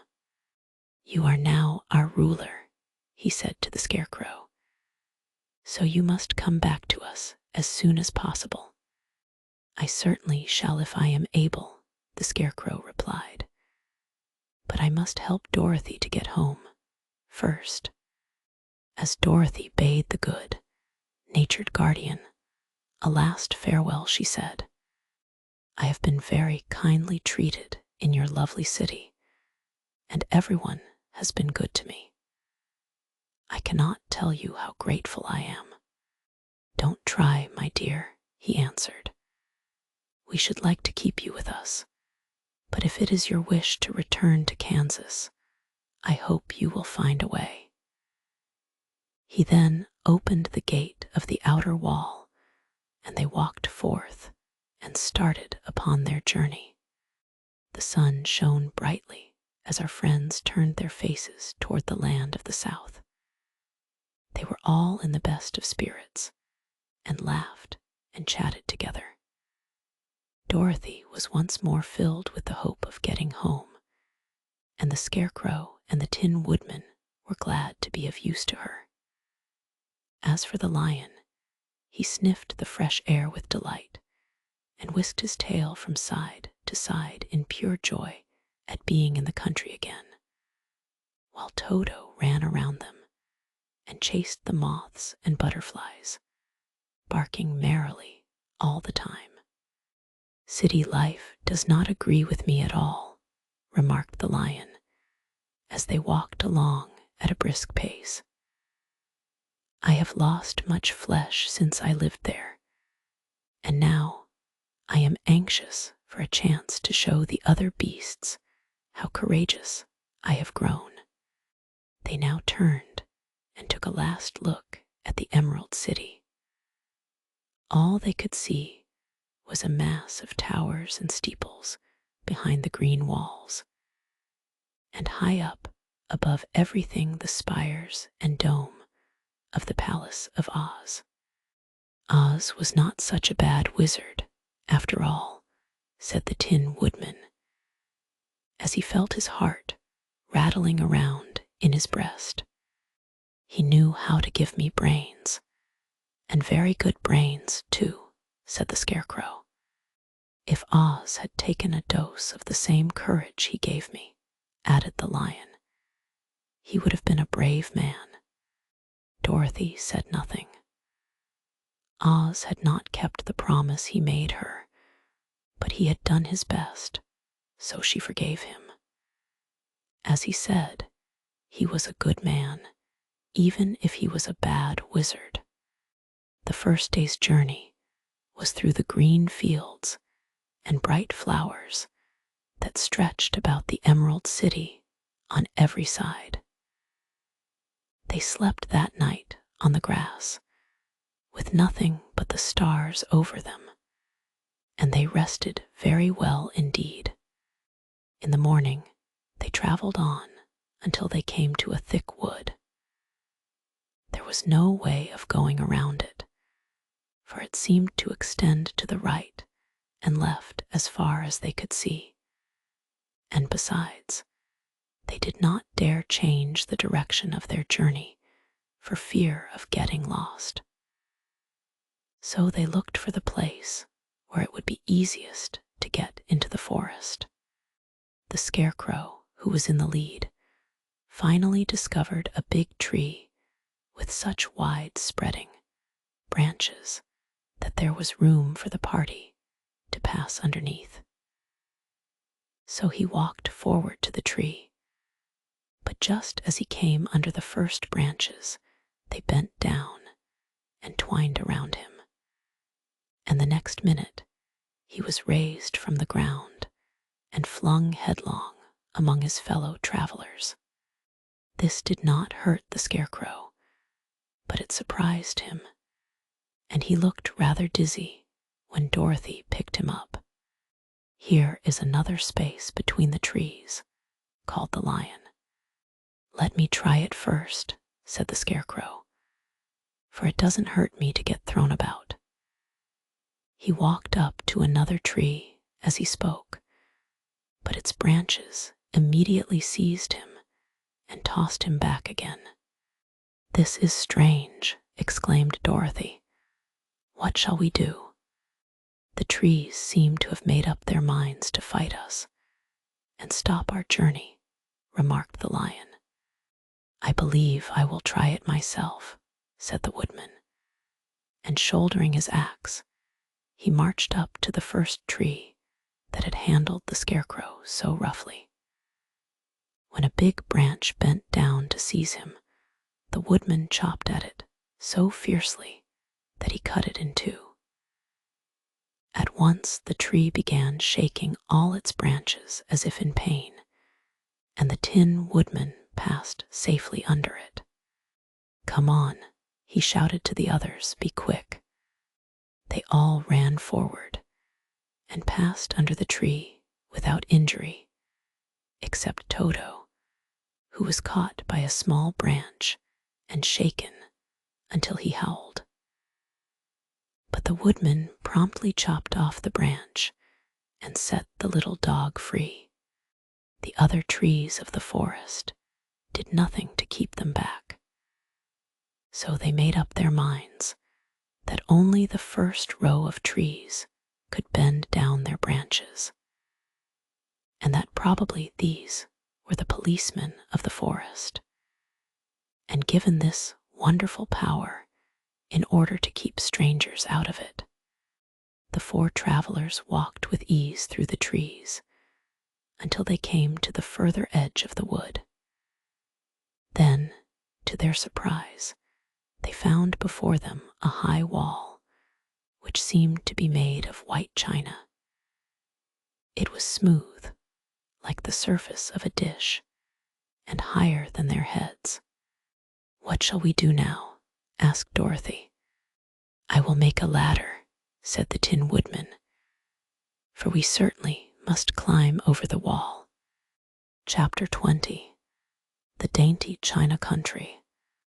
While the woodman was making a ladder from wood, which he found in the forest, Dorothy lay down and slept, for she was tired by the long walk. The lion also curled himself up to sleep, and Toto lay beside him. The Scarecrow watched the woodman while he worked, and said to him, "I cannot think why this wall is here, nor what it is made of. Rest your brains, and do not worry about the wall," replied the woodman. "When we have climbed over it, we shall know what is on the other side." After a time, the ladder was finished. It looked clumsy, but the Tin Woodman was sure it was strong and would answer their purpose. The Scarecrow waked Dorothy and the lion and Toto, and told them that the ladder was ready. The Scarecrow climbed up the ladder first, but he was so awkward that Dorothy had to follow close behind and keep him from falling off. When he got his head over the top of the wall, the Scarecrow said, "Oh my!" "Go on," exclaimed Dorothy. So the Scarecrow climbed further up and sat down on the top of the wall, and Dorothy put her head over and cried, "Oh my!" just as the Scarecrow had done. Then Toto came up and immediately began to bark, but Dorothy made him be still. The lion climbed the ladder next, and the Tin Woodman came last, but both of them cried, "Oh my!" as soon as they looked over the wall. When they were all sitting in a row on the top of the wall, they looked down and saw a strange sight. Before them was a great stretch of country having a floor as smooth and shining and white as the bottom of a big platter. Scattered around were many houses made entirely of china and painted in the brightest colors. These houses were quite small, the biggest of them reaching only as high as Dorothy's waist. There were also pretty little barns, with china fences around them, and many cows and sheep and horses and pigs and chickens, all made of china, were standing about in groups. But the strangest of all were the people who lived in this queer country. There were milk maids and shepherdesses, with bright colored bodices and golden spots all over their gowns, and princesses with most gorgeous frocks of silver and gold and purple, and shepherds dressed in knee breeches with pink and yellow and blue stripes down them, and golden buckles on their shoes, and princes with jeweled crowns upon their heads, wearing ermine robes and satin doublets, and funny clowns in ruffled gowns, with round red spots upon their cheeks and tall, pointed caps. And strangest of all, these people were all made of china, even to their clothes, and were so small that the tallest of them was no higher than Dorothy's knee. No one did so much as look at the travelers at first, except one little purple china dog with an extra large head, which came to the wall and barked at them in a tiny voice, afterwards running away again. "How shall we get down?" asked Dorothy. They found the ladder so heavy they could not pull it up. So the Scarecrow fell off the wall, and the others jumped down upon him, so that the hard floor would not hurt their feet. Of course, they took pains not to light on his head and get the pins in their feet. When all were safely down, they picked up the Scarecrow, whose body was quite flattened out, and patted his straw into shape again. "We must cross this strange place in order to get to the other side," said Dorothy, "for it would be unwise for us to go any other way except due south." They began walking through the country of the China people, and the first thing they came to was a China milk maid milking a China cow. As they drew near, the cow suddenly gave a kick and kicked over the stool, the pail, and even the milk maid herself, all falling on the china ground with a great clatter.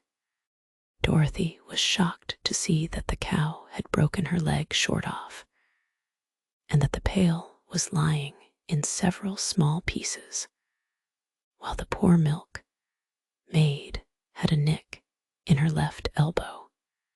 "There," cried the milkmaid angrily, "see what you have done.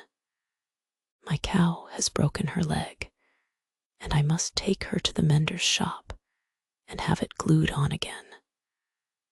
"What do you mean by coming here and frightening my cow?" "I'm very sorry," returned Dorothy. "Please forgive us."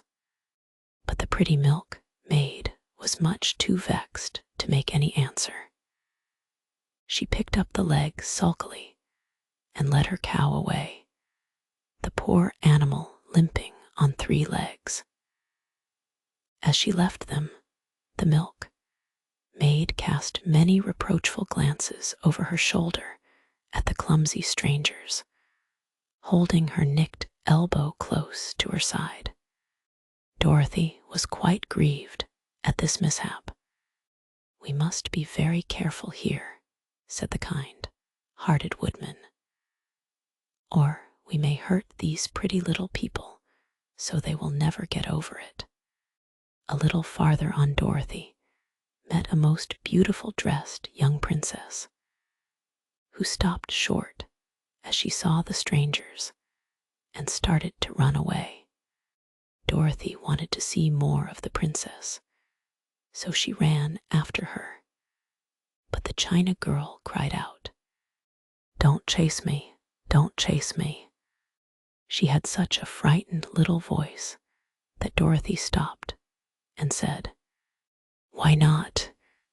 "Because," answered the princess, also stopping, a safe distance away, "if I run I may fall down and break myself."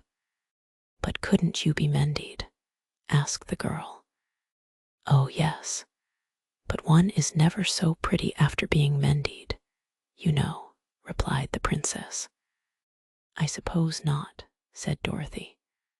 "Now there is Mr. Joker, one of our clowns," continued the China lady, "who is always trying to stand upon his head.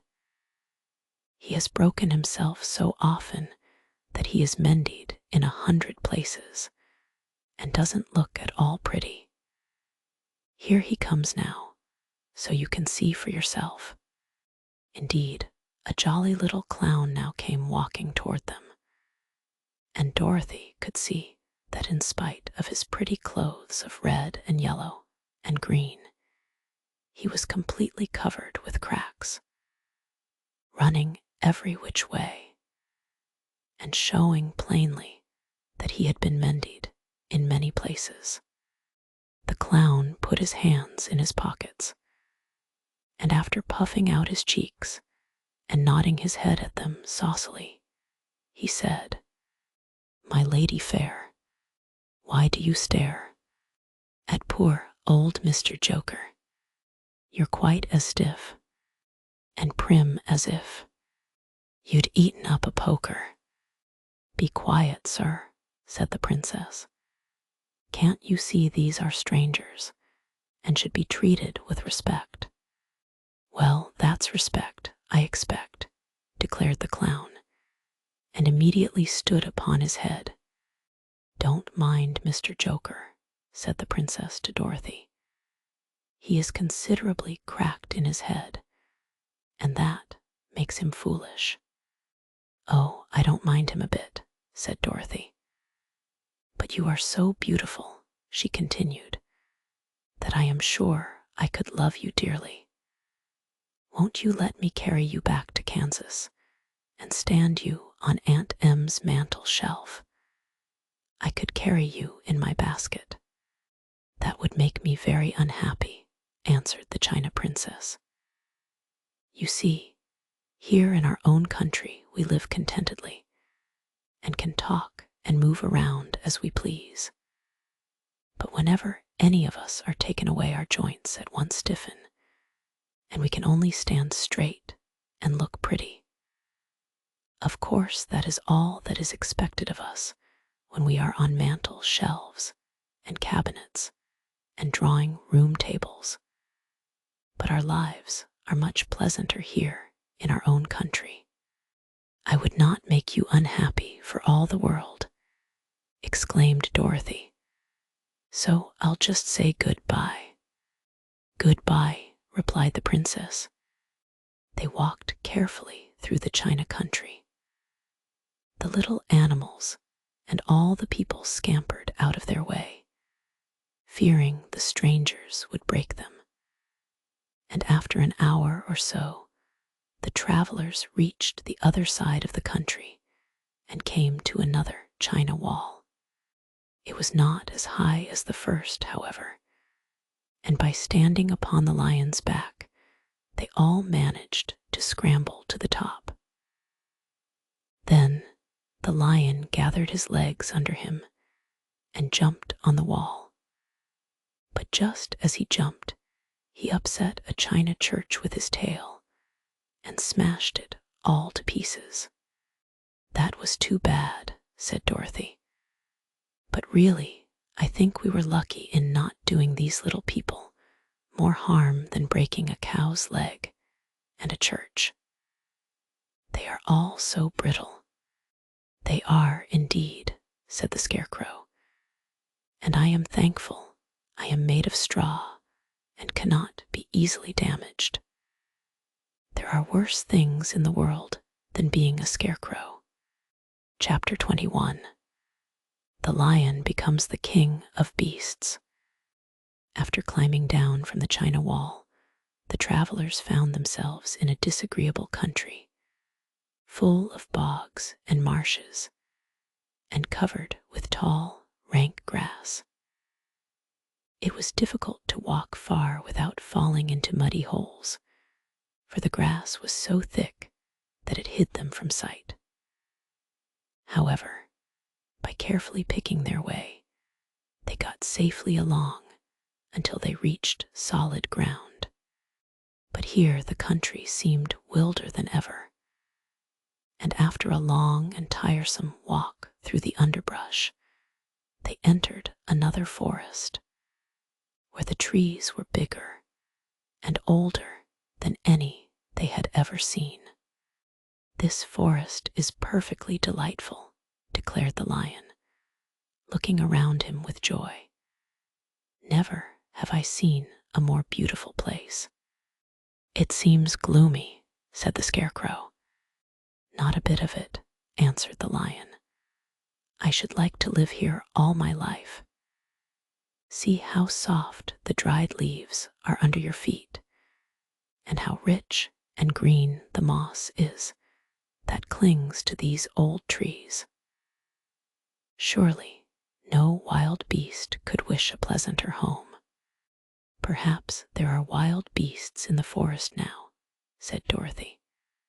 "I suppose there are," returned the lion, "but I do not see any of them about." They walked through the forest until it became too dark to go any farther. Dorothy and Toto and the lion lay down to sleep, while the woodman and the Scarecrow kept watch over them as usual. When morning came, they started again. Before they had gone far, they heard a low rumble, as of the growling of many wild animals. Toto whimpered a little, but none of the others was frightened, and they kept along the well-trodden path until they came to an opening in the wood, in which were gathered hundreds of beasts of every variety. There were tigers and elephants, and bears and wolves and foxes, and all the others in the natural history. And for a moment Dorothy was afraid. But the lion explained that the animals were holding a meeting, and he judged by their snarling and growling that they were in great trouble. As he spoke, several of the beasts caught sight of him, and at once the great assemblage hushed as if by magic. The biggest of the tigers came up to the lion and bowed, saying, "Welcome, O King of Beasts. You have come in good time to fight our enemy and bring peace to all the animals of the forest once more." "What is your trouble?" asked the lion quietly. "We are all threatened," answered the tiger, "by a fierce enemy which has lately come into this forest. It is a most tremendous monster, like a great spider, with a body as big as an elephant and legs as long as a tree trunk. It has 8 of these long legs, and as the monster crawls through the forest, he seizes an animal with a leg and drags it to his mouth, where he eats it as a spider does a fly. Not one of us is safe while this fierce creature is alive. And we had called a meeting to decide how to take care of ourselves when you came among us." The lion thought for a moment. "Are there any other lions in this forest?" he asked. "No, there were some, but the monster has eaten them all. And besides, they were none of them nearly so large and brave as you. If I put an end to your enemy, will you bow down to me and obey me as king of the forest?" inquired the lion. "We will do that gladly," returned the tiger, and all the other beasts roared with a mighty roar. "We will." "Where is this great spider of yours now?" asked the lion. "Yonder among the oak trees," said the tiger, pointing with his 4 foot.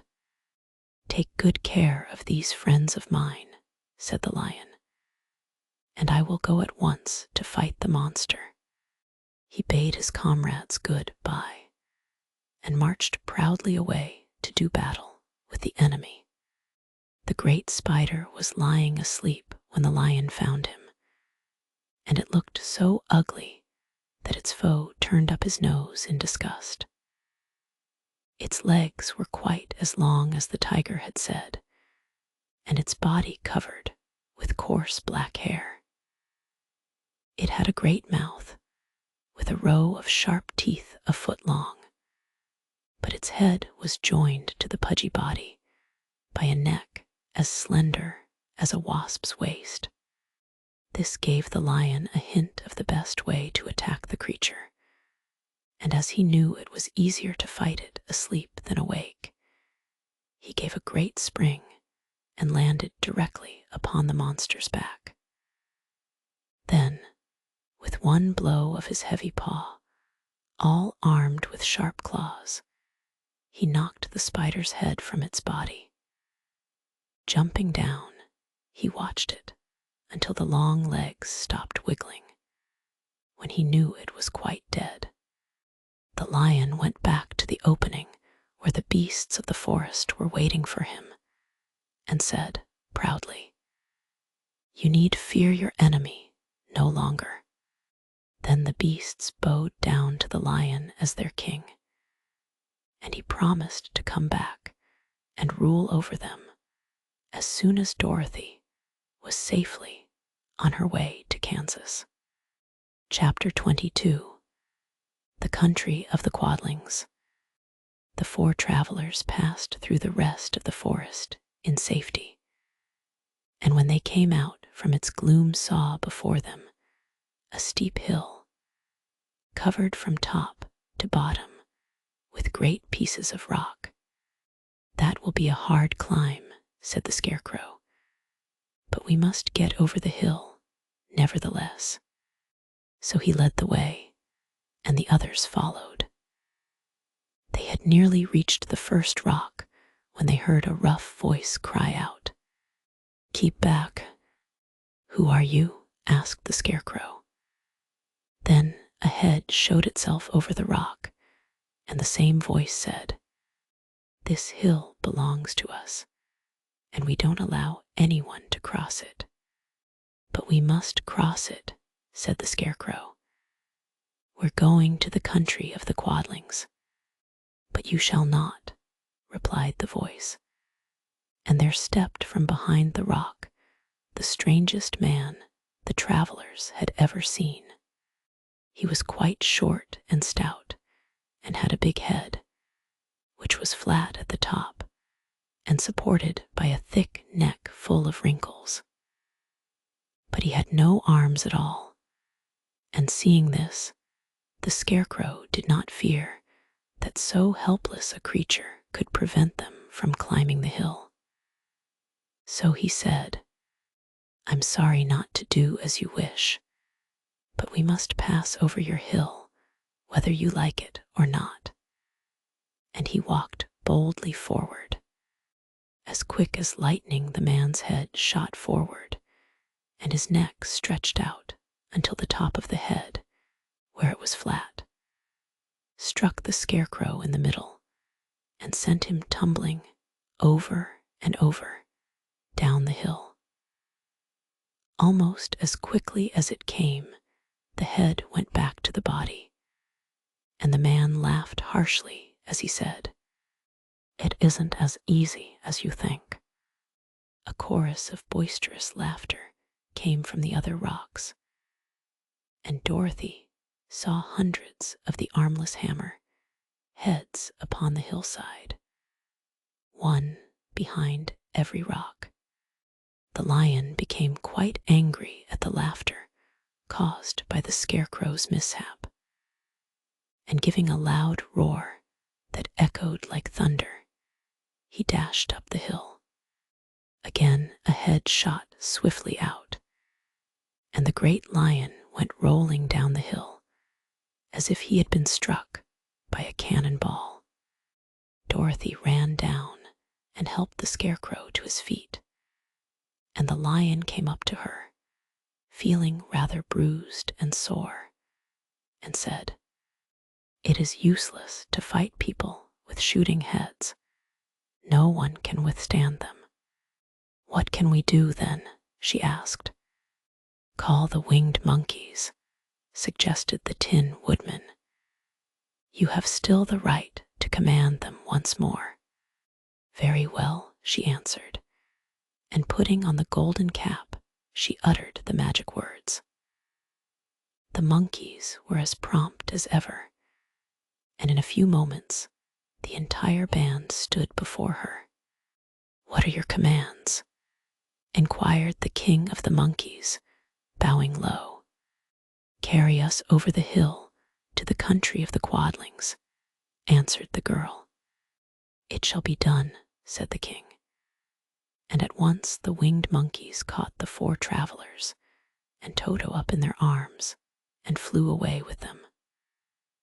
As they passed over the hill, the hammer heads yelled with vexation and shot their heads high in the air, but they could not reach the winged monkeys, which carried Dorothy and her comrades safely over the hill and set them down in the beautiful country of the Quadlings. "This is the last time you can summon us," said the leader to Dorothy. "So goodbye and good luck to you." "Goodbye and thank you very much," returned the girl, and the monkeys rose into the air and were out of sight in a twinkling. The country of the Quadlings seemed rich and happy. There was field upon field of ripening grain, with well-paved roads running between, and pretty rippling brooks with strong bridges across them. The fences and houses and bridges were all painted bright red, just as they had been painted yellow in the country of the Winkies and blue in the country of the Munchkins. The Quadlings themselves, who were short and fat and looked chubby and good-natured, were dressed all in red, which showed bright against the green grass and the yellowing grain. The monkeys had set them down near a farmhouse, and the 4 travelers walked up to it and knocked at the door. It was opened by the farmer's wife, and when Dorothy asked for something to eat, the woman gave them all a good dinner, with 3 kinds of cake and 4 kinds of cookies and a bowl of milk for Toto. "How far is it to the castle of Glinda?" asked the child. "It is not a great way," answered the farmer's wife. "Take the road to the south, and you will soon reach it." Thanking the good woman, they started afresh and walked by the fields and across the pretty bridges until they saw before them a very beautiful castle. Before the gates were 3 young girls, dressed in handsome red uniforms trimmed with gold braid, and as Dorothy approached, one of them said to her, "Why have you come to the South Country?" "To see the good witch who rules here," she answered. "Will you take me to her? Let me have your name, and I will ask Glinda if she will receive you." They told who they were, and the girl soldier went into the castle. After a few moments, she came back to say that Dorothy and the others were to be admitted at once. Chapter 23. The Good Witch grants Dorothy's wish. Before they went to see Glinda, however, they were taken to a room of the castle, where Dorothy washed her face and combed her hair, and the lion shook the dust out of his mane, and the Scarecrow patted himself into his best shape, and the Woodman polished his tin and oiled his joints. When they were all quite presentable, they followed the soldier girl into a big room where the witch Glinda sat upon a throne of rubies. She was both beautiful and young to their eyes. Her hair was a rich red in color and fell in flowing ringlets over her shoulders. Her dress was pure white, but her eyes were blue, and they looked kindly upon the little girl. "What can I do for you, my child?" she asked. Dorothy told the witch all her story, how the Cyclone had brought her to the land of Oz, how she had found her companions, and of the wonderful adventures they had met with. "My greatest wish now," she added, "is to get back to Kansas. For Aunt Em will surely think something dreadful has happened to me, and that will make her put on mourning. And unless the crops are better this year than they were last, I am sure Uncle Henry cannot afford it." Glinda leaned forward and kissed the sweet, upturned face of the loving little girl. "Bless your dear heart," she said. "I am sure I can tell you of a way to get back to Kansas." Then she added, "But if I do, you must give me the golden cap." "Willingly," exclaimed Dorothy. "Indeed, it is of no use to me now, and when you have it, you can command the winged monkeys 3 times. And I think I shall need their service just those 3 times," answered Glinda, smiling. Dorothy then gave her the golden cap, and the witch said to the Scarecrow, "What will you do when Dorothy has left us?" "I will return to the Emerald City," he replied, "for Oz has made me its ruler, and the people like me. The only thing that worries me is how to cross the Hill of the Hammer Heads. By means of the golden cap, I shall command the winged monkeys to carry you to the gates of the Emerald City," said Glinda. "For it would be a shame to deprive the people of so wonderful a ruler." "Am I really wonderful?" asked the Scarecrow. "You are unusual," replied Glinda. Turning to the Tin Woodman, she asked, "What will become of you when Dorothy leaves this country?" He leaned on his axe and thought a moment. Then he said, "The Winkies were very kind to me and wanted me to rule over them after the wicked witch died. I am fond of the Winkies, and if I could get back again to the country of the West, I should like nothing better than to rule over them forever." "My second command to the winged monkeys," said Glinda, "will be that they carry you safely to the land of the Winkies. Your brains may not be so large to look at as those of the Scarecrow, but you are really brighter than he is when you are well polished. And I am sure you will rule the Winkies wisely and well." Then the witch looked at the big, shaggy lion and asked, "When Dorothy has returned to her own home, what will become of you?" "Over the Hill of the Hammer Heads," he answered, "lies a grand old forest, and all the beasts that live there have made me their king. If I could only get back to this forest, I would pass my life very happily there."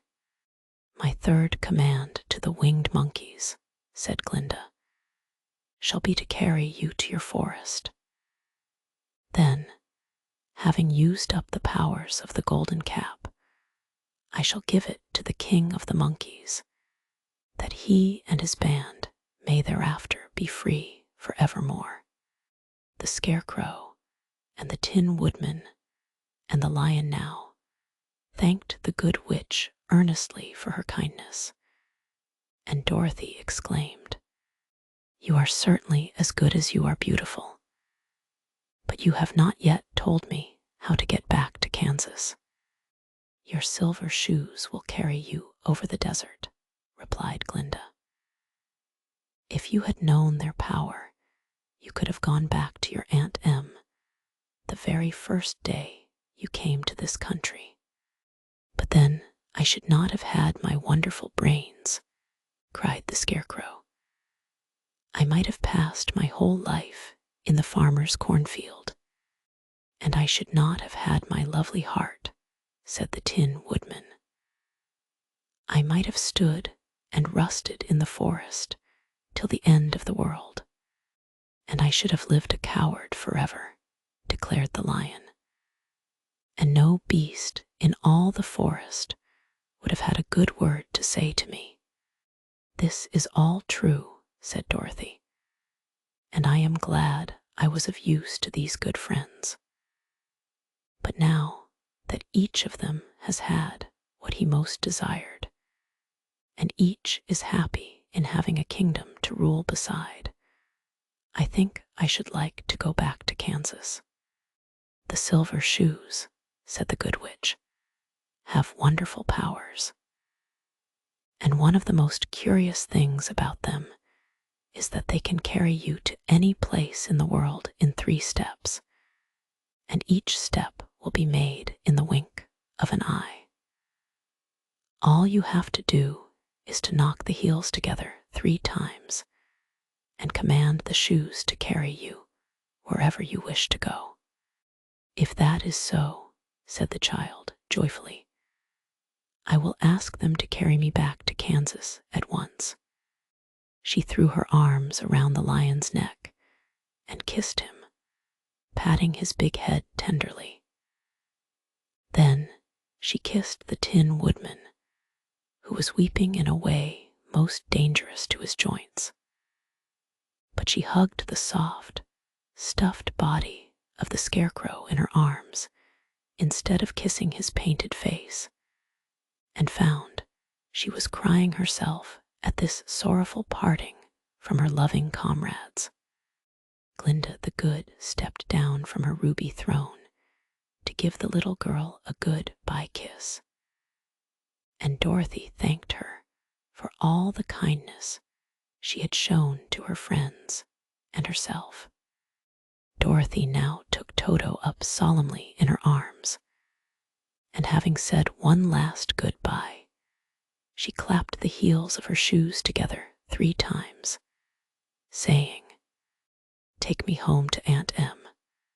Instantly, she was whirling through the air, so swiftly that all she could see or feel was the wind whistling past her ears. The silver shoes took but 3 steps, and then she stopped so suddenly that she rolled over upon the grass several times before she knew where she was. At length, however, she sat up and looked about her. "Good gracious," she cried, for she was sitting on the broad Kansas prairie, and just before her was the new house Uncle Henry built after the cyclone had carried away the old one. Uncle Henry was milking the cows in the barnyard, and Toto had jumped out of her arms and was running toward the barn, barking joyously. Dorothy stood up and found she was in her stocking feet, for the silver shoes had fallen off in her flight through the air and were lost forever in the desert. Chapter 24. Home Again. Aunt Em had just come out of the house to water the cabbages when she looked up and saw Dorothy running toward her.